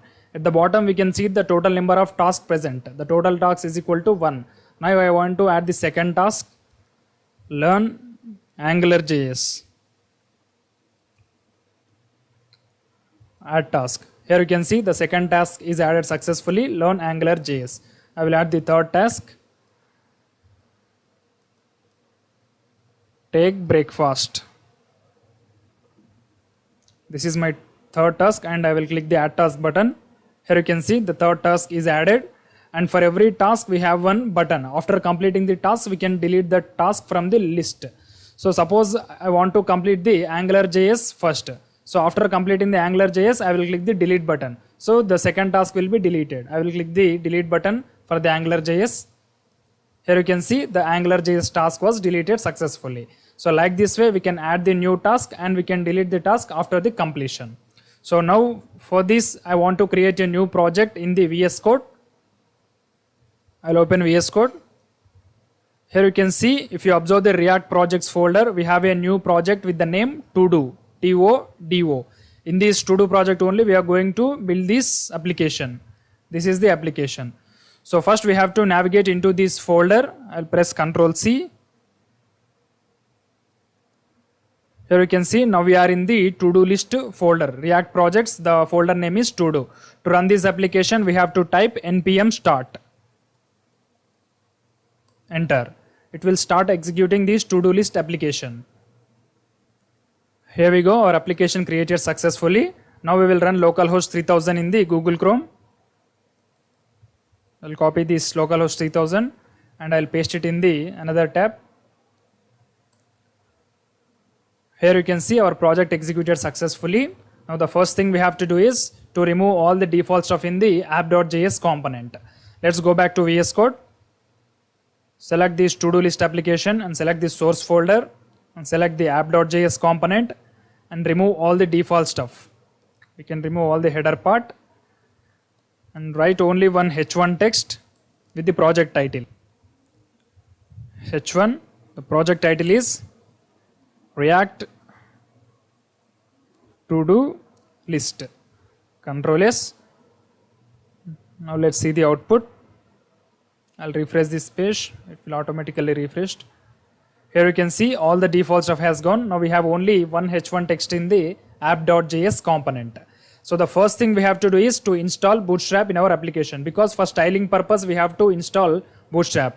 We are using the Bootstrap CSS classes directly. We need not to write every CSS class from scratch. So first I will write Ctrl C in the command prompt. I'll terminate this job and I'll write npm install bootstrap. It will start installing Bootstrap in our application. npm install bootstrap. Hit enter.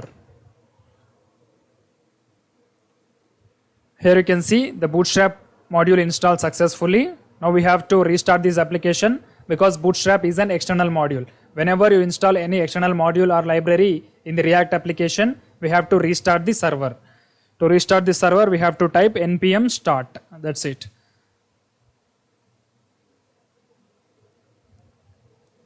Here we go. The server restarted successfully. Let's go back to Google Chrome and we'll check it. This is our developing project. I'll press Ctrl C. Here you can see the application restarted successfully. Now we will check by adding one button whether the Bootstrap is added successfully or not.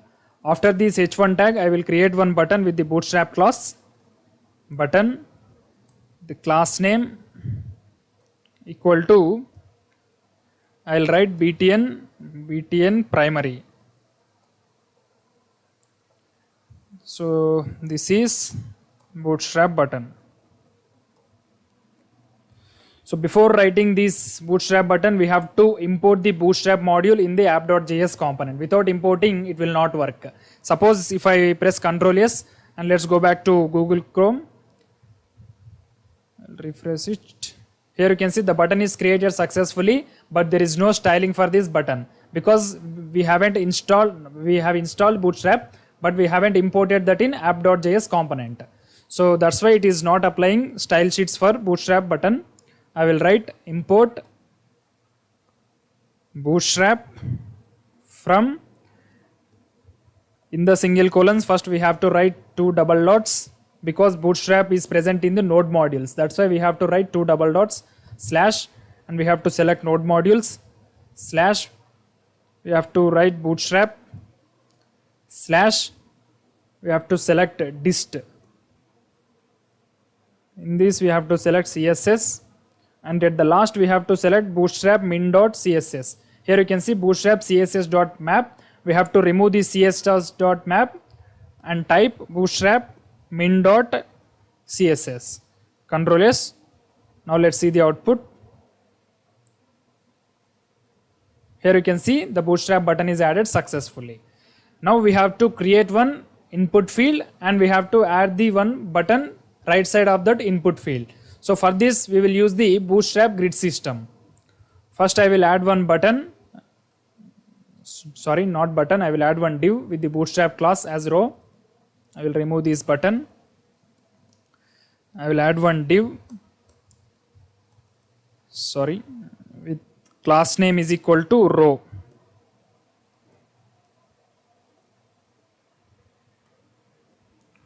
And in this we will add one input field and one button. So every bootstrap row have 12 columns. So for input field we will take 6 columns, and for button we will take only 1 column, and we will add that content in the center of the page using the justify content center class. Here I will write justify content center. So it will be centered horizontally automatically. We need not to write any CSS program for that. Content center. So whatever the columns you add in this row, that will be centered automatically. First we will add one input field. Input type is equal to text. Placeholder is equal to task name, and the class name is equal to, we have to add the bootstrap class as form control. Control S. And for this input field we will assign 6 columns. That's why I will write call md6. Control S. Now let's go back to Google Chrome. Here you can see the input field is added successfully. After this input field we have to add one button, because for adding the task.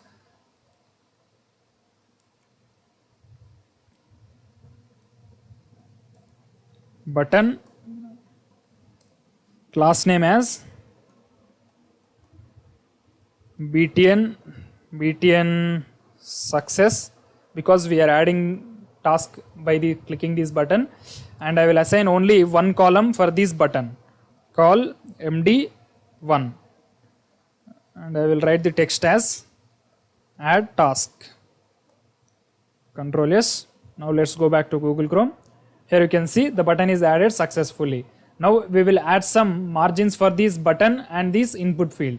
We can add the bootstrap class as m1, or we can add the CSS. So if you add the bootstrap class as m1, it will apply margin 10 for the field. Here I will write m1. This m1 stands for margin 10px. For button also I will add margin 10px. I can simply write m1 means margin 10. Control S. Here you can see the margin is added successfully. Now I will add the background color. Here you can see, if you observe the project, we have one gradient color background. To get this background color, open Google and type webgradients.com. In this website we can find all the gradient color background freely. It is an open source website. We need not to pay anything. Here we can copy the CSS code for the background color, gradient background. We can copy anything. Here I will copy this background color, copy CSS and paste it in the index.css. Here you can see this is the index.css body. For the body we have to apply the background. Control V. The background is added. Control S. Now let's see the output. Here you can see the background is added successfully. Now we have created the input field and we have added one button. Now we have to add one hook for taking this input field value. So in the app.js component I will add one hook.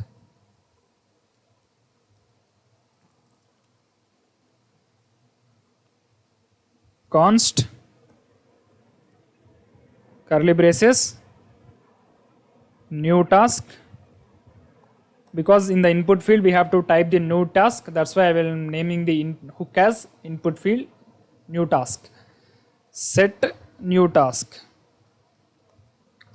and I will initialize it with empty string useState. Before using this useState hook or useEffect hook, first we have to import it. Here you can see I have not imported this useState hook, so I will press Ctrl S, so it will raise error.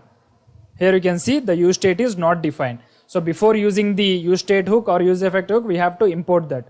After writing the import React, we have to write comma, and in the curly braces we have to write the hook name useState. Ctrl S. Now you can see the error has gone. Now we have to use this new task variable in the input field. After the class name, I will press enter. So here I will write value is equal to new task, and for adding every new text to this value, it will change the value in the new task. So we have to write the onChange event. OnChange event. Here we have to write the arrow function. So in the previous authentication project only, we have learned about these input fields. Here we have to write the event as the parameter in the arrow function, and in these curly braces we have to write the function name which is used to change the value of this new task. So the function which is used to change the value of this new task is set new task. That's why we have to write set new task. In the curly braces we have to write the new value of this new task. To get this new value, we have to use this event parameter e.target.value. e.target.value. Ctrl S. And after clicking this button, first we will add the onClick function for this button. Not onChange, onClick. OnClick equal to, and I will add the function name as add task. This is the function. Here I will implement the function add task. So to check whether the input field is giving the correct value or not, we have to print the task name in the alert. So we can get clarity about the input field. I can simply write new task. Ctrl S. Let's go back to Google Chrome. So whenever I click this add task button, the alert should pop up with the message which is added in the task name. So I will add the task name as learn React. I'll click the add task button. Here you can see in the alert message we got the string learn React. So the input field and button are working properly. In the next video we are going to add the logic for adding these tasks in the task list. Thank you. Welcome back guys. In the previous lecture we have added the background color for this index page, and we have added one input field and one button. In the input field we are taking the value of the new task, and after clicking this button we have to add that new task into the task list. If you observe the actual project, here we have the task list. So to get this task list we have to create one array, because we are storing the every new task in one array. So first we will create one array in the app.js component. So after this new task variable I will create one array, const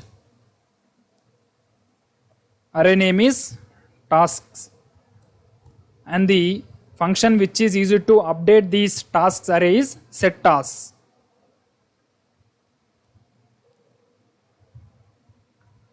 Equal to useState. Initially the array is empty, that's why we have to write empty curly braces, not curly braces, square brackets. Ctrl S.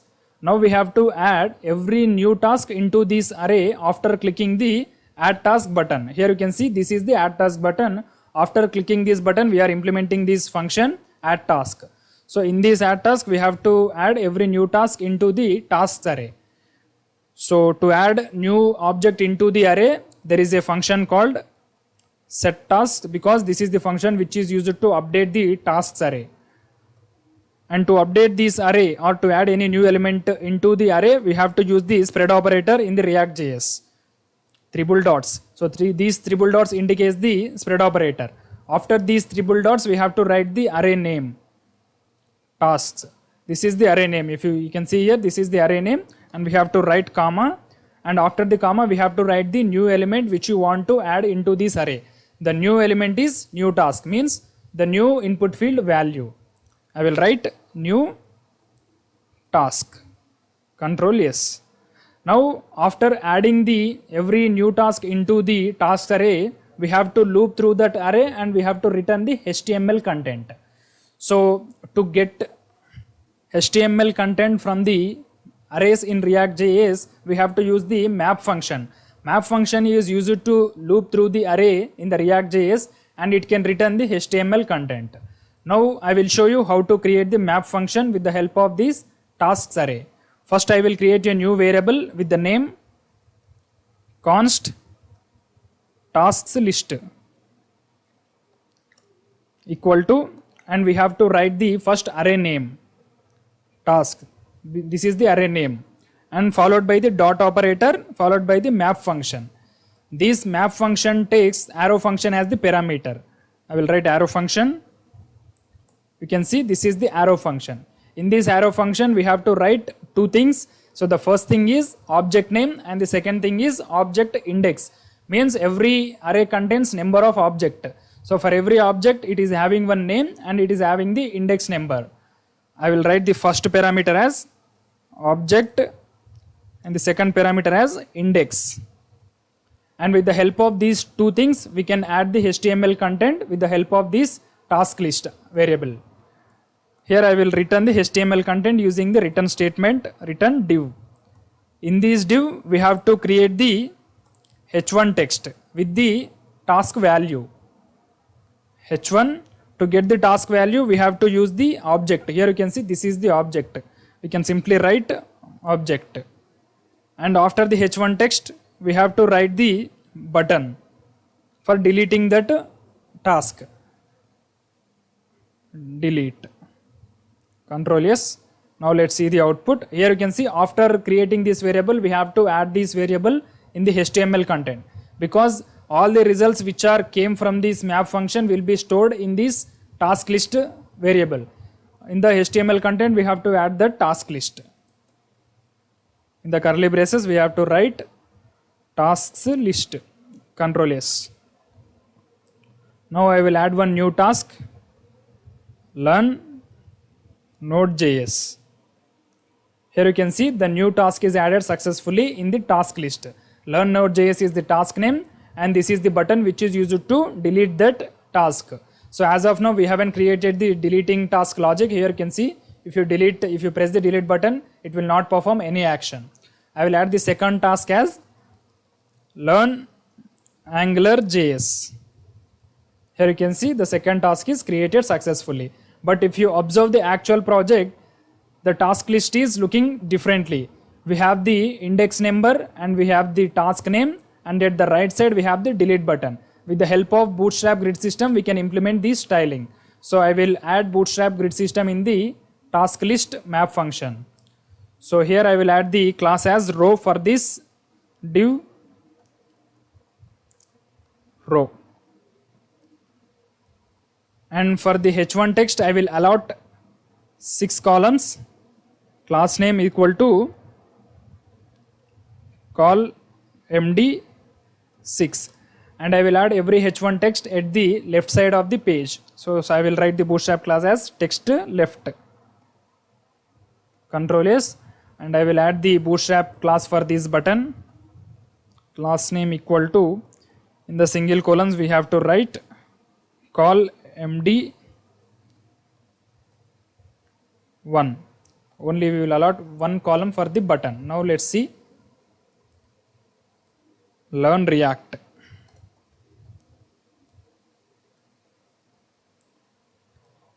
Here you can see we got the output successfully. If you apply the justify content center class for the div, these text will be placed at the center of the page.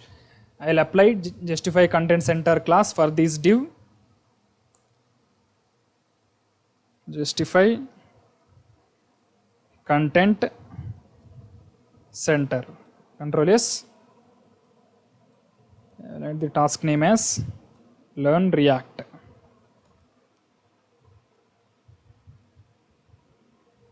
Here you can see we got the output exactly. Learn React is the task name and the function, the button which is used to delete this task. I will add the bootstrap class for this button. I'll add the class name as button danger, btn danger. Control S. Learn React. Here you can see the button is added successfully. Now I want to add the task number before the task name. To get the task number, we have to use this index parameter. Index start with the 0. That's why we have to write index plus 1 before the object name. In the curly braces, I will write index plus 1. Control S. Now I will write the task name. Learn Node.js. Here you can see we got the output exactly. One is the index name, not index name, task number, and learn Node.js is the task name, and this delete button is used to delete the task after completing. Now we are left with only one thing, that is delete function. After clicking this delete button, we have to remove this task from the task list. So with the help of index number, we will delete this task from the task list. So to delete the task, we have to create one more function which is called as function delete task.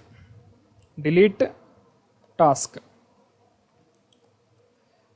And with the help of index function, not index function, with the help of array index, we can delete the array item from the task list. So after clicking this delete button, we have to call this delete function, delete task function. Here I will write the on click. The function name is delete task. So here we have to pass the index number as the parameter to this delete task function. So we cannot write the normal function in this on click event.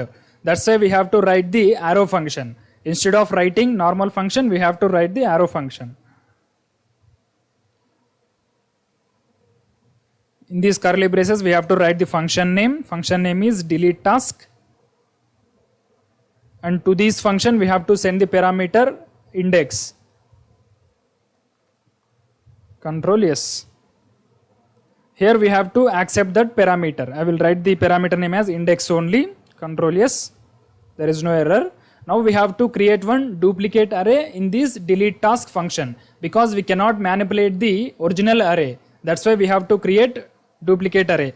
I will create the duplicate array as var duplicate array, and I will assign the direct task function, not task function, task array to this duplicate array.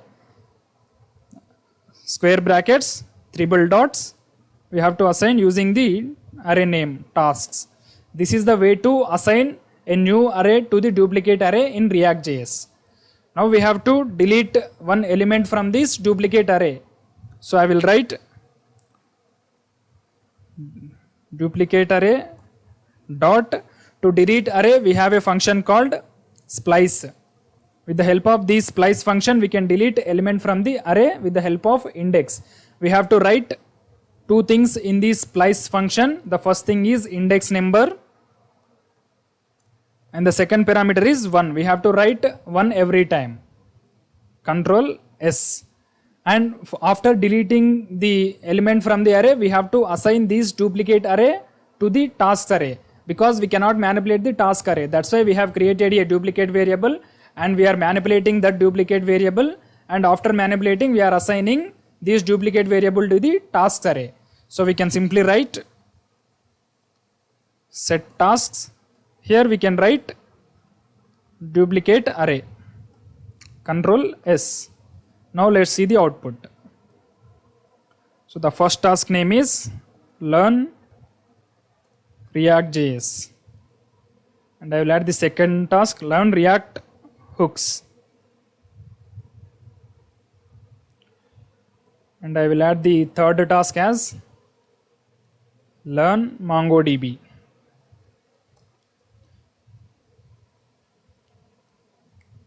Now we have added 3 tasks in the task list. So I want to complete the second task for the first. So I will click the delete button for the second task. Here you can see the second task is deleted successfully.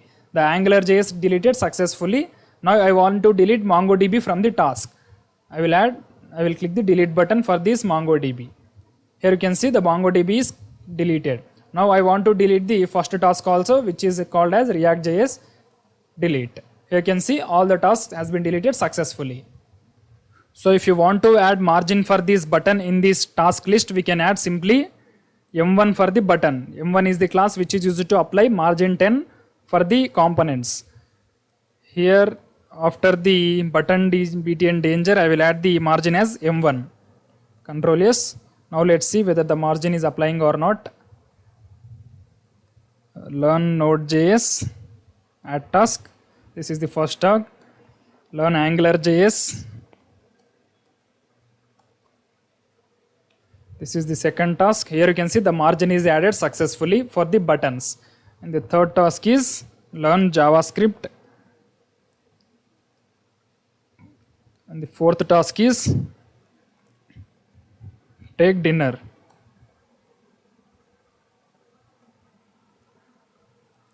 First I will complete the JavaScript task. So that's why I will delete the JavaScript task. Here you can see the JavaScript has been deleted. Now I want to complete the AngularJS. AngularJS is deleted. Now I want to do the dinner. Dinner is completed. At the last I want to learn Node.js. Node.js is completed. Like this way we can implement the to-do list in the React.js with the help of React hooks concept. Here we have used only one complex topic in this project, that is React hooks. Thank you.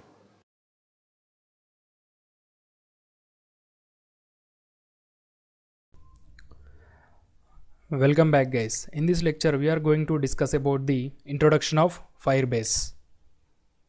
So first of all, let me tell you what is a Firebase.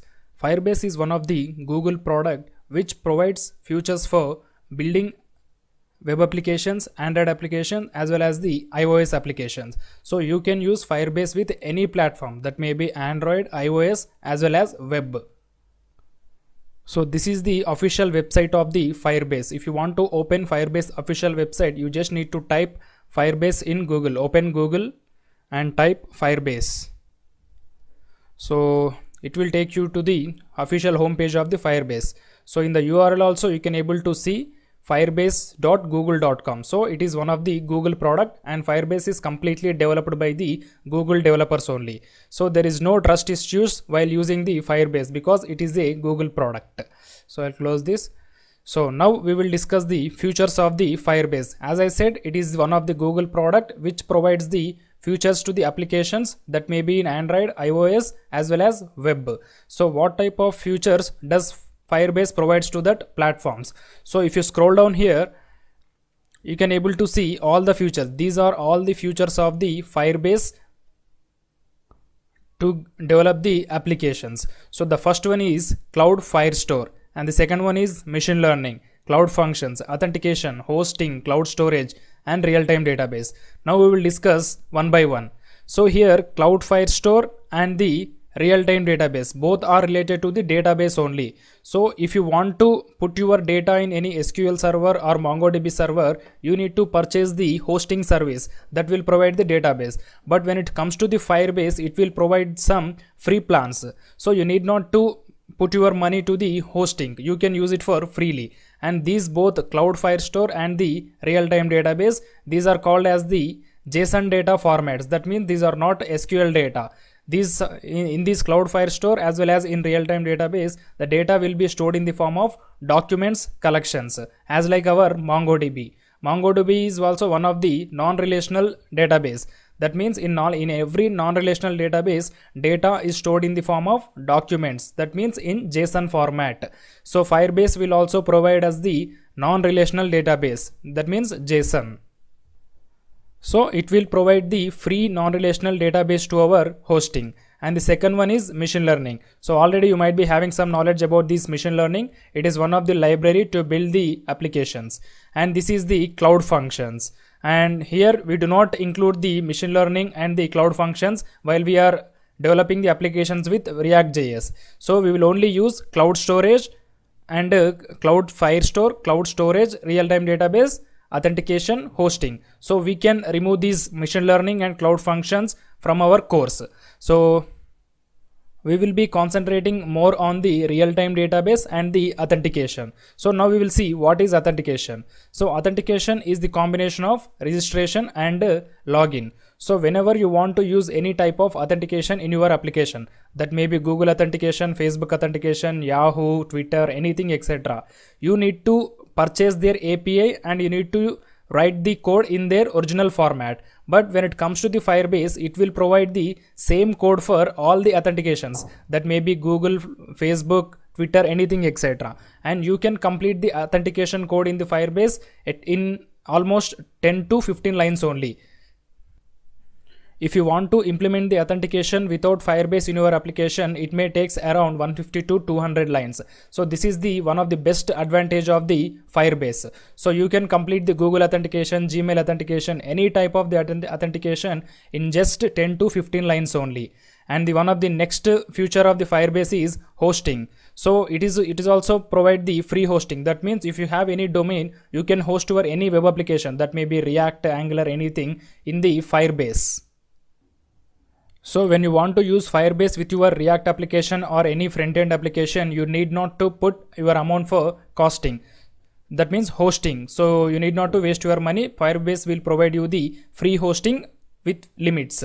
So these are the main features of the Firebase: Cloud Firestore, authentication, hosting, cloud storage, and real-time database. Here cloud storage is nothing but Firebase provide 5 GB of free storage for every user. That means every user will be a unique Gmail ID. So for one Gmail ID, it will provide the 5 GB of free storage. So you can put your files, images, videos, documents, anything, etc. The limit is up to 5 GB. So if you want to increase that limit, you need to pay some amount to the Firebase admin. And here these features are related to the monitoring. That means whenever you want to use these type of features, it will provide some admin panel to our admins, not admins, user. So after creating the database, you need to check your data daily. So it will provide the complete monitoring and the Crashlytics. And here you can see we'll also get the Google Analytics, predictions, in-app messaging like sending the notifications to the user, etc., cloud messaging, and remote configuration. So these are all the features, but when it comes to the real-time implementation, we will use only four features of the Firebase. They are Firestore, authentication, cloud storage, real-time database. If you want to host your application in Firebase, you can host. If you want to host in any another domain, you can also host in the another domain. So there is no such condition that if you use Firebase features, you must host your application in the Firebase only. You can, if you want to host, you can. If you do not want to host in the Firebase, it's up to you. Now let's see the companies and websites which are using the Firebase. So if you scroll down here, you can see here trusted by the largest apps and games. So all these companies are using the Firebase like Gameloft, Trivago, Alibaba. These are the famous companies in the world. All these companies are using Firebase for different purposes. Some of the companies use for authentication, some of the companies use for hosting, and some of the companies used for real-time database or cloud storage, etc. Especially for small developers or students, this Firebase is useful for many situations because every student or every small developer cannot pay the amount for hosting their applications. So if you are in that situation, you can host your applications in the Firebase for freely. But you will get all these features with a limit. So you can host some amount of data, you can use only some amount of storage, and you can perform only some amount of authentication operations, etc. But every Gmail ID will have some amount of free limitations. For practicing purpose and for the small developer, this is more than enough. And it will also provide the complete documentation to the every platform. As I said, Firebase can be used in Android, iOS, and web. So if you scroll down here, you can able to see the documentation. Easy to integrate in iOS, Android, and the web. So you will get the documentation for anything. Here you can see Swift means iOS, Objective-C is also for iOS, Java and Kotlin are for Android. Here JavaScript is for website, that means web application. C++ and Unity used for developing the games. So we can also use Firebase for developing the games also. Here you can see for different operations we will get the documentation. So you need not to visit all the YouTube things, Stack Overflow, etc. Firebase will provide you the complete documentation if you have any doubts, and it will be very easy to understand compared to the other blocks like Stack Overflow, Medium, etc. So whenever you have any doubts in the Firebase, please first visit the Firebase documentation only. If you are unable to understand the Firebase documentation, then you need to prefer the second option, that means Stack Overflow or Medium, etc. So in the navbar only you can able to see the here docs, that means documentation. If you click on this, you will get the documentation for everything. Get started for Android, that means for Android application. Get started for iOS, this is for documentation with iOS. This is for web. So here we have to use this documentation. If you click on this, you will get all the features documentation with the examples. So this is the documentation to implement Firebase in the web application. That web application may be anything. It may be plain JavaScript, it may be React, it may be Angular, or it may be Node.js, anything. So the documentation and the code will be same for every JavaScript library. And it will also provide the documentation for separate features also. You need not to read all the documentation. So if you scroll down here, you can able to see the separate features with the documentation. So as we discussed before, we are having different features in the Firebase like Cloud Firestore, authentication, real-time database, Firebase machine learning, cloud storage, etc. So as I said, we will be using mainly two features of the Firebase in our application. They are database and the authentication. Database is used for sending and retrieving the data from React application to the Firebase, and authentication is used for registration and login purpose. And we are going to use the email and password authentication. So if I click on this authentication, it will provide you the documentation which is related to the authentication for JavaScript.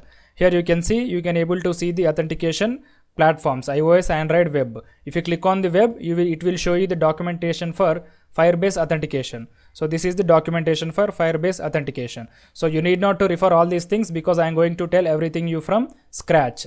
So in the next lecture, we are going to see how to connect our Firebase application to the React.js application. Thank you. See you in the next class. Welcome back, guys. In the previous lecture, we have seen the introduction of Firebase and what are the advantages of Firebase in the React applications. So now in this video, we are going to discuss about how to connect our React application to the Firebase. So first, create a new folder for all our React and Firebase projects. So I have created a new folder in my projects drive and personal. Here you can see this is the projects folder. So in this folder I am going to create our Firebase folder. So in that folder only we are going to create all our projects about Firebase and React. So this is the Firebase. So now I am going to access this folder in the VS Code. Open VS Code. Here you can see VS Code is open. Now I am going to open our newly created folder. Open folder and go to projects. So this is our folder Firebase. So click on this folder, click on the select folder. Here you can see our project folder is empty now. So in this folder only we are going to create all our projects which are related to the Firebase. So click on terminal, click on new terminal. So first we have to create a new React application with the npx create react app command. So type npx followed by create react app followed by the application name. As I said, in this lecture we are going to discuss about the connection between React application and Firebase. So I will write the application name as FR connection. That means Firebase and React connection. F is Firebase, R is React. So FR connection is our application name. Press enter. It will start creating a new React application. It may take around 1 or 2 minutes depending upon our system as well as net performance. Here we go, our new React application FR connection created successfully. Now we have to navigate into this folder to run this application. Type cd FR connection in order to navigate onto that folder. So FR connection. Now we are in the FR connection folder. So in order to run the React application, we have to type the command npm start. Press enter. It will start executing our new React application. Here we go. Our new React application executed successfully in localhost 3000 port. Now open Google and type localhost 3000. So this is the localhost 3000. Press enter. Here you can see this is the default output for every new React application. So to make any changes in any new React application, first we have to open the app.js in the src folder. Then we have to remove the default content. Open this src, that means source folder. Click on the app.js and remove all this default content from the app div. And write one h1 tag with our title. So I'm going to write the title as React Firebase connection. Control S. Let me check the output whether all the default stuff has gone. Here you can see all the default stuff has gone. Now we have only one h1 text in our React application in the app.js, that is called as the React and Firebase connection. So as of now we have created the new React application. We have modified the content in the app.js. That means we have removed all the things in the app.js, and now we have only one h1 text in the React application.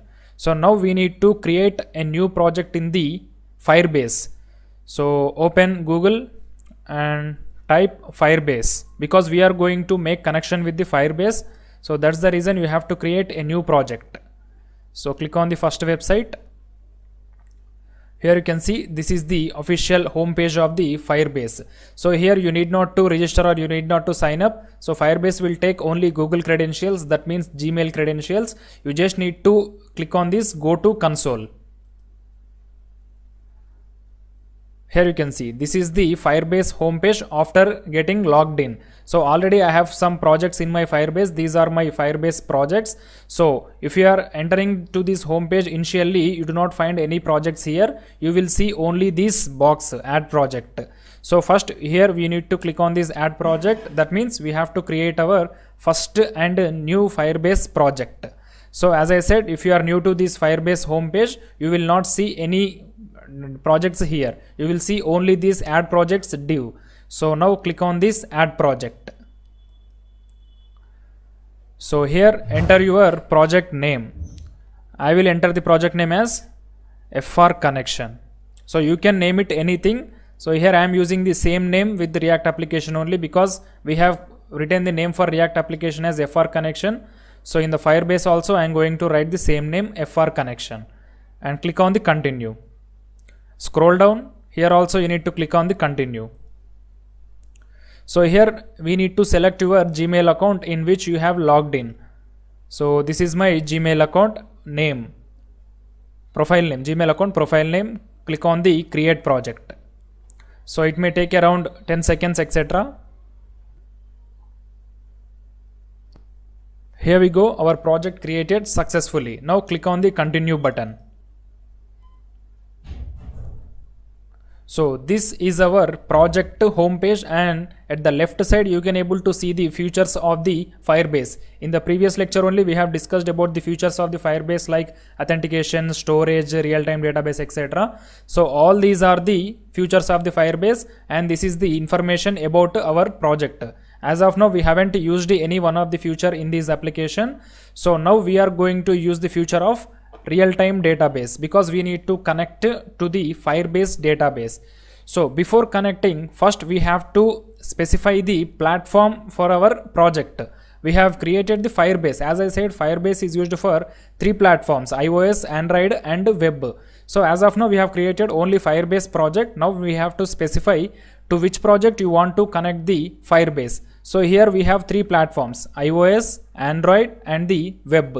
So we need to connect our application to the web platform. That means React is the JavaScript framework used for building web applications. So here also we need to connect to the web platform. So click on this web symbol, and here we need to register our application. Here also you can give any name you want. If you want to give the same name FR connection, you can give. If you want to give different also, there is no problem for that.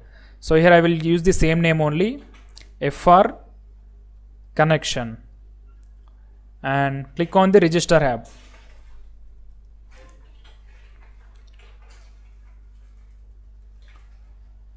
So here you can see our app is created successfully. So this is the configuration file. So these details are useful when you want to connect the React application to the Firebase, because we have some unique IDs like API key, authentication domain, project ID, storage bucket, etc. So we need to copy this Firebase configuration object. So you just need to copy this object only, Firebase configuration. So copy, and now click on the continue to the console. So now we have copied the Firebase configuration, and we got, you can see this is the main project, and in the main project we have created the sub project as our web application. Our web application project is FR connection. So if you forgot how to copy the configuration file, then again also you can copy. Now click on this FR connection, click on this settings button, and if you scroll down, here you can see again you can able to see the configuration. If you forgot previously also, there is no problem. So in this FR connection you can able to see the configuration anytime. So here also you can copy where configuration. So now we need to create the configuration file in the React.js. This is just a configuration object. Now we need to create the configuration file which is used to connect the React application to the Firebase. Now let's get back to VS Code. Here you can see this is the VS Code. Now I am going to create a new file which is used for connection. So click on the source folder, select new file, and now I will write the file name as firebase.js, or you can write firebase connect.js. I will simply write firebase.js. Press enter. So before writing the configuration details in this firebase.js, first we have to install the Firebase npm package, because Firebase is an external third-party module. So that's the reason we have to install using the npm. So first of all, press Ctrl C in the terminal, press Y.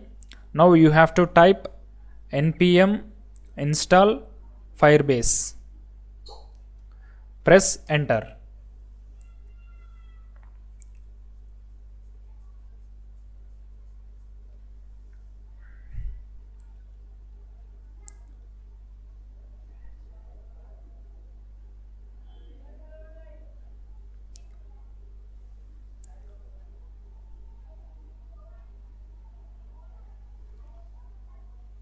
Here you can see the Firebase npm package has been installed successfully. Now we have to restart the server because Firebase is an external module.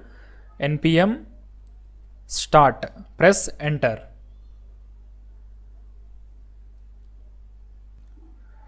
Here you can see our application is restarted. Now I will refresh the page. So we got the same output. That means our application is running successfully. Now I will show you the steps for connecting React application and Firebase. So first we have to import the Firebase in our application. Import Firebase from Firebase. So this is the first step. So if you write import Firebase from Firebase, it will import only Firebase project features. So that means what are the features present in the Firebase, that will be imported. Then you have to import the specific feature, which feature you want to use. As I said, we have many features in the Firebase: authentication, cloud firestore, real-time database, storage, etc. So you need to specify the feature name in the import statement. So I will use the real-time database feature in our application for connection. So here we need to type import Firebase slash. So here you can see these are the features. So from this you can import anything. These are all the Firebase features. From this you can import anything. As I said, first we have to import database. Ctrl S. That's it. We have successfully imported Firebase and we have successfully imported the Firebase database. And now we have to paste the copied thing. That means Firebase configuration. Click on this link, copy and paste it in this file. Ctrl V. Ctrl S. So we got Firebase in our application, we got the configuration. Now we need to connect this configuration to this Firebase. So I will write where FireDB is equal to, that means FireDB means Firebase database. As I said, we are going to use the real-time database feature in this application. FireDB is equal to Firebase dot, we have to initialize the application with the base configuration. So you just need to type initialize app. So this Firebase dot initialize app takes Firebase configuration as the parameter.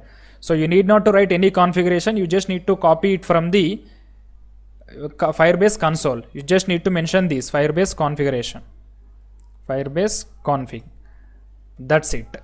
So we have created the Firebase object. So this is the Firebase object.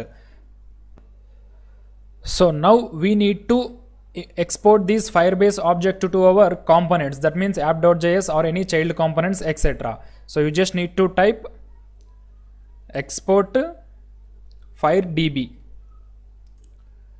Here we need to type export default FireDB, Control S. That's it. Our Firebase connection is successful. So to verify whether our Firebase connection is successful, we have to send some data to the Firebase. If our data sends successfully, then our application is connected successfully to the Firebase. If there is any mistake, then there must be something mistake in our Firebase configuration. So as of now, we have studied the code about Firebase connection. In the next lecture, we are going to see how can we send the data from our React application to the Firebase real-time database. That means this feature, real-time database. Thank you. See you in the next class. Welcome back, guys. In the previous lecture, we have completed the setup of new React application and we have created the Firebase project, Firebase web project, and we have copied the Firebase configuration file from the Firebase project, and we have written code for the connection of React with the Firebase. Now we have to check whether our connection is successful or not. As like our MongoDB and SQL connection, in Firebase there is no method like checking connection. You just need to send the data to the Firebase. If our data is sent successfully, then our Firebase connection is successful. So now I will import this Firebase object in the app.js because we have to use with our components only. So in the app.js, I will import Firebase object, import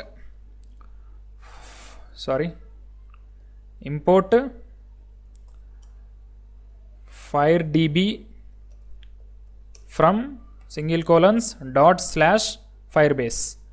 So you need to import from this file. So now we need to create the object of the Firebase real-time database. This is FireDB is the object of Firebase, and we have to create one more object which is called for the real-time database. So I will create const Firebase real-time database db, Firebase real-time database equal to FireDB dot database. Here we need to mention the parenthesis, that means function. So const Firebase real-time database is equal to FireDB dot database. So now I will add one button. So for this button I will write the name as send data, Control S, and I will write one on-click function for this button.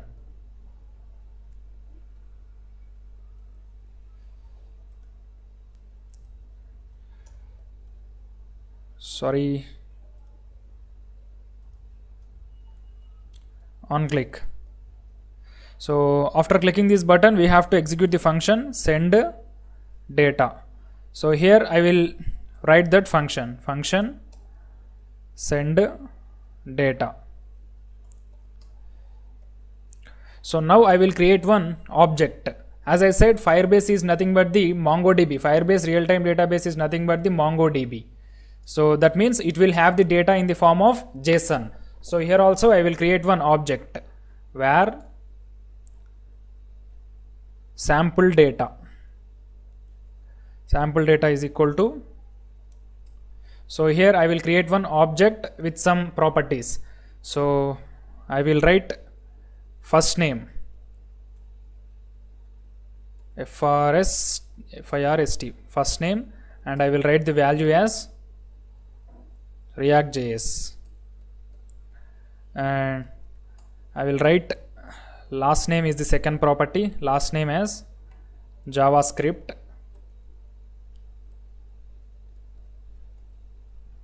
and I will write email as firebase@gmail.com, firebase@gmail.com. So this is one sample object. Now I want to send this object to the Firebase to store in real-time database. So how can we send that? Already we have the Firebase real-time database object. Here you can see this is the Firebase real-time database object. So now I will show you the method to send the data to the Firebase real-time database. First we have to specify the object name, Firebase real-time database object name dot ref. Ref means reference.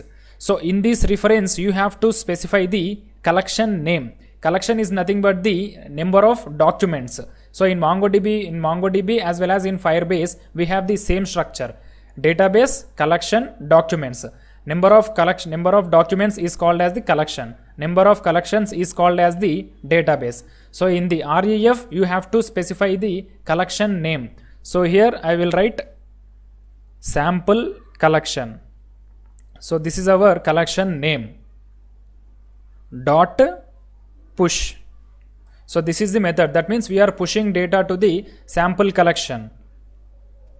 So here first this push method accepts two parameters. The first one is object that you want to send to the Firebase database. So object is sample data, and the second is callback function. So this callback function takes the error as the parameter. That's it. So if you want to check whether there is any error, you can check if error. If you want to check the success function, you have to specify if there is no error. If not error, you have to print the message in the alert like data sent successfully.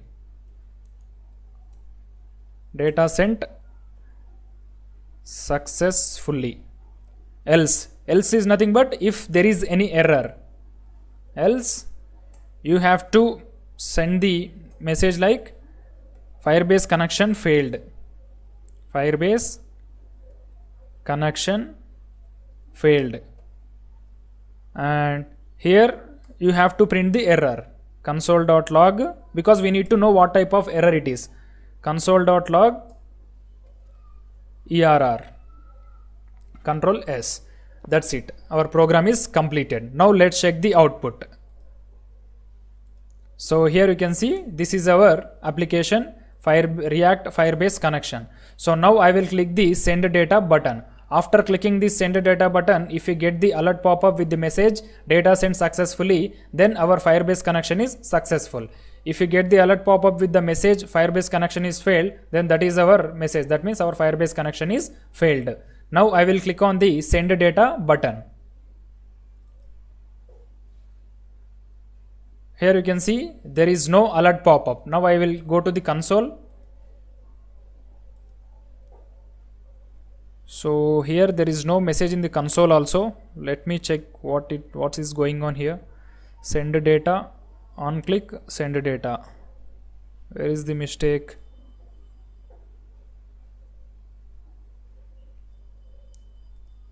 Let me refresh.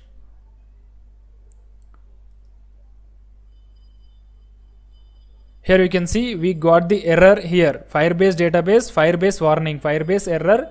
Please ensure that you spell the name of your Firebase correctly. Already we got the error in the console, but the error is not inside the red color.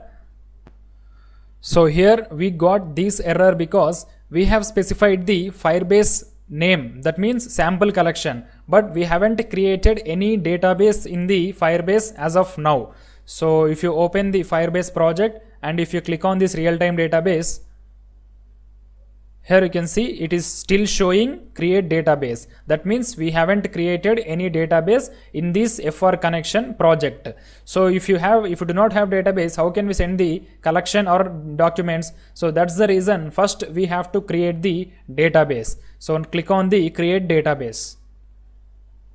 Next, here we need to select the start in test mode. Enable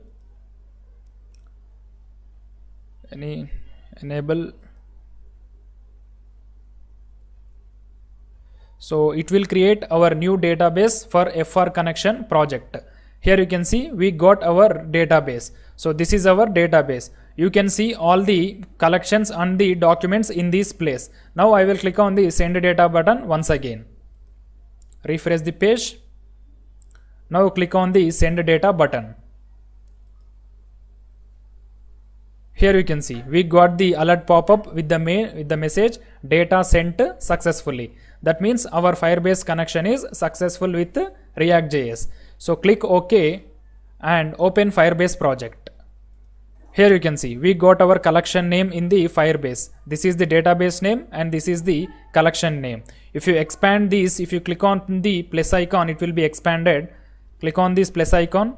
Here you can see this is the document. And again, if you click on this document, you can able to see the data that we have sent from React.js. So click on the plus icon. Here you can see this is our data. You can see in the data, sample data is equal to first name, last name, email.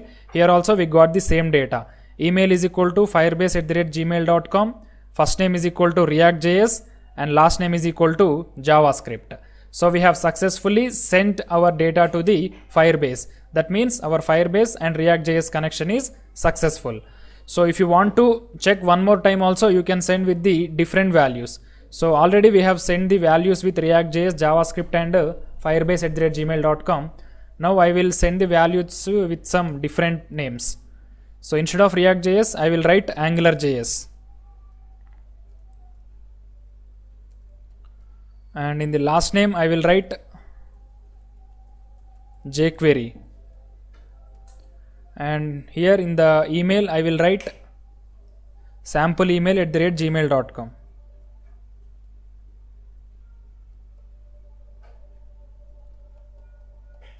Control S.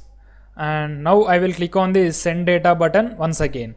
So here you can see now we have only one object in the sample data connection. If I click on the send data button, our second object will be created automatically with this data. That means AngularJS data. Now I will click on the send data button. Here you can see we got the message data sent successfully. Click on OK. Now open the Firebase project. Here you can see we got the second project, email, first name, last name. So this is the email, sample Gmail, and first name AngularJS and last name jQuery. So we have successfully created the Firebase database and we have confirmed that our React.js and our Firebase connection is successful. So once again we will recap all the things how to connect our React application with the Firebase. So first of all, we have to create a new React application. That is common for every React project. So then we need to create the project in the Firebase console.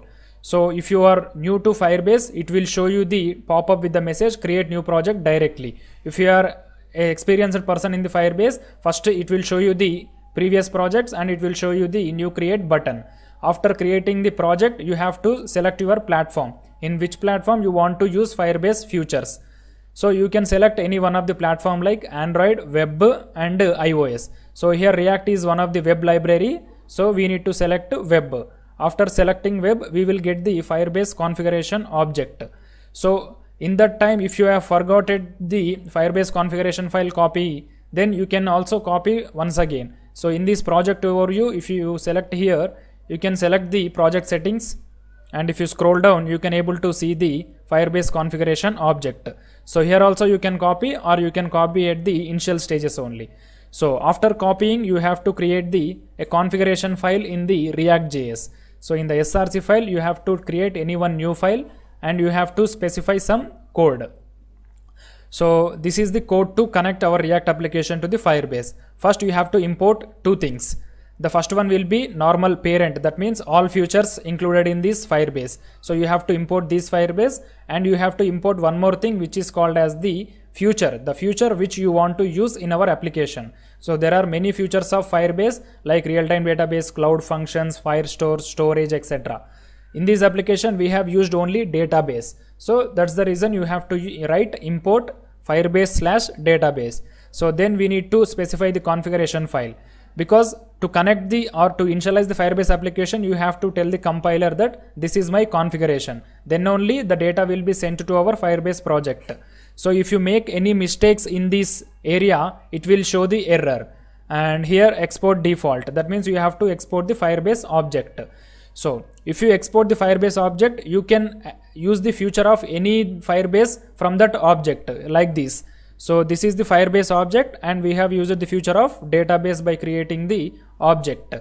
And as of now, our Firebase connection and Firebase object exporting is completed. And here in the send data function, we are sending the sample data to the Firebase.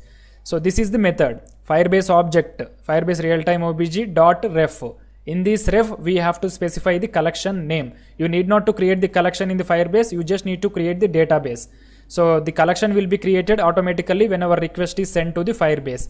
And this is the collection name. And push is the method, that means inserting the data.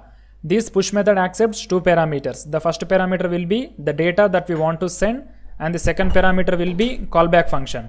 In this callback function, we have to give the parameter error to verify our connection is successful or not.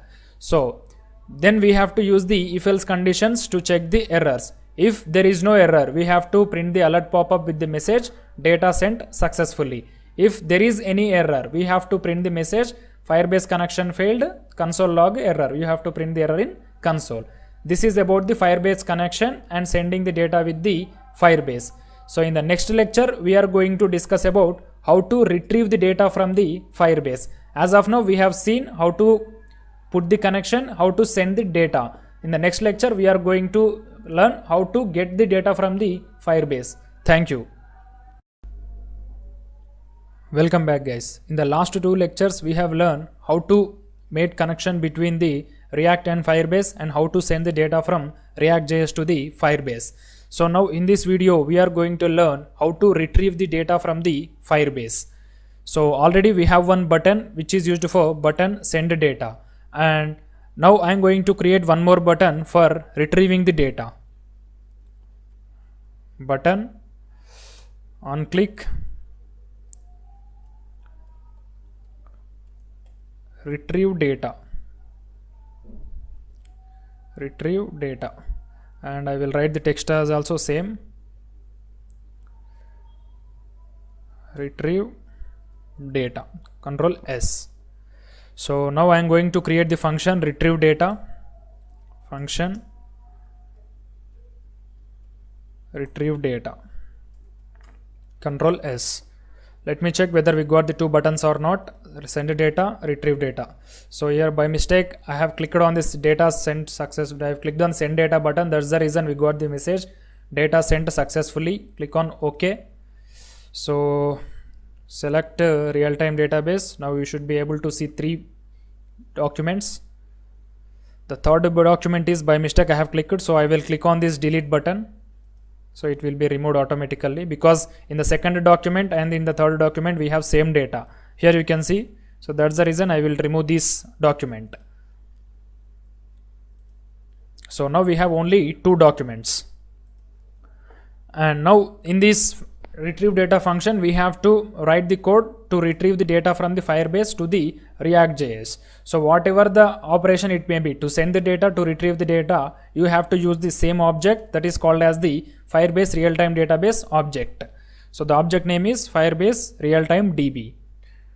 Dot, here also we need to write same thing, ref. And in this we have to write the collection name, in which collection data you want to retrieve. So I want to retrieve the data which is called as the sample collection. So here I will write sample collection. And then we need to write one more function which is called as the on. So here we need to give two parameters. the first parameter is value. On value, on every value, that means for every time we have to get the data. So here you have to specify any one object in which you want to receive the data. So according to the Firebase terminology, you have to receive it in the snapshot. So you just need to type snapshot. You can use any one, but this is the favorable variable. So in this snapshot variable, you will get the data. That means whatever the second parameter present in the on function, in that parameter only our data will be present. So here I will write console.log. So I want to print this snapshot data in the console. That means our data which is present in the sample collection. So I just write snapshot dot values, val function.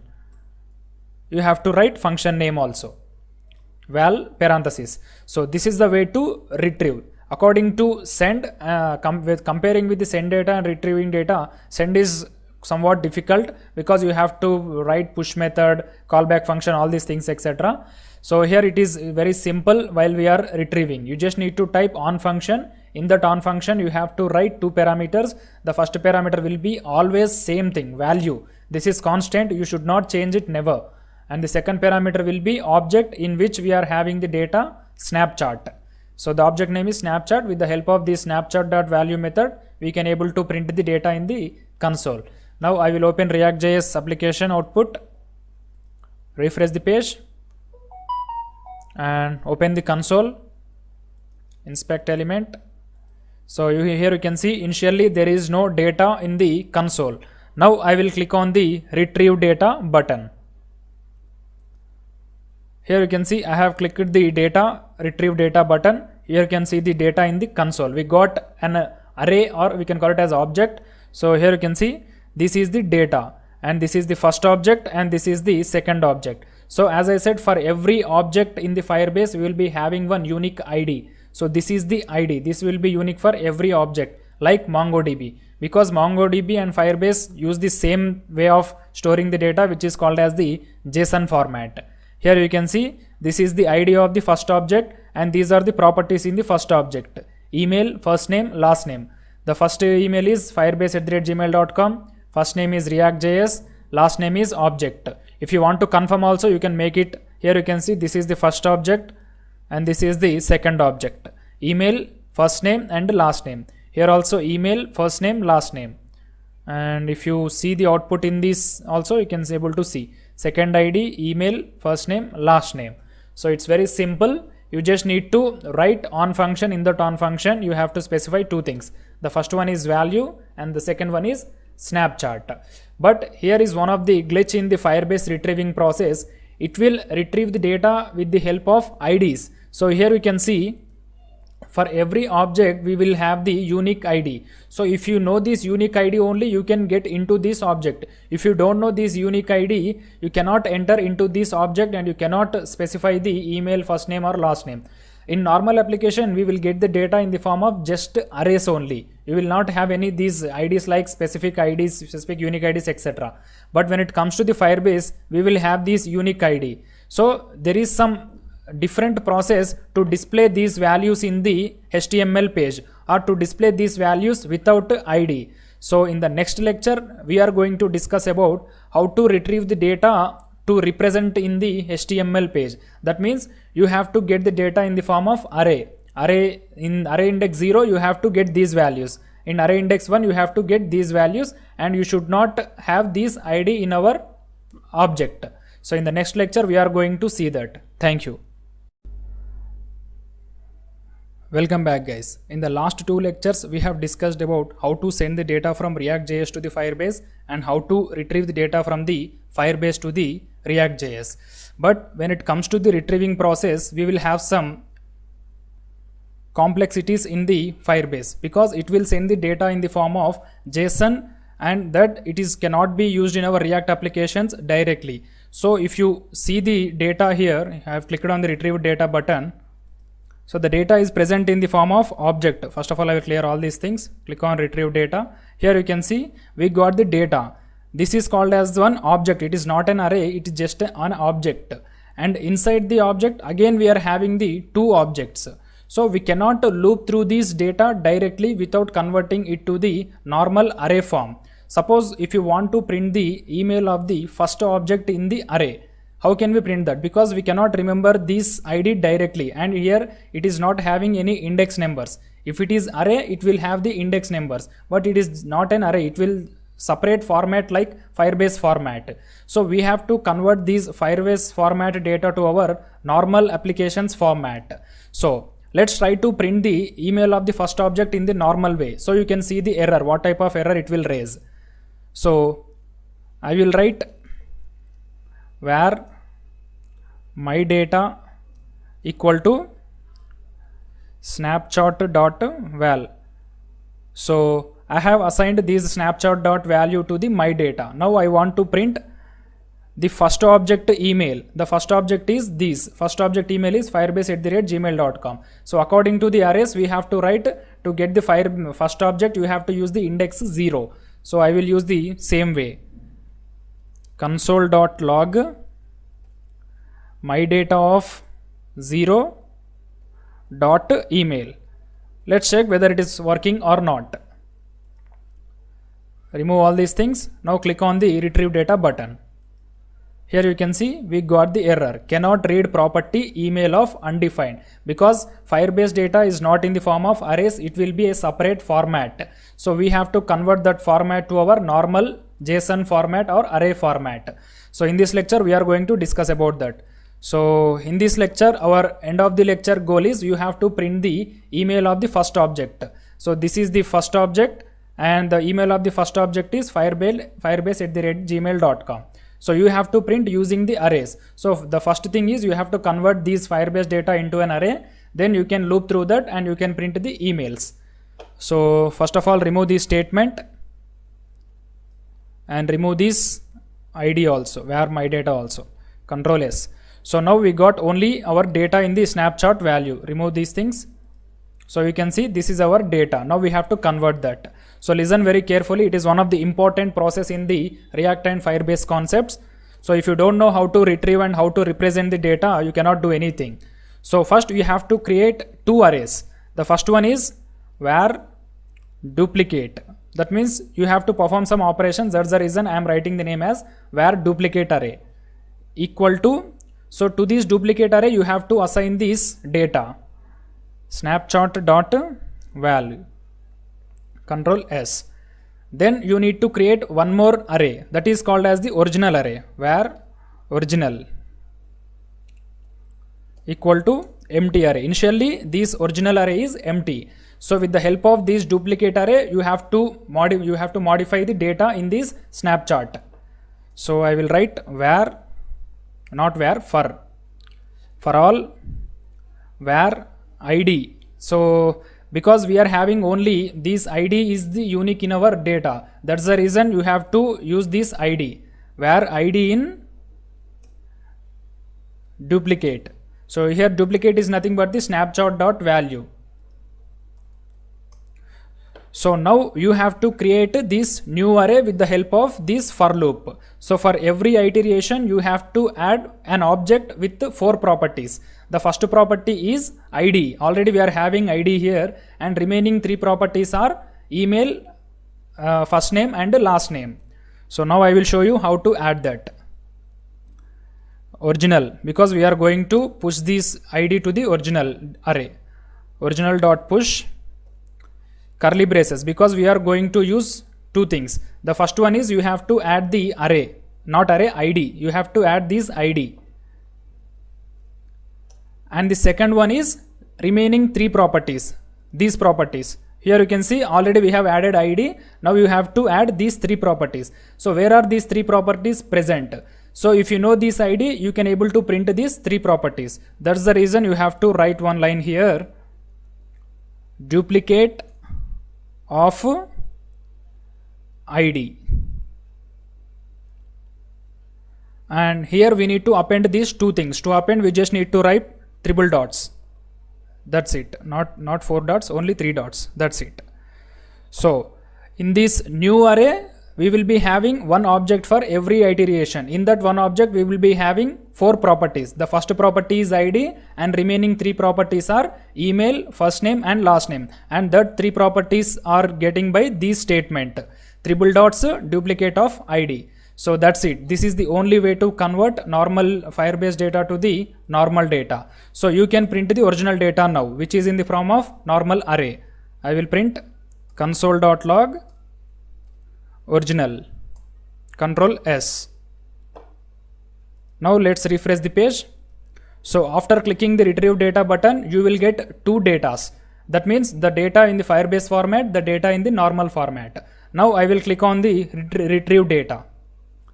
Here you can see we got 2 types of data. This is in the Firebase format, this is in the normal format. In this Firebase format, you cannot do anything. That's the reason we have converted this data to the normal format. Here you can see it is present in the array format. So we have 2 indexes in the array, the index 0 and index 1. So in index 0, as I said, we have 4 properties. The first property is email, second is first name, and the third property is ID, and fourth property is last name. For the second object also, that means index 1, we are having the 4 properties, email, first name, ID and last name. Now you can loop through this array and you can do whatever you want with this original data. So if you want to print all the emails, you can print. If you want to print the email of the first object also, you can print. As I said, this lecture goal is to print the email of the first object. That means firebase@gmail.com. Now I will print using the index. So I will write console.log original of 0. Original of 0, that means first object in the original array. Dot property name, the property name is email. Control S. Now refresh it and click on the retrieve data. Here you can see we got the data in the console firebase@gmail.com. This is the Firebase data, this is the normal data, and this is the email that we have retrieved from the normal data. So if you know all these things, you can perform any operations with the help of React.js and Firebase. So that is what we are going to do from next lecture. So from the next lecture, we are going to build a CRUD application with the help of Redux. That means not Redux, Firebase. Thank you.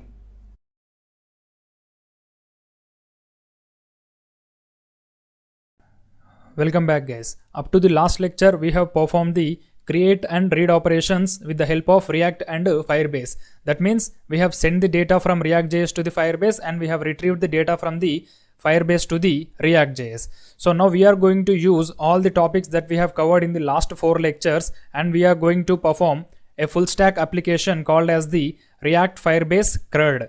That means we are going to perform 4 different operations: create, read, update, delete. Create is nothing but sending the data to the Firebase. Retrieve is nothing but retrieving the data from the Firebase, and here U is nothing but updating. After retrieving the data, we can update that data. That means we can edit any one of these data. And the last operation in the CRUD is delete. So we can delete data that is already present in the Firebase using the React.js. So now we will see the demo of all these 4 operations. First, I am going to perform the create operations. That means we have to send the data to the Firebase. Already we have 4 different documents in the Firebase. You can see I have already retrieved that. Now I will add the 5th user using this add user component. Here we are having 2 components, add user and this users list component. So I will refresh the page. Here you can see we got already 4 users details. Now I will add the 5th user. So the username is, I will add Sachin, and I will add the last name as Tendulkar, and I will write the email as sachin1234@gmail.com. Now I will click on the save button. Here you can see we got the alert pop-up with the tick mark. This is called as the sweet alert. Congrats, new user added successfully. Click on OK and scroll down here. Here you can see we got our 5th user Sachin Tendulkar and the email is sachin1234@gmail.com. And for all these usernames, that means for all the users, we have 2 different actions, update and delete. As of now, we have completed only create and read options. We have created the user and we got the user details in the users list. Now I will perform the update option. So here this is the update icon. Click on this icon. So which user details you want to update? I want to update the newly added user details only, Sachin Tendulkar. So here I will click on the update button. So after clicking on the update button, we will get the values here. This is the first name, this is the last name, and this is the email. So I will update the Sachin's middle name. Sachin middle name is Sachin Ramesh Tendulkar. So middle name will be Ramesh Tendulkar. Now I will click on the save button. Here you can see we got user details updated successfully. Click on OK. Here you can see last name updated successfully. Initially we have given the last name for the Sachin as only Tendulkar, and we have updated it to the Sachin Tendulkar. So we have also performed the update operation successfully. Now we are left with only one operation in the CRUD, that is delete option. So you can delete any one of these user from the users list. So I will delete my fourth user Varun Reddy 123@gmail.com. So I will delete my fourth user. So here you can see I got the alert pop-up, user deleted successfully. Click on OK. Here you can see we do not have the username with Varun. Now I will delete the user Sachin. Here you can see Sachin deleted. We got the alert pop-up. Congrats, user deleted successfully. So we are doing all operations that we can do in any project. They are create, read, update, delete. If you are perfect in these operations, you can build any project with the help of React as front end and Firebase as our back end. So in the next lecture, we are going to start our project. Thank you. Welcome back, guys. In the previous lecture, we have seen the demo of our React Firebase CRUD project. Now in this video, we are going to create the application. So first open VS Code and select our project folder, open folder. And so this is our project folder, Firebase. Already we have one application, FR connection. So now I'm going to select this folder, and here I'm going to create a new application called as the FR CRUD. That means Firebase React CRUD. So already the terminal is open. So these two files are from this FR connection project. Close this. And here I will create new application with the name FR CRUD. npx create -react -app followed by the application name. The application name is FR CRUD. Press enter. So it will start creating a new React application for us. Thank you. So it may take around 1 minute or 2 minutes depending upon our system as well as net performance. So until then we can create our Firebase project in the Google. So open Firebase.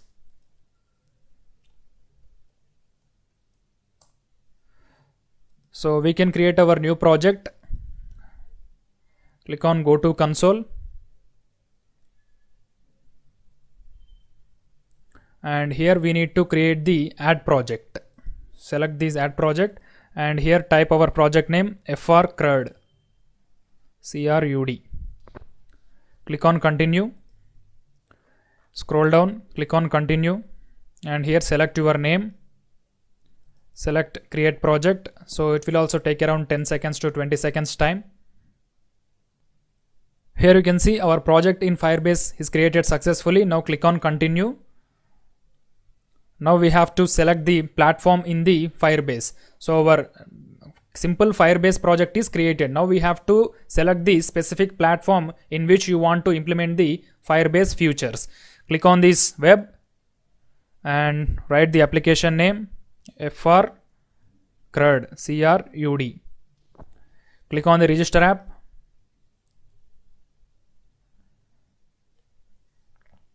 And now click on to the continue to the console. You can copy the Firebase configuration from here, or afterwards also you can copy. So you can copy from here only, because once again we may not come here. Click on continue to the console. So now we have successfully got the Firebase configuration object also. So when our new React application is completed, so it's almost completed.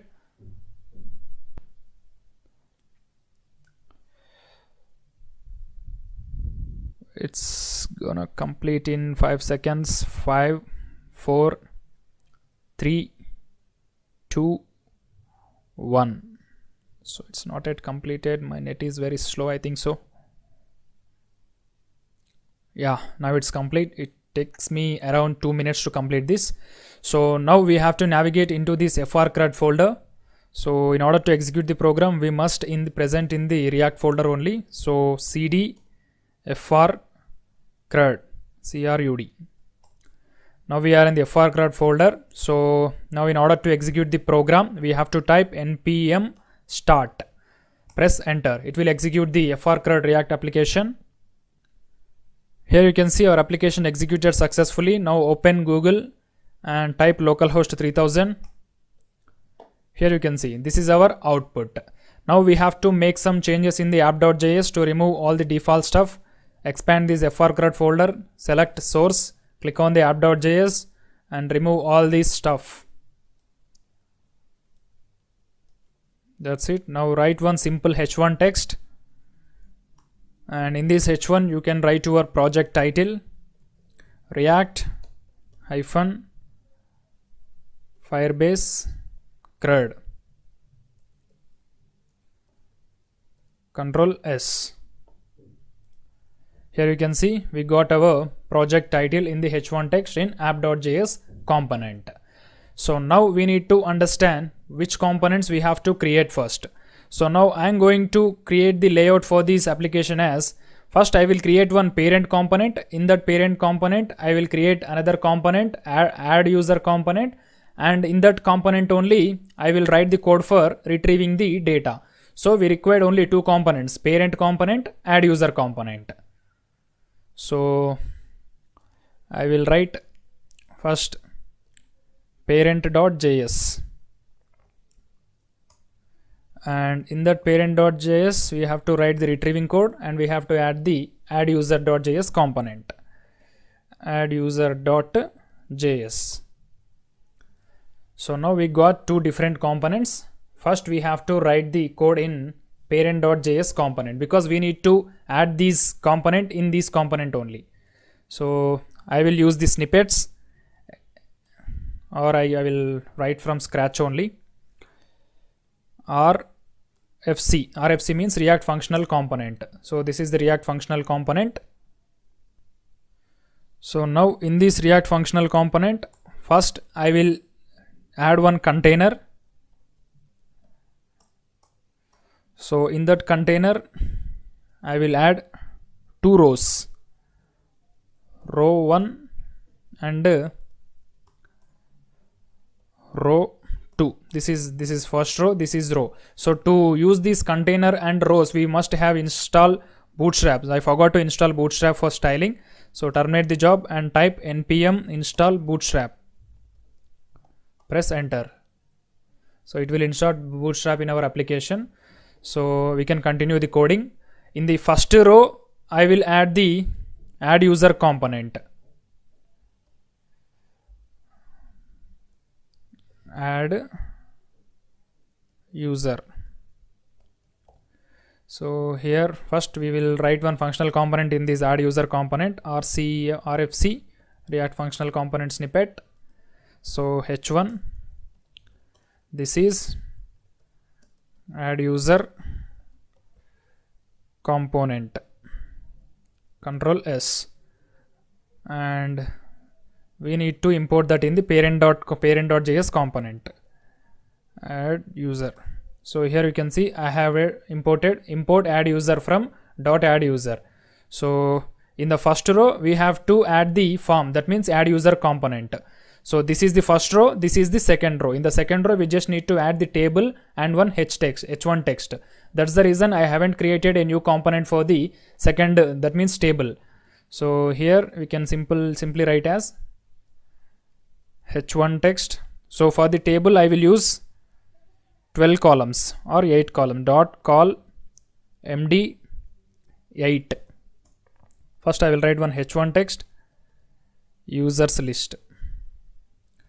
So the second row is for users list and the first row is for add user component. So I will use only 8 columns for add user component, call md8 add user, Control S, npm start. I will put npm start in the command, press enter. And now we need to add this parent component in the app.js. So you just need to type less than symbol parent app.js, Control S, and we have to import the bootstrap here. Import bootstrap from // node modules / bootstrap / dist. Sorry, after bootstrap we have to get dist folder. Here I am not getting boot st, so sorry, bootstrap spelling is wrong. Now it's correct. Now we will get that. Sorry, I will write once again. Import bootstrap from / node modules / where is bootstrap here? I couldn't see bootstrap. So once again I will install npm I bootstrap. Press enter. So previously I think we have done spelling mistake.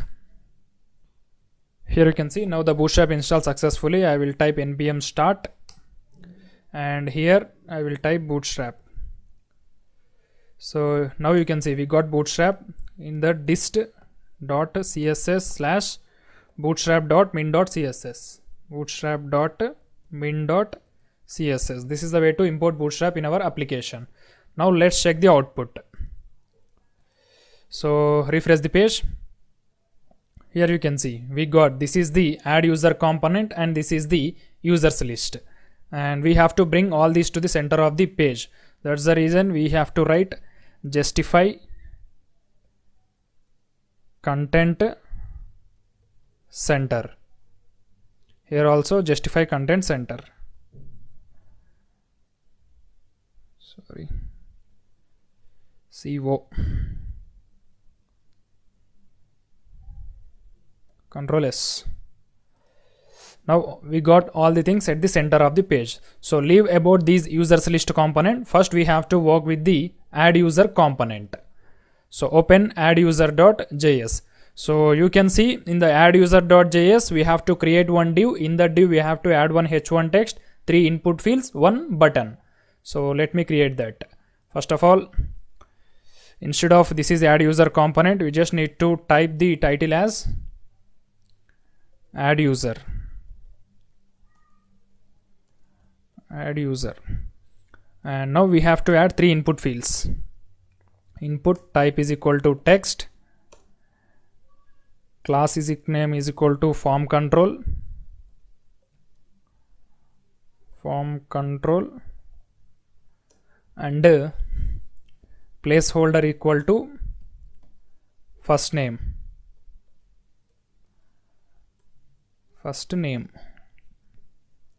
Press enter. So here to declare or to use the forms, that means input elements, we must use the React hooks. So whatever the input elements you have to use in this application, so before that input elements we have to create the hooks variables. So already we must be having knowledge about that React hooks and how to use the React forms and hooks combinedly. So first I will create React hooks elements. Const. The first one will be fname. Fname, set fname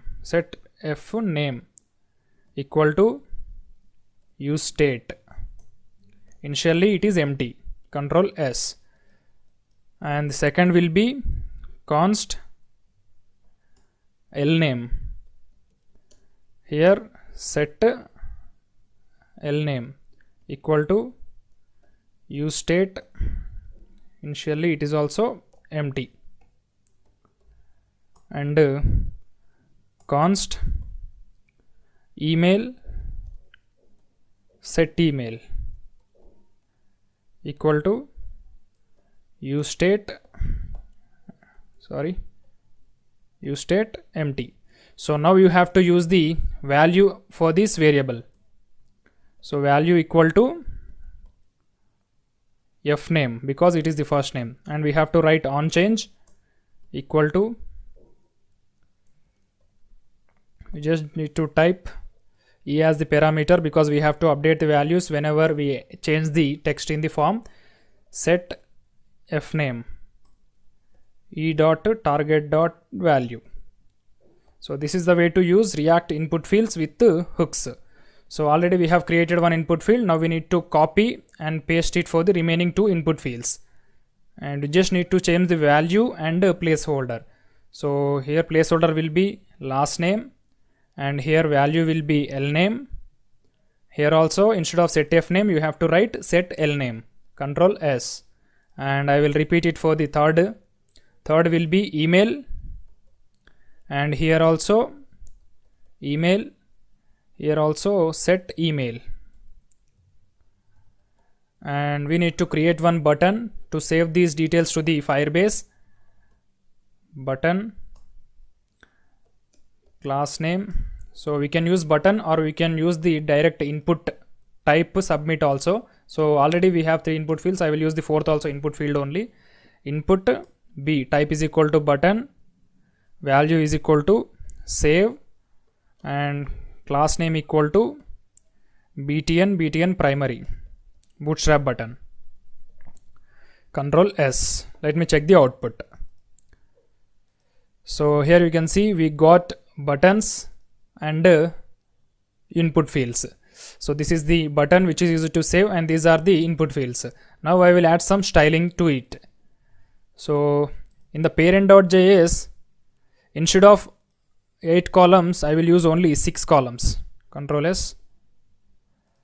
So now it's looking good, and I will add the styling for input elements. Where is it? Index.css. So here I will add styling, input, empty, margin top is equal to 20px, important because we are overriding the bootstrap classes, and I will apply border 2px, solid, black, important. Here you can see border applied successfully, and almost we have completed the styling for input element. Now I will add the shadow like this to this div. So this is the bootstrap shadow. You can copy from the bootstrap. So here type bootstrap,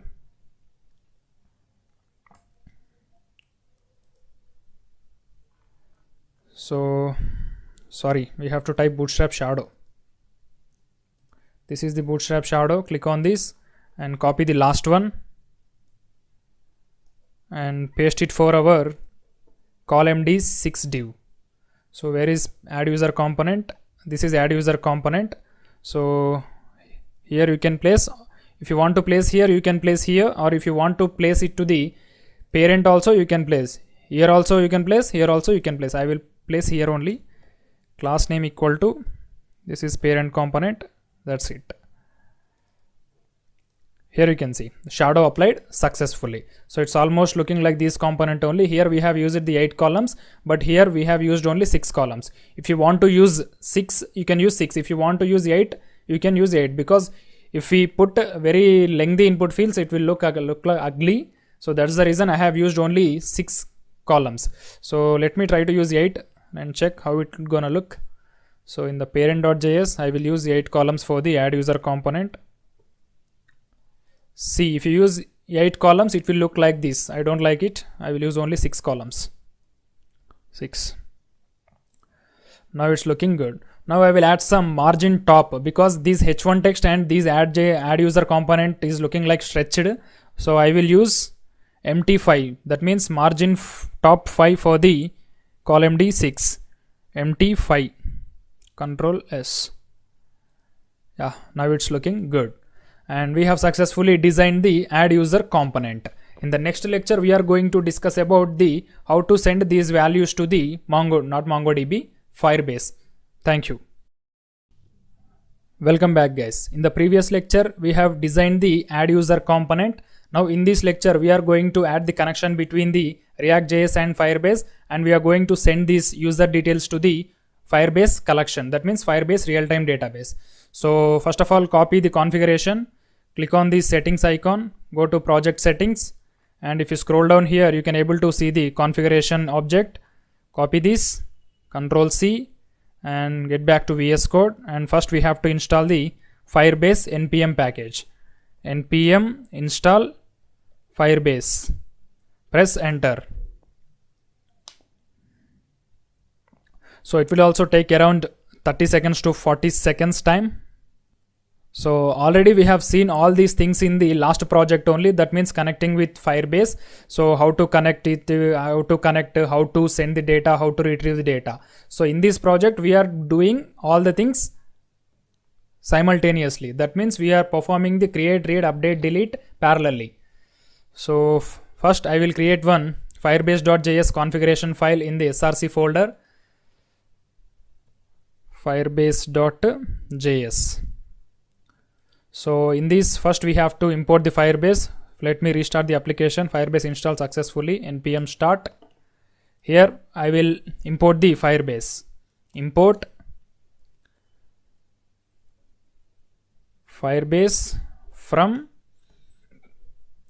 Firebase, and we have to import the feature which you want to use. I want to use real-time database. Import Firebase / database, Control S. So now we need to paste the configuration object. So this is the configuration object, press Control S. Now we need to create the object of the Firebase, where Firebase obj equal to Firebase dot initialize app. So in this we have to give the parameter as configuration object. The configuration object variable is Firebase config. Control S. Now we have to export this Firebase object because we need to use that in the parent.js component. Export Firebase obj. We have to write default. Control S. That's it. We have successfully created the Firebase and we have exported it. Now we have to import that in the parent.js component, or you can import it in the add user.js also, because add user.js is the child of parent. Parent is the child of app.js. And now I will import Firebase object here. Import Firebase obj from /firebase.js. Control S. And here I will create the object of the real-time database. Const real-time db, or I will write the object name Firebase real-time db. Firebase real-time db is equal to Firebase object dot database function symbol, that means parenthesis. So this is the object of the Firebase real-time database. With the help of this object you can send the data, you can retrieve the data. So now I will write the onClick function for this input button. onClick. So I will write the data function name as save data. I will implement the function here. Function save data. Control S. So already we have seen how to send the data. It's very simple. First we have to create the object that you want to send. I will create the object as user equal to, so I will create the properties fname, and the value is equal to fname because we have used the React hooks. Fname, here also fname. So instead of fname I will write first name, because these are the values that gonna save in the Firebase. That's the reason we have to use good names. This is the value, this is the property. First name, last name is the value from lname, and the last one is email, and for email we have to use email only. Control S. And we need to send this user object to the Firebase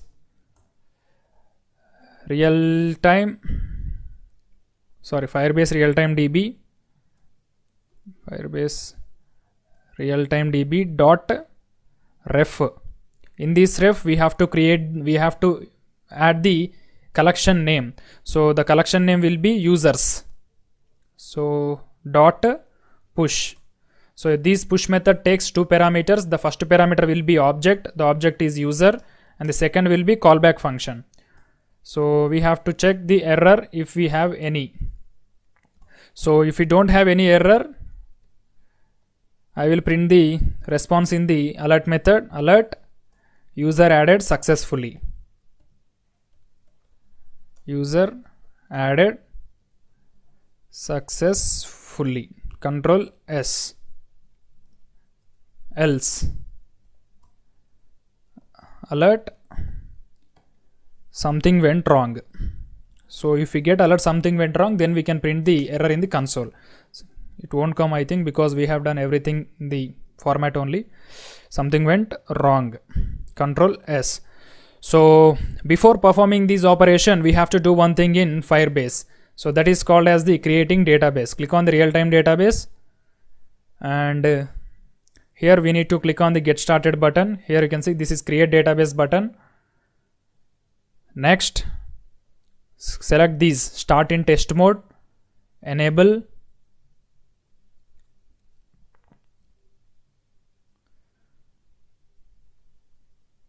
here you can see our database is created successfully.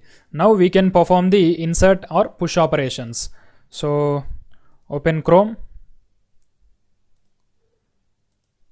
So first refresh the page to check everything is working fine. So now I will add my first name, first user details. So the first user will be Mahendra.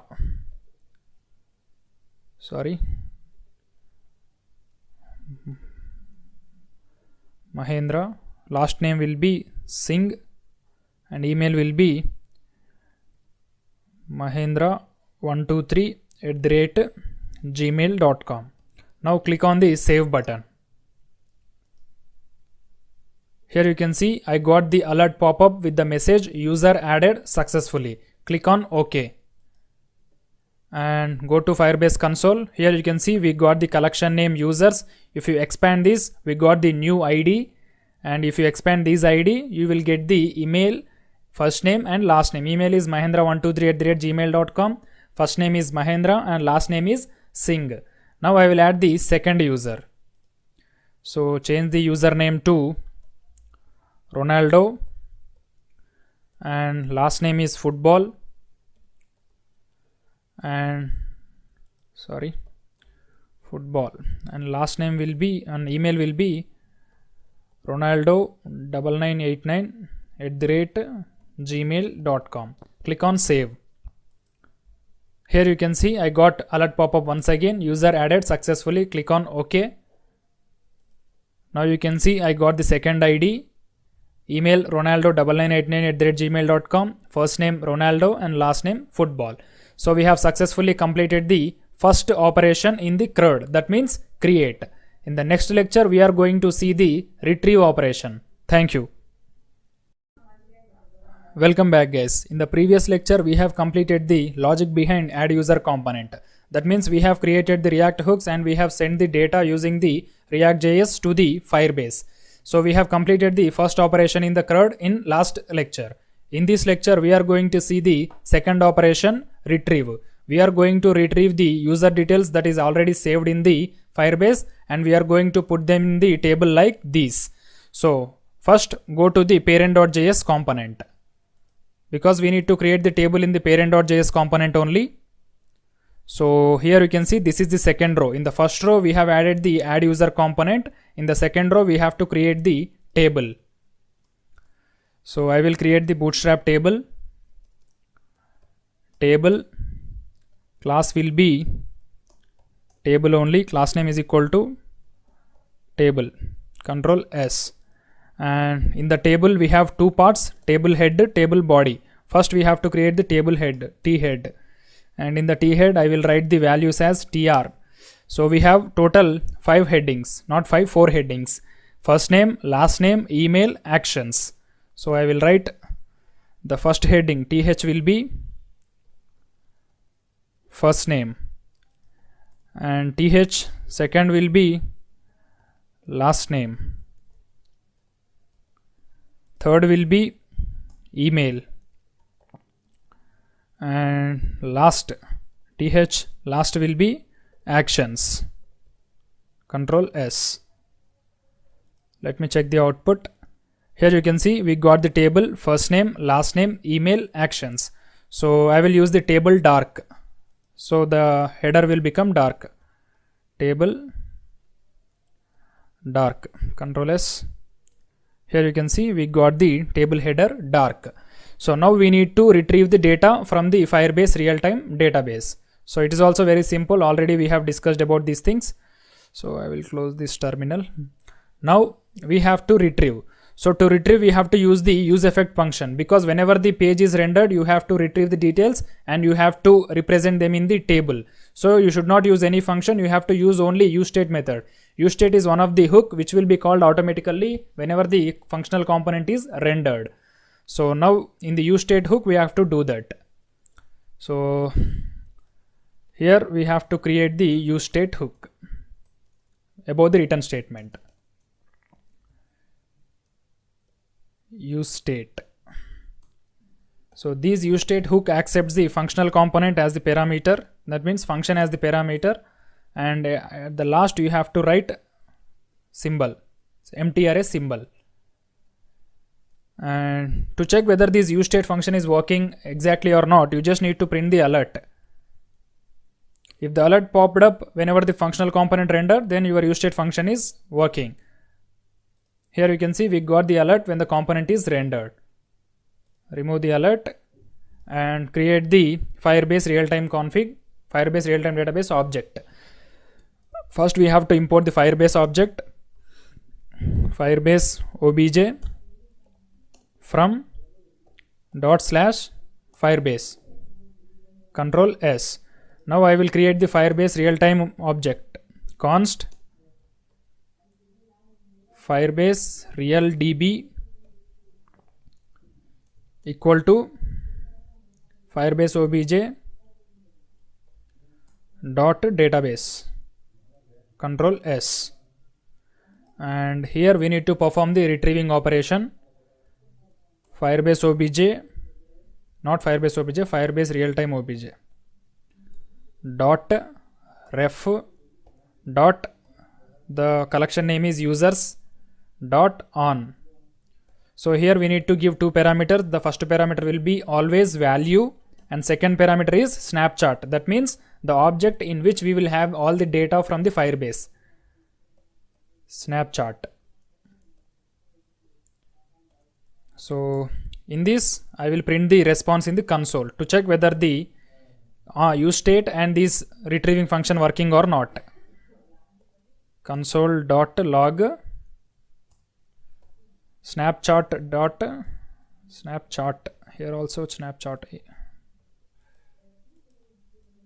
snapshot.val. Control S. So let me open the terminal to check if there is any error. Here there is no error. So now I will open the console, remove this, refresh the page, open console. So you should be able to see the data in the console. Here you can see we got the object. So these are the two objects present in the Firebase. That means two users. So this is the first user and this is the first user key. These are the second user details and these are the second user key. So this is the data in Firebase format. Now we have to convert this data into our normal format. So already we have discussed about these in the previous lecture, how to modify the Firebase data, because we cannot do any operations with this data because this ID is very hard to remember. That's the reason we have to convert into our normal array. So now I am going to perform that. First I will create one variable const original data, or we can write as users list original, users list hyphen original equal to, sorry, we have to use hooks here because we need to update that. Const users list original, set users list original, set users list hyphen original. It's very lengthy name, but you have to do that. Is equal to useState. Initially it's normal variable empty, and first after getting the data from the Firebase you have to take this data to any one duplicate variable. I will create var dup list, that means duplicate list, equal to snapshot dot val. Now we have to create any one temporary variable where temp equal to empty array. Now I will loop through this dup list array and I will add one by one object to this temp array. After completing all the objects to this temp array, I will assign this temp array to the users list original. So then we can perform any operations with this users list original. So it's little bit confusing. After writing all the code, you will understand better. Now I will write for loop where id in dup list. And for every iteration, we have to add the id and remaining 3 properties to this temp array. So temp dot push, and we have to add one object separately and remaining 3 properties separately. That's the reason you have to use curly braces. So first we have to add the id. This is the first property. Then we have to add the remaining 3 attributes using this id. So you just need to type triple dots temp of id, Control S. So id will be added and remaining 3 attributes or properties will be added. So in this temp array, every object will be having 4 properties: id, first name, last name, and email. This is the first property and these are the remaining 3 properties. Now we have to assign this temp variable to the users list original. You just need to type set users list original temp. That's it. Now if you want to check whether we got our data in actual format, that means user readable format, you just need to print this set users list original in the console.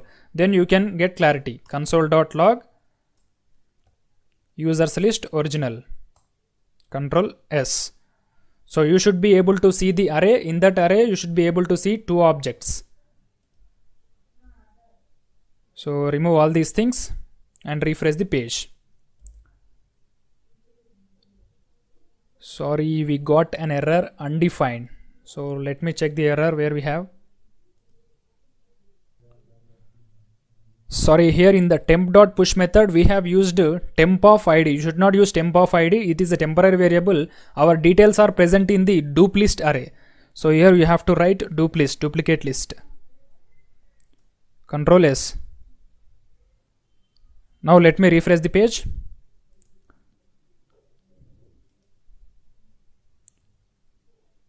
Again we got the undefined. Let me check. So here this is because we have used the use effect function wrong. Instead of use effect I have written use state. That's the reason it's not printing the users list original variable data. So now I will change it to the use effect here. So by mistake I have written use state, use effect, Control S. Now I will show you the output in console. Here you can see we got use effect is not defined. So we have to import that before we use use effect, Control S.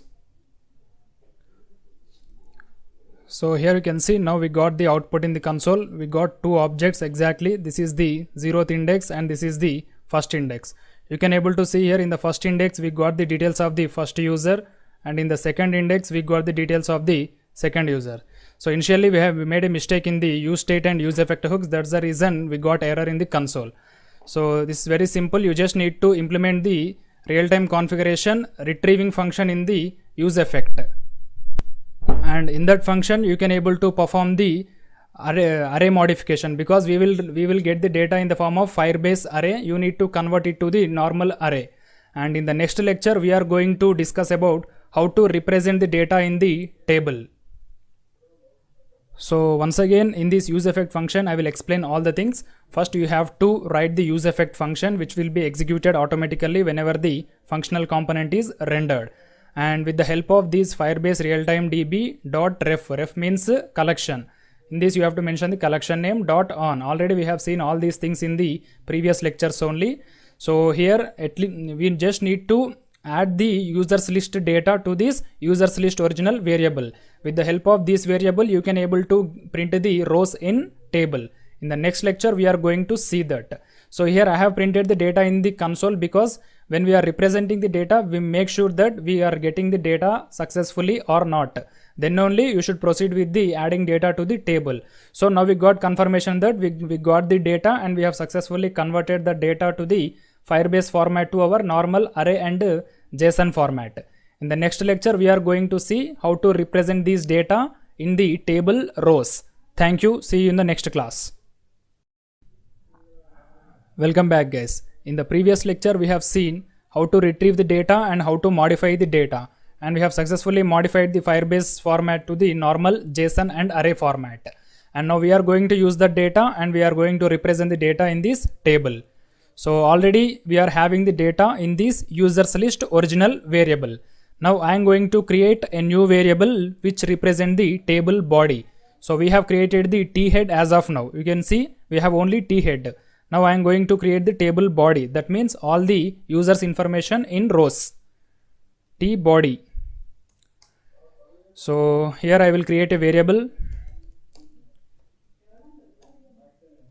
const table body equal to. So we have to map through this array. That means users list array, and we need to retrieve a separate row for every iteration. Users list original dot map. So here we are using the map function. That's the reason you have to specify array symbol here. Initially only you have to specify array symbol, empty array symbol in the use state for this hook. Control S. Then only you will get the map function suggestion. You can see if I press dot here, I will get the map function suggestion. And these map function take the object as the parameter, any one of the object in the array. And that object will be user. I will write the object name as user. And for every iteration, I will return one row. Return tr. And in the tr, we have to add 4 things. The first one will be fname. That means first name. You just need to type user dot first name. And the second will be, sorry, we have to write this in the td. That means table data. Control C, td, control V. Now the second column will be last name, td user dot last name, and the last will be td user dot email. Control S. And we have one more column which is called as the actions. In that actions we have to use the font awesome icons like this. Here you can see these are the font awesome icons. As of now, leave it empty. In the coming lectures, we are going to use these font awesome icons for update and delete operations. So now we got the data. For every iteration, a new user object will be taken and that user object values will be added to this row. And now we have to add this table body in this t body area. So you just need to write curly braces, write table body, Control S. Now let's go back to Google Chrome to see the output. Here you can see we got the data, first name, last name and email. This is the first user object details and this is the second user object details. Here actions is empty because we haven't imported the that's what font awesome icons. Now I will import the font awesome icons. So first copy the CDN of the font awesome. So open this font awesome CDN website, copy this first link and paste it in the index.html because font awesome is not having any npm module. That's the reason you have to use CDN link only. Open public and open index.html and paste it here. Control S. And now we have to get the delete icon and update icon from the font awesome website. So you just need to type font awesome delete icon and open this first website and you will get the font awesome delete icon HTML code for this here.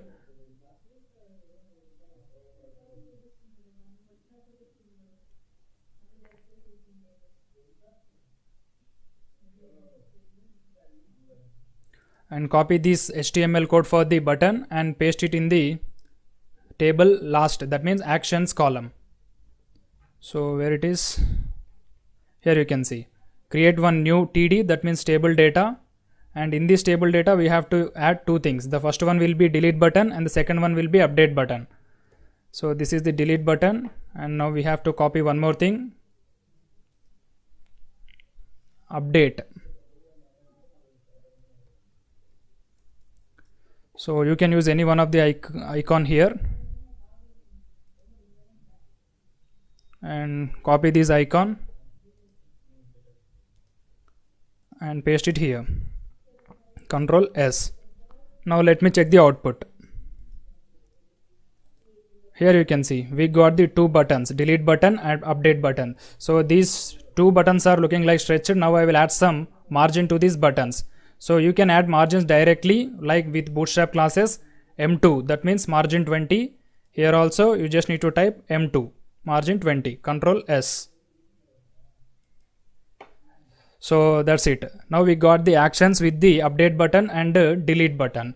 So as of now we have completed the two operations in the CRUD, create and read, and we got the two buttons, update and delete, and in the coming lectures we are going to perform these update operations and delete operations.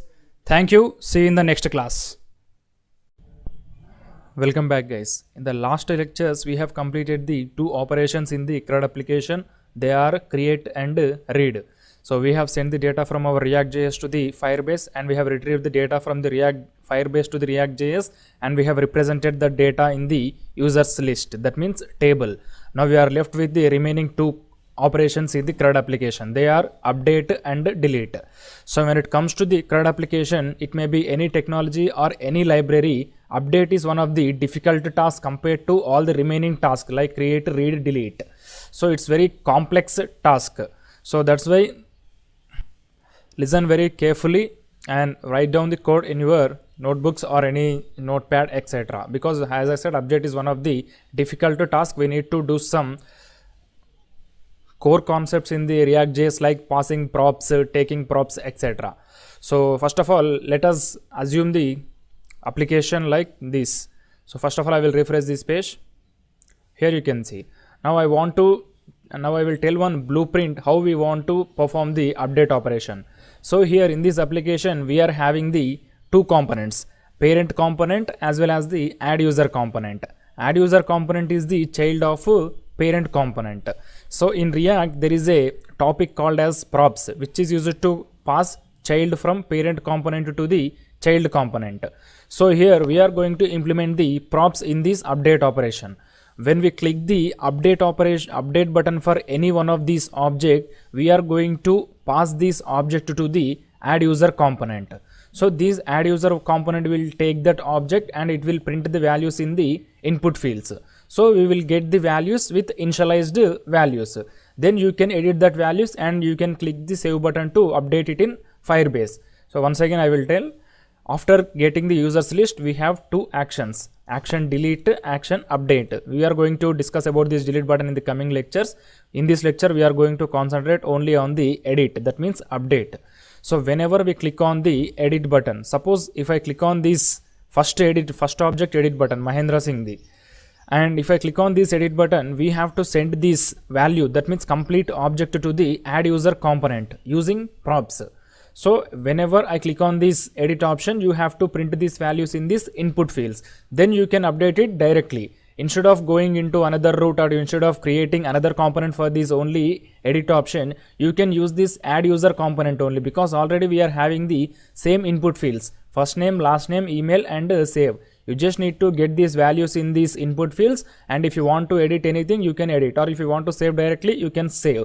And there will be separate code for editing. There will be separate code for both adding and editing, and we are going to see that in the next lecture. As of now, in this lecture we have to concentrate on how to send these values to the input fields when we click on this button. So here this users list is present in the parent component and this form is present in the add user component. We have to send this any one of the object, that means respective object. If we click on the second object edit button, you have to send second object. If I click on the first object edit button, we have to send the first object. So now I am going to implement that. Open VS Code. So this is our parent.js component. So first of all, I will create one hook for current object. That means the object that we are clicking. const hook current object or current user, we can call it as current user. Set current user equal to use state. As I said initially, it is empty. So when we have to update this current user, when we click on the update button of any respective object. So here we have the icons. So this first one is the delete icon and the second one is the update icon. Here you can see first one is delete, second is the update. So here for the second one you have to write the onClick function. onClick equal to, so I will write the arrow function. So in this arrow function you have to update the current user. So you just need to type set current user and the current user will be this user. That means we are iterating. For every iteration we will get one row. So that's the reason you have to write user. So now let's check the output. If you click on this edit button, we have to send these values to this add user component. Now I will click on the edit button. Here you can see there is no change in the output because we have created the user and we have sent the user, but we haven't received it in the add user component. So we have to send the props with these values. So where is add user component? So here you can see this is the add user component. So in this add user component you have to send the props. You just need to type current user equal to, in the curly braces you have to write current user, Control S, and now we have to receive that value in the add user component. First let me check whether we are receiving the values correctly or not. So in this add user.js component I will write the use effect function. Use effect. So remove all these things. So use effect is one of the React hook which will be executed automatically whenever the component is rendered. So here we need to take the props. In the add user we have to take the props. We are getting the user data, current user data in the form props. So here I will import use effect hook, Control S, Control S. Yeah. Now initially we do not have these props because when we click on the edit button only we will get the props to the add user component. So after clicking the edit button we have to get the props to the add user component, then I will print that props value in the console. So when I receive the value to these props I will print the values in the console. Console.log props.current user. That means current user is the object, props is the method, or we can call it as a parameter. Current user, Control S. Now I will open the console.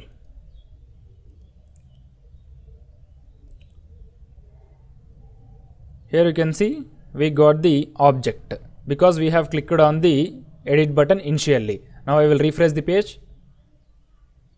Here you can see now there is no object because we haven't clicked on the any one of the edit button.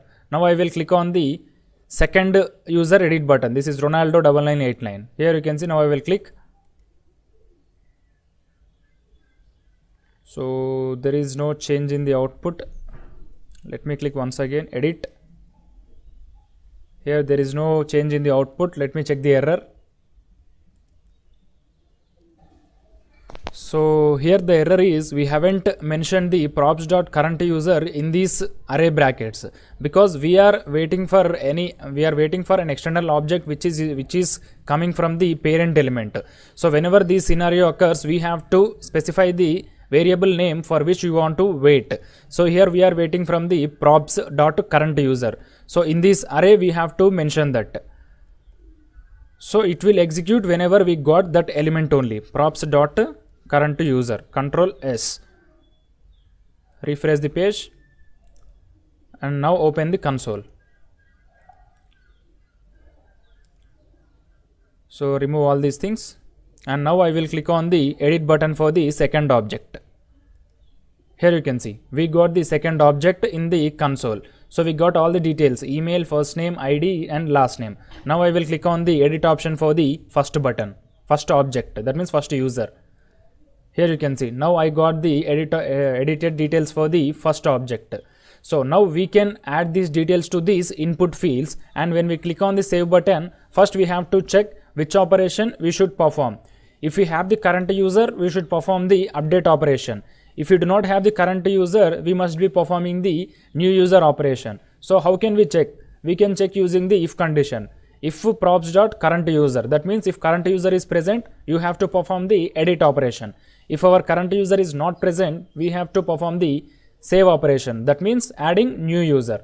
So here that is very simple. Updating is very simple. Here the complex task is you have to send the current user information from parent component to the add user component when we click on the edit button. So once again I will explain how to send that. First of all, we have to create one variable current user object. Initially it is empty.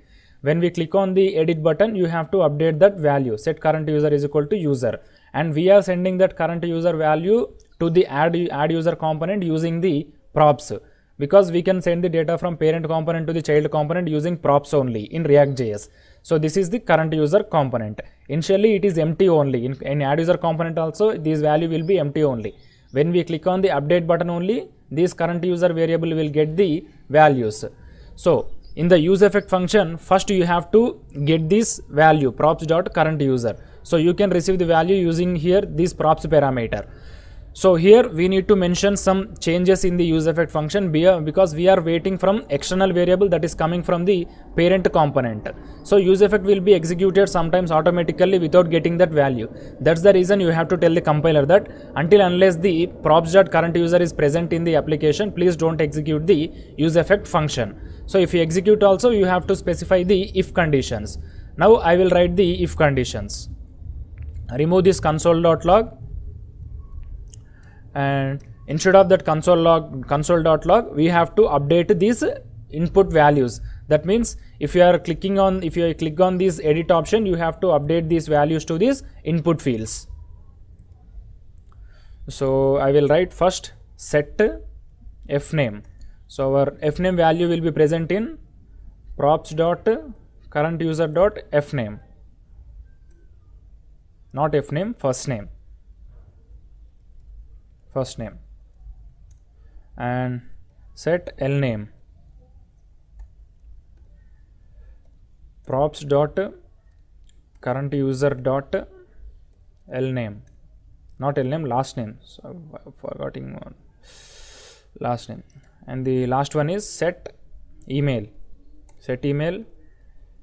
props.current_user.email, control S.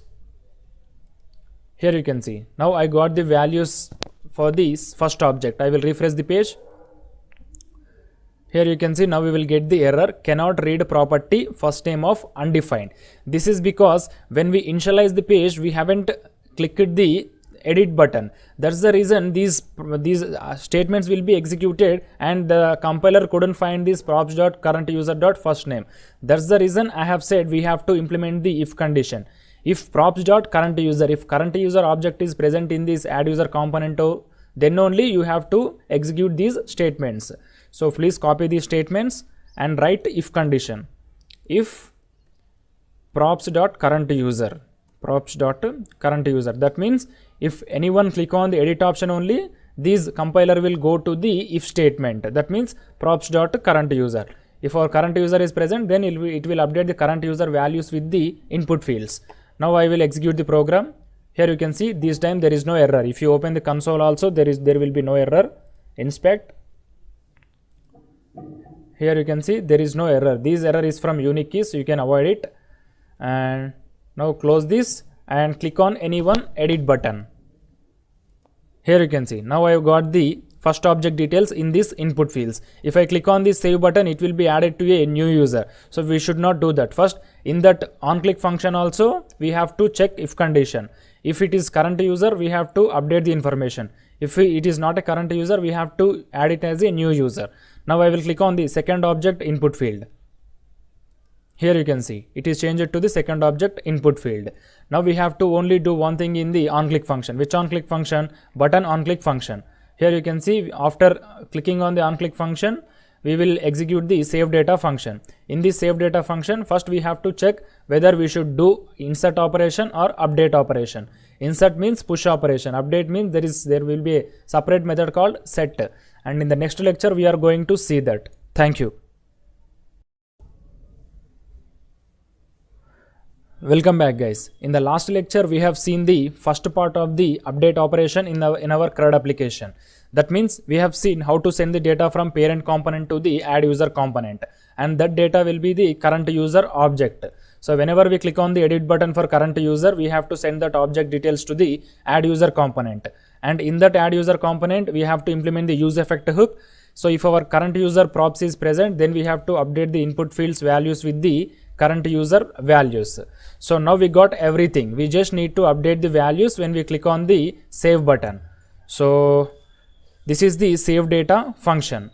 So we should take this object for inserting as well as the updating. This will be common. After this, we have to check the if condition. If props.current user, props.current user. So in this area, we have to write the update operation. Else, in else area, we have to write the push operation. That means adding the new user. So already we have implemented the push operation. You just need to write the curly brace here. Control S. Now there will be no errors. Now you have to implement the update code in this method. Props.current user if condition. So here also we need to take the real-time database object, Firebase real-time DB dot. Here also we need to write ref. The collection name will be users. So here we need to do some changes. Whenever we want to update, you have to specify the collection name / ID. That means there will be unique ID for every document, as I said. If you open the Firebase, so I will open Firebase.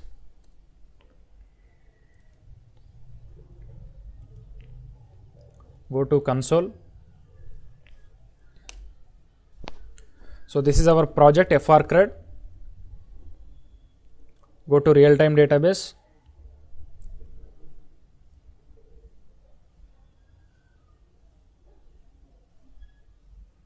So here you can see we got the table name collection.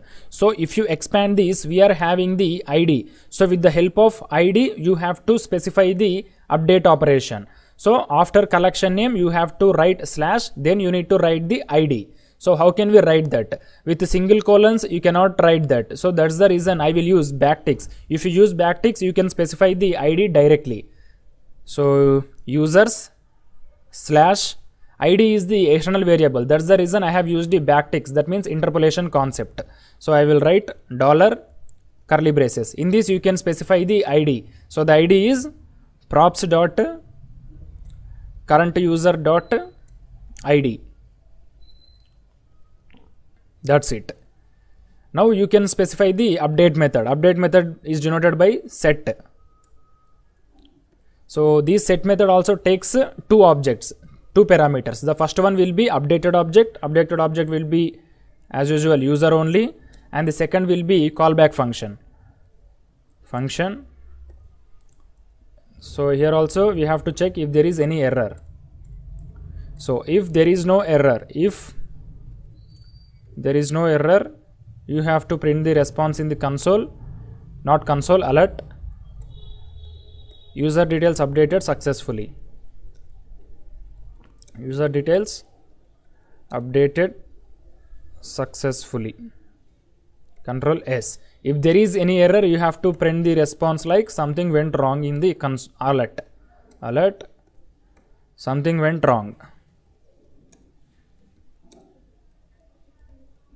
Control S. Now let me perform the update operation. Refresh the page. Here you can see, first we will verify whether we are doing the same operations or different operations. So when there is no input fields, you have to perform the insert operation. When there is input fields, you have to perform the update operation. Here there is no input field values, that means it should perform the insert operation. Now I will insert a new user. So I will write the first name as third, and I will write the last name as user, and I will write the email as thirduser@gmail.com. thirduser@gmail.com. Now I will click on the save button. Here you can see I got the message with the alert pop-up, user added successfully. Click on OK. Here also you can see in the table we got the thirduser@gmail.com. Now refresh the page. Here you can see now it is the initially rendered component. Now I will click on the update button for the third user. I want to update the third user email. So I will click on the update button for third object, that means third user. So here you can see I have clicked on the update button for the third user and I got the details of the third user. Now if I click on the save button, it should perform the update operation, because in the add user component we got the current user and current user values. Now I will change the third user email to the thirduser123@gmail.com. Initially it is thirduser@gmail.com. Now I will click on the save button. Here you can see user details updated successfully. Here also you can see in the email the details got updated successfully. The email is changed, thirduser123@gmail.com. Now I will update the Ronaldo's ID, not ID, email. Update. So now I will update the Ronaldo email from 9989 to the 1234. Initially it is Ronaldo9989@gmail.com. So here I will update it to the Ronaldo1234. Click on the save button. Here you can see I got the message, user details updated successfully. Click on OK. Here also you can see the message in the update in the console. So email Ronaldo1234@gmail.com. So this is the way to perform update operation. It's very simple. When we click on the edit button, you have to send the parent object details from add user component. Which details you want to send? Only current user object. If current user is present, you have to update the values, and in the save function you have to check whether if the current user is present or not. If the current user is present, you have to perform the edit operation. If the current user is not present, you have to perform the push operation. That means inserting a new user. So this is the way to perform update operation. And here we need to remember one more thing. After executing these update and edit options, you have to empty the input fields. So these else, after else you have to write set fname empty, because after updating you have to empty the input fields. You should not see any values in that. And set lname empty, and set email empty. Control S. Now let me update any one value. So I will update this first value. So this is the first name, this is the last name, and this is the email. I will update email to the Mahendra123 from Mahendra123 to Mahendra987. Now I will click on the save function. Here you can see the values got deleted successfully, and I got the message user details updated successfully. Here also you can see the email is updated, Mahendra987@gmail.com. That's it. We have completed the update operation in our CRUD application. Now we are left with the last operation in the CRUD, that is called as the delete.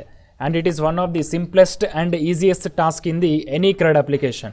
In the next lecture, we are going to see how to perform the delete operation. Thank you. Welcome back, guys. In the last two lectures, we have completed the update operation in our CRUD application. Now we are left with the last operation in this project, that is called as the delete operation. So as I said in the previous lecture only, delete is one of the simplest and easiest tasks in any CRUD application, that may be in any technology like React, Angular, JavaScript, MERN, anything, etc. So it's very simple, and we need not to pass anything to the parent or child component. You can implement the data or function in same component only.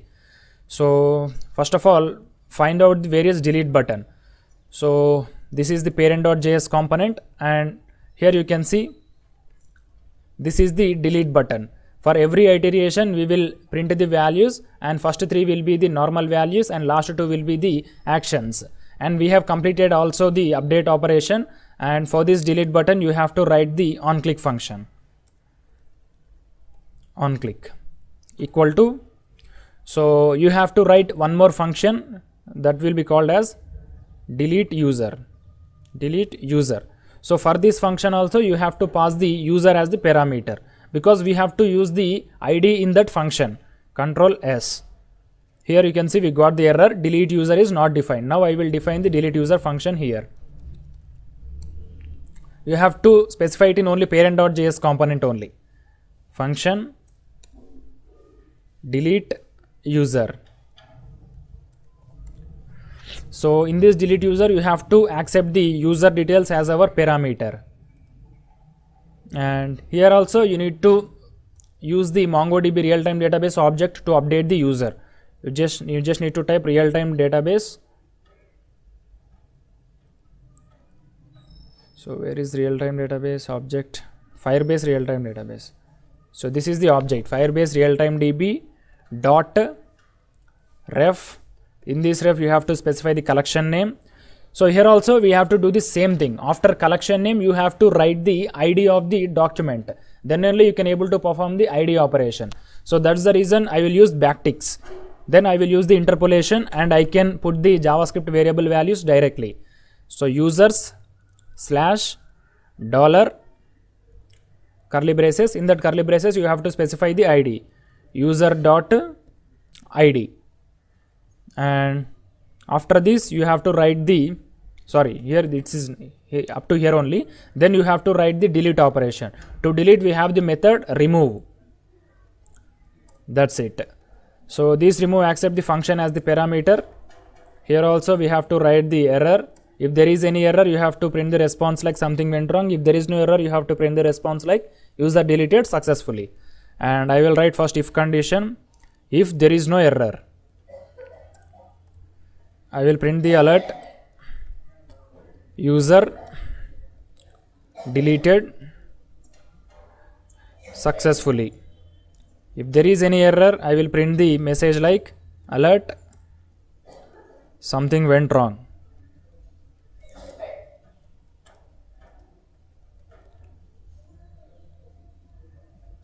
Control S. That's it. Now I will open the Google. So here I got the message user deleted successfully. Okay. So it's occurring continuously. We might be having some mistake. So here I have included this delete user function directly. You have to specify it in the arrow function. That's the reason it's executing automatically. First you have to write the arrow function. In this you have to write the delete user. Control S. Now it should work, I think. Here you can see. If you click on OK, again it's getting. Let me refresh the page.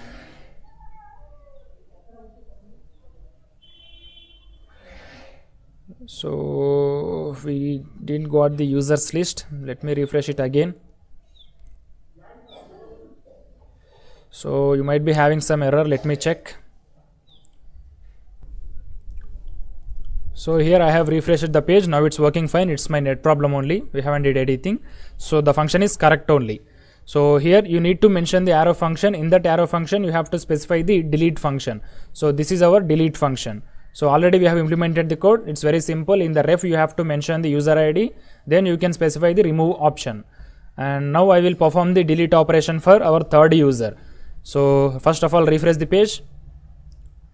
Here you can see I got the values. Now I will click on the delete button for third user. Here you can see we got the message user deleted successfully, and if you see the users list also, the third user deleted successfully. Now I will click on the second user delete button. You can see second user deleted successfully and we got the message user deleted successfully. Now I will add some dummy values. This is username and this is last name and this is the email. Here you can see we got the user added successfully message and the user is added in the table. Now I will click on the delete operation for this user. You can see the user is deleted successfully. So by this we have implemented all the operations in the CRUD application with the help of React as front end and our Firebase as our back end. Thank you. Welcome back guys. In the previous lectures we have completed the 4 different operations in the CRUD. They are create, read, update and delete. So now we are left with only one thing in this application, that is called as the sweet alert. That means if you click on the save button, instead of alert pop-up we have to get the sweet alert pop-up with the tick mark. If our save process is successful, you have to get the tick mark. If there is any error, you have to get the into mark, that means error. So to achieve that we have to use sweet alert. So first of all, you have to install the sweet alert in the React application using npm install sweet alert. Press enter. Sweet alert 2, this is the npm package name. Press enter, it will start installing sweet alert in our application. So here we go, our npm package installed successfully. Now we have to restart the application.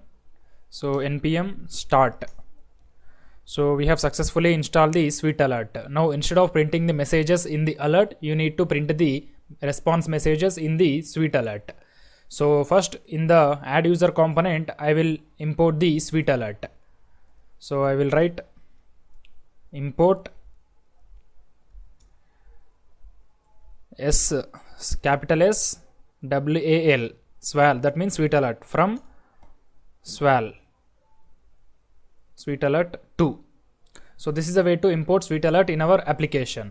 So now you can see this is the success message, that means alert pop-up. So instead of printing the message in the alert, I will print the message in the console, not console, sweet alert. So you just need to type swal.fire. So these swal.fire accepts 3 parameters. The first one will be title of our alert pop-up. So the title will be congrats,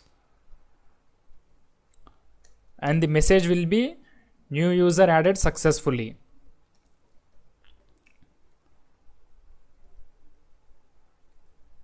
And the symbol will be success. So it will get the tick mark, Control S. Now I will click on the save button for adding new user. So I will type the values. First name will be John and second name will be Michael, and I will write the email as john123@gmail.com. Now I will click on the save button. So here again I got the user added successfully button. Okay, so we are having mistake, I think so. So here we have added these in the update function. Here you can see if props.current user. So here instead of this you have to write user updated successfully. Here user updated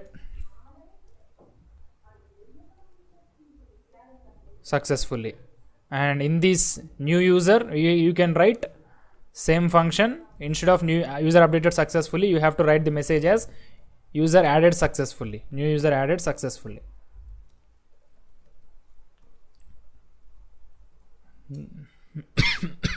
New user added successfully. Now I will click on the save button. First refresh the page, and I will add the user as Messi and the last name as John, email as messi123@gmail.com. Now I will click on the save button. Here you can see I got the message, congrats, new user added successfully. Now I will perform the update operation. So I will click on these Messi values. Here you can see I got the Messi values in the input fields. So I will write the John instead of Warner. So the last name I will change to Warner, Messi Warner. Now I will click on the save button. Here you can see I got the alert pop-up, congrats, user updated successfully. Here also you can see the last name updated successfully. Now we need to implement the sweet alert for the delete option, and our delete option is present in the parent.js. So this is the delete user function. Here you need to first import the swal, import swal from sweet alert, Control S, and here you can write user deleted successfully, swal.fire. The first one will be congrats, that means title of the pop-up, and the second will be user deleted successfully, and the last one will be success message. Control S. Now I will delete any one user here. I will delete our newly added user Messi. Here you can see I got the message, congrats, user deleted successfully. So this is the sweet alert in our React and Firebase CRUD application. Thank you.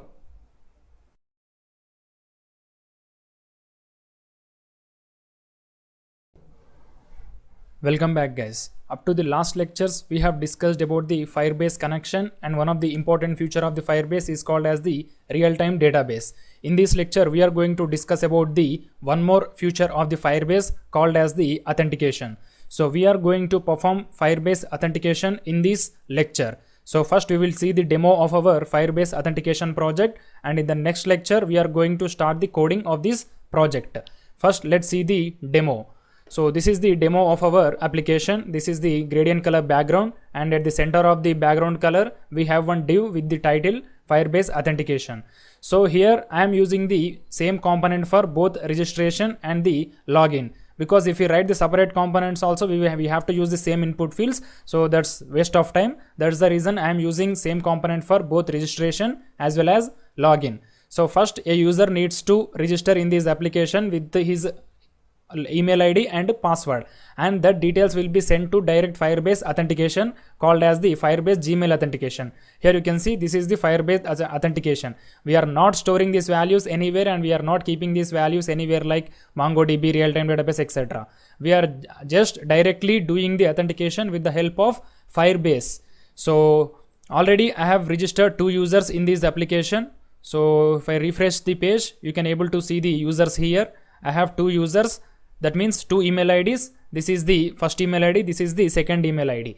Now I will register with the third email ID. So I will write the email as ronaldo123@gmail.com, and now I will click on the password. Password is equal to 1234567 I will click on the register button. Here you can see we got the alert pop-up with the message, congrats, user registered successfully. Click on OK. Now refresh the page and open Firebase and refresh the page here also. So initially we have only 2 email IDs. Now we will see the third email ID. Here you can see we got our third email ID in our application, ronaldo123@gmail.com. So here we cannot see the password of any user because it is encrypted. You can able to see the user email ID and on which days he was created and on which day he was last signed in, and this is the user ID. It will be common for every user as like our previous real-time database user IDs. So now I will register with one more user, Messi9989@gmail.com, and password is 987654321. Click on register. Here you can see I got the message OK, and refresh. Here refresh the page to see the fourth email ID. Here you can see I got the fourth email ID. So now let's try to log in with this third email ID or fourth email ID, because these first 2 email IDs are created by me, and I will log in with this ronaldo123@gmail.com. So ronaldo123@gmail.com, and password for this ronaldo123 is 123456789. Click on the login button. Here you can see we got the message, sorry, user login failed, because this is the invalid password. We have entered the password as 1234567 up to 8 only. If you remove 9 and press login, we will get the success pop-up. Here you can see, congrats, user logged in successfully. So if you press anything, if you press invalid email or if you enter invalid password, it will show you the error. So I will remove M from the email. Now I will click on the login button. Here you can see, sorry, user login failed. Now I will again put the M here, click on login button. Here you can see, congrats, user logged in successfully. Press OK. So if you want to register once again with this email ID also, it will show you the error, because email ID is unique for every user. So if you click on register button again, it will show you the error. Here you can see I am clicking on the register button. Here you can see, sorry, user registration failed. This is because a user with this email ID has been registered already. That's the reason it is showing error. So it's very simple application, and we are going to implement it with only one component, which is called as the form, or we can call it as authentication component.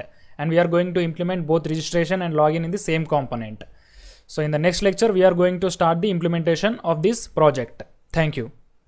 Back guys, in the previous lecture, we have discussed the demo of our Firebase authentication project. Now in this video, we are going to start the implementation of the project. First of all, open VS Code and create a new application in our project folder. So this is Firebase, and select this application. So here in this, I am going to create the new application,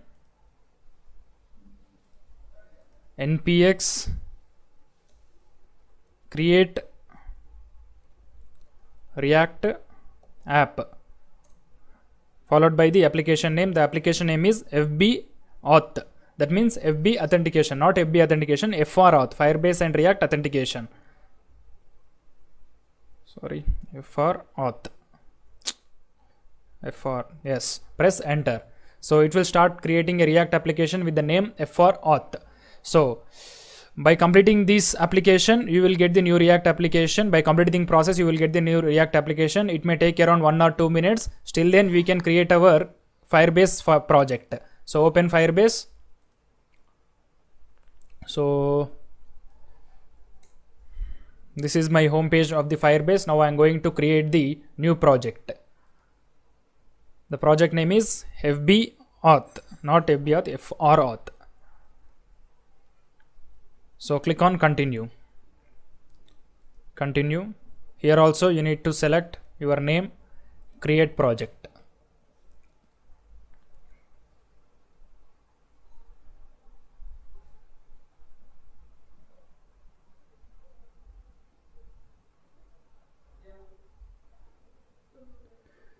Here you can see our Firebase project created successfully with the name FR Auth. Now click on continue.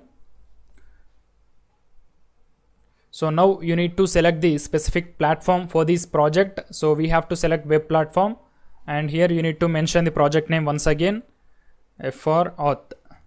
Click on register app. So it will give the Firebase configuration object for our React application. Not only React application, you can use that in any web application. So this is the Firebase configuration object. Copy this, Control C, and you have to paste it in the our project area. So it has not created till yet. Let me pause the video until it creates the new project. Here we go, our new React application with the name FR Auth created successfully. Expand this, and here we need to install the required npm package. So I will install it first only. First we have to navigate into FR Auth folder, cd FR Auth, and npm install. First we have to install Bootstrap, then we need to install Firebase, and for alert pop-ups we need to install Sweet Alert 2. Press enter. So these are the required npm packages in this Firebase authentication project. Here we go, our 3 required npm packages have been installed successfully. Now we have to restart the application by typing the command npm start. So here we need to press enter. So it will start executing this FR Auth React application. So still then we can create our Firebase configuration file in this src folder. Right click on this, select new file. Here write the file name as firebase.js.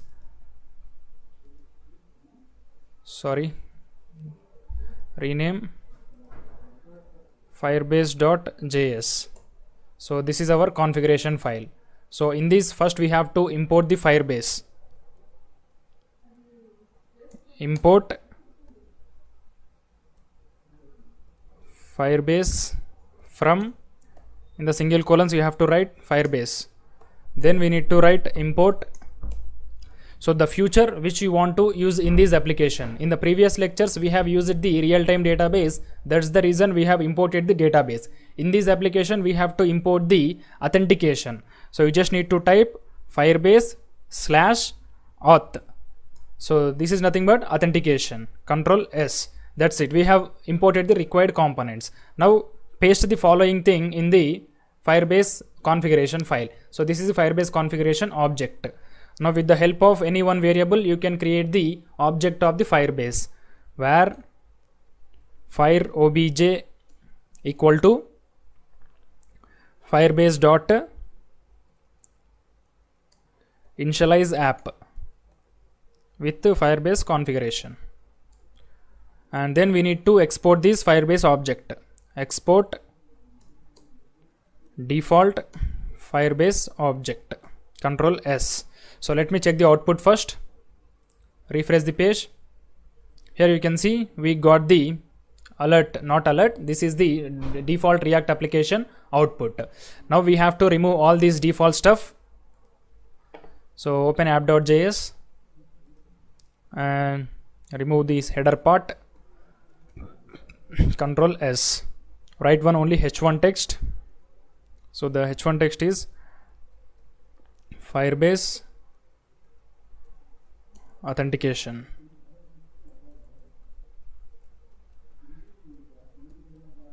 Control S. Here you can see all the default stuff has gone. That means our changes applied successfully. Now I will create one component called as the authentication. Authentication is combination of both registration and login. So I will write authentication.js. This is my component name. So in this authentication.js, I will create the functional component RFC. RFC is nothing but React functional component. It is a snippet. So it will give the complete snippet. So in this React authentication, we have to use the Bootstrap grid system. So here you can see this is our developed application and this is our developing application. So you have to make the UI like this. So you have to create the Bootstrap row and you have to use only 4 or 5 columns from that row, and you can place that 4 or 5 columns at the center of the page. So first import the Bootstrap in the app.js. Here you need to type, sorry, this is FR CRUD. You need to open app.js. So first of all, close these previous project files. So index.js, close all things, Control S.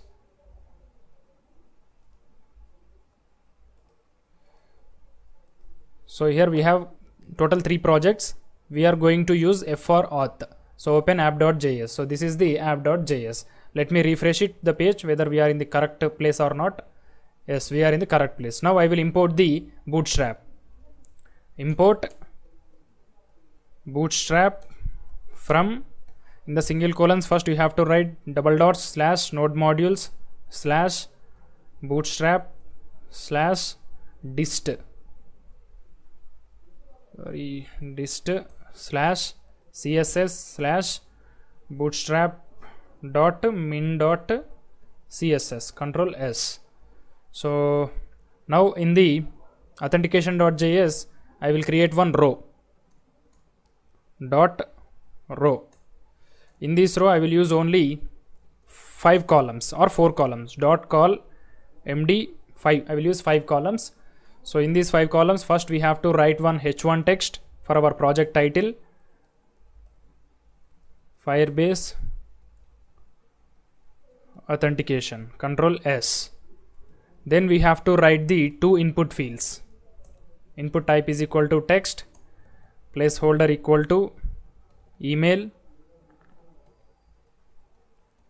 and class name is equal to form control. Control S, and copy this and paste it for the second input field, that means password. So here placeholder is equal to password, and in class names same, form control. And we have to create 2 buttons.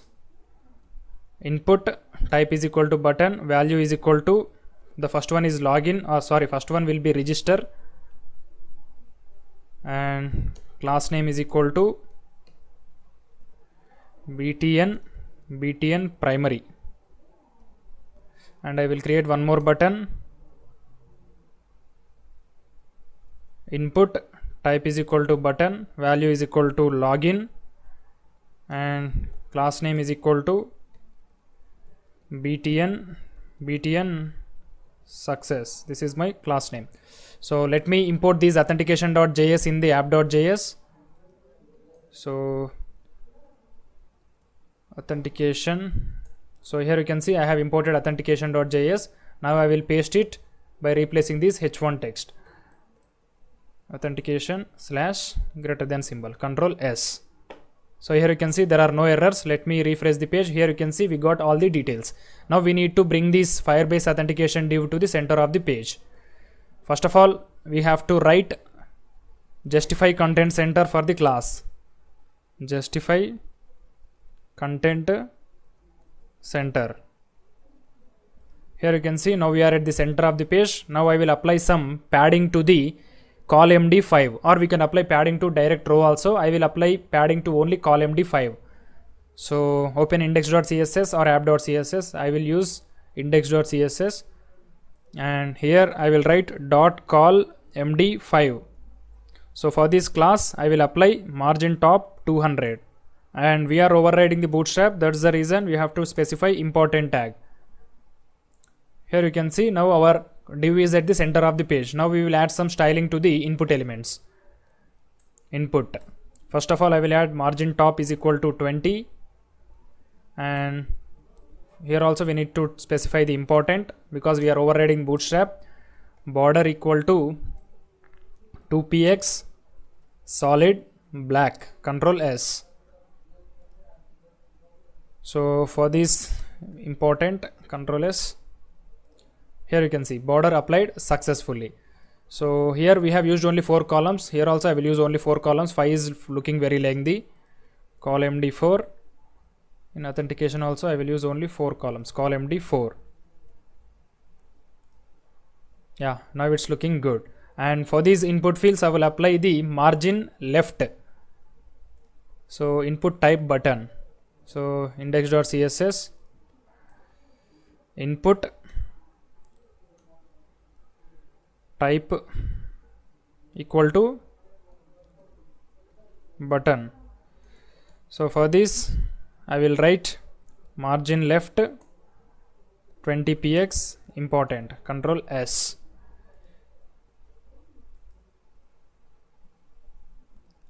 So here we didn't got margin. Let me check the error. So here we need not to put the gap after input, Control S. You just need to write direct array symbol. So here you can see now buttons got margin. Now I will apply some shadow to this div like this div. So I will use web gradients color first. Web gradients background color. So from here you can use any one background color to the div.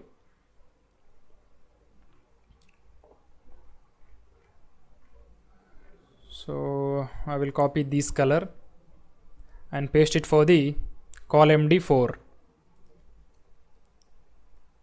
and we need to copy some background color for the body also. For body I will this background color, and here I will apply body background color, and I will write the height of the body as 100 vertical height, 100 VH, Control S. Let me check. Here you can see almost everything we got, and we need to apply some padding to the div. So I will apply padding 20 for col MD div P20, Control S.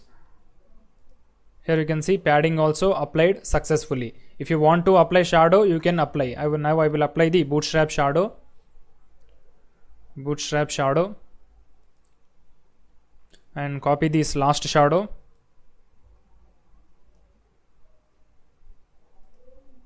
And here we need to paste that, Control S. Here you can see now we got the shadow also. So the designing part of the project is completed. Now in the next lecture we are going to implement the developing part. Thank you. Welcome back guys. In the previous lecture we have completed the designing part of the Firebase authentication. Now in this video we are going to discuss about the developing part. So first and foremost we have to create the hooks to these input values.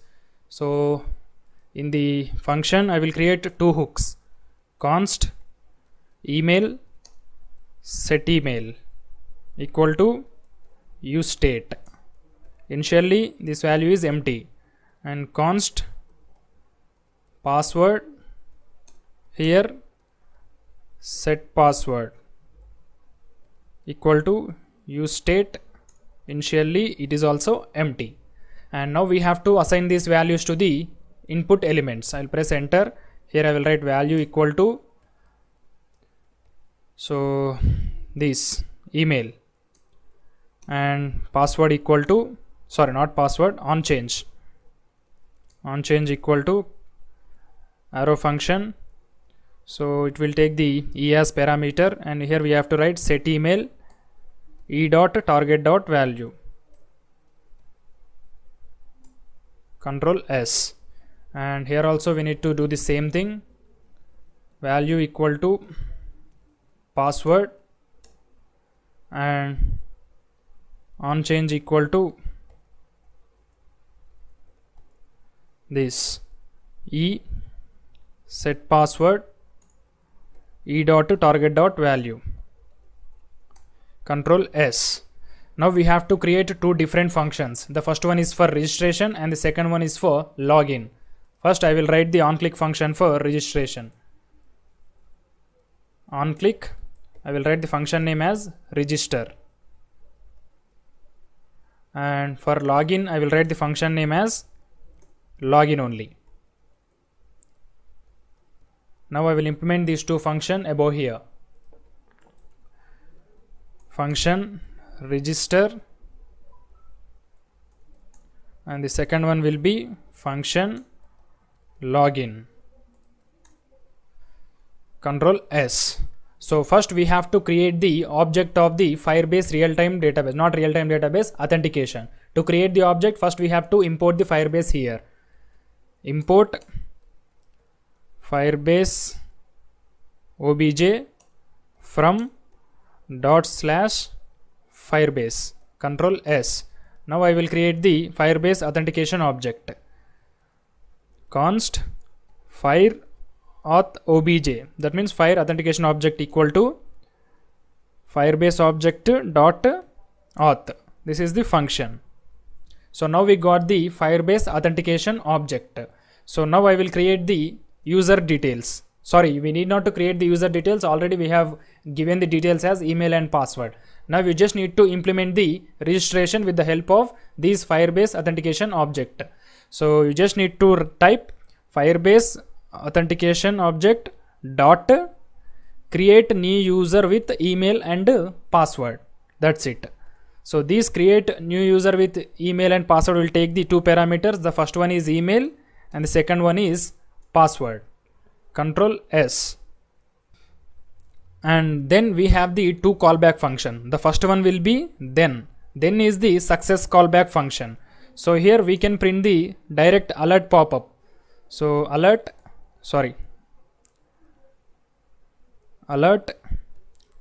user registered successfully,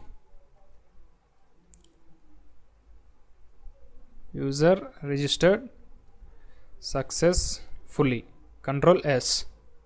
So here we got an error. For then we have to use any one parameter because it will send the response equal to. So now we got the correct output. And the second callback function will be catch. Catch stands for error. So catch will give the error as the parameter. So if we have any error, we have to print the response like alert user registration failed, control S. Now let me perform the user registration. So this is our application. Let me refresh the page. So now I will add the values. Email is equal to, so I will write test email 123@gmail.com and password is equal to 1234567 Now I will click on the register button. Here you can see we got the message user registration failed. This is because we haven't initialized the Firebase authentication in our Firebase project. We have created a new Firebase project with the name f4auth, but we haven't initialized the authentication. So here also we need to make some changes. So first click on this authentication, then click on the get started,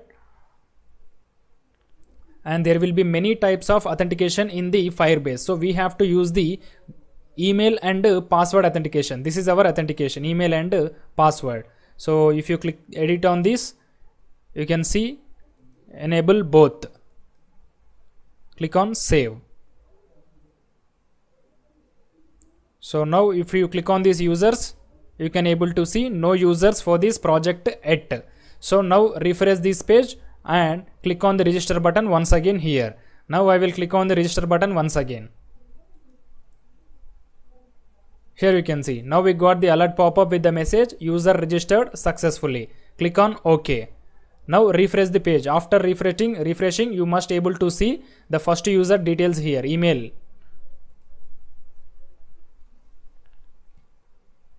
You can see we got our first user email, testemail123@gmail.com. Now I will create my second user, testuser2 or testuser9989, and I will write the password as from reverse order 987654321. Now I will click on the register button. Here you can see we got the message user registered successfully. Click on OK. Refresh the page here. You can see we got the second user email also. So if you want to register once again with the same email ID, you will get the error. So once again I will click on the register button for the same inputs. Here you can see we got the message user registration failed. This is because this user is already registered. Press OK. And now we have to implement the login functionality. So login is also very simple. Firebase auth dot login, sign in with email and password. This is the method, sign in with email and password. And here we need to give two parameters, email and password. Here also we will be having same thing. Then is the success callback function. Here you will get the response alert user login successful. And for error we have to write catch method. Here we need to type alert user login failed, Control S. So refresh the page. Now I will log in with the first user credentials. That means testemail123@gmail.com. testmail123@gmail.com, and the password will be 123456778. Now I will click on the login button. Here you can see we got the message user login failed. So let me check the password. I will write 123 up to 9. Here also we got the wrong password, 123456789. So test email. So here I have written just test mail. Password will be 123456778 only. Click on login. Here you can see we got the message user login successful. So by mistake I have given test mail. Here the email is test email. Now I will log in with the second account credentials. The second account is having test email 9989. So test email 9989@gmail.com. Click on login. Here you can see it will show the error user login failed because this is not the password of the second user. The second user password is in the reverse order 987654321. Now I will click on the login button. Here you can see we got the message user login successful. So compared to the real-time database, Firebase authentication is very simple, and you can use this Firebase authentication in any of your application, that may be React, Angular or plain JavaScript, anything, etc. So now we have to print the alerts in the suite alerts instead of printing on the alert pop-up. So first of all I will import swal from suite alert. And so for success registration I will write swal.file, and here I will write congrats. and the message will be user registered successfully. User registered successfully, and here we need to write the symbol as success. When it comes to the error, you have to write, copy this thing, sorry, here user registration failed, user registration failed, and error. For login also you have to implement the same function, sval.fire, congrats, user logged in successfully. For success function, user logged in successfully, and for failure we have to write user login failed, sorry, user login failed.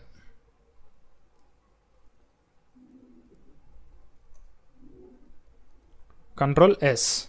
So that's it, our authentication project is completed with the alert pop-up. Now I will refresh the page and I will first log in with the valid credentials. Valid credential will be testemail123@gmail.com and password will be 1234567 1234566.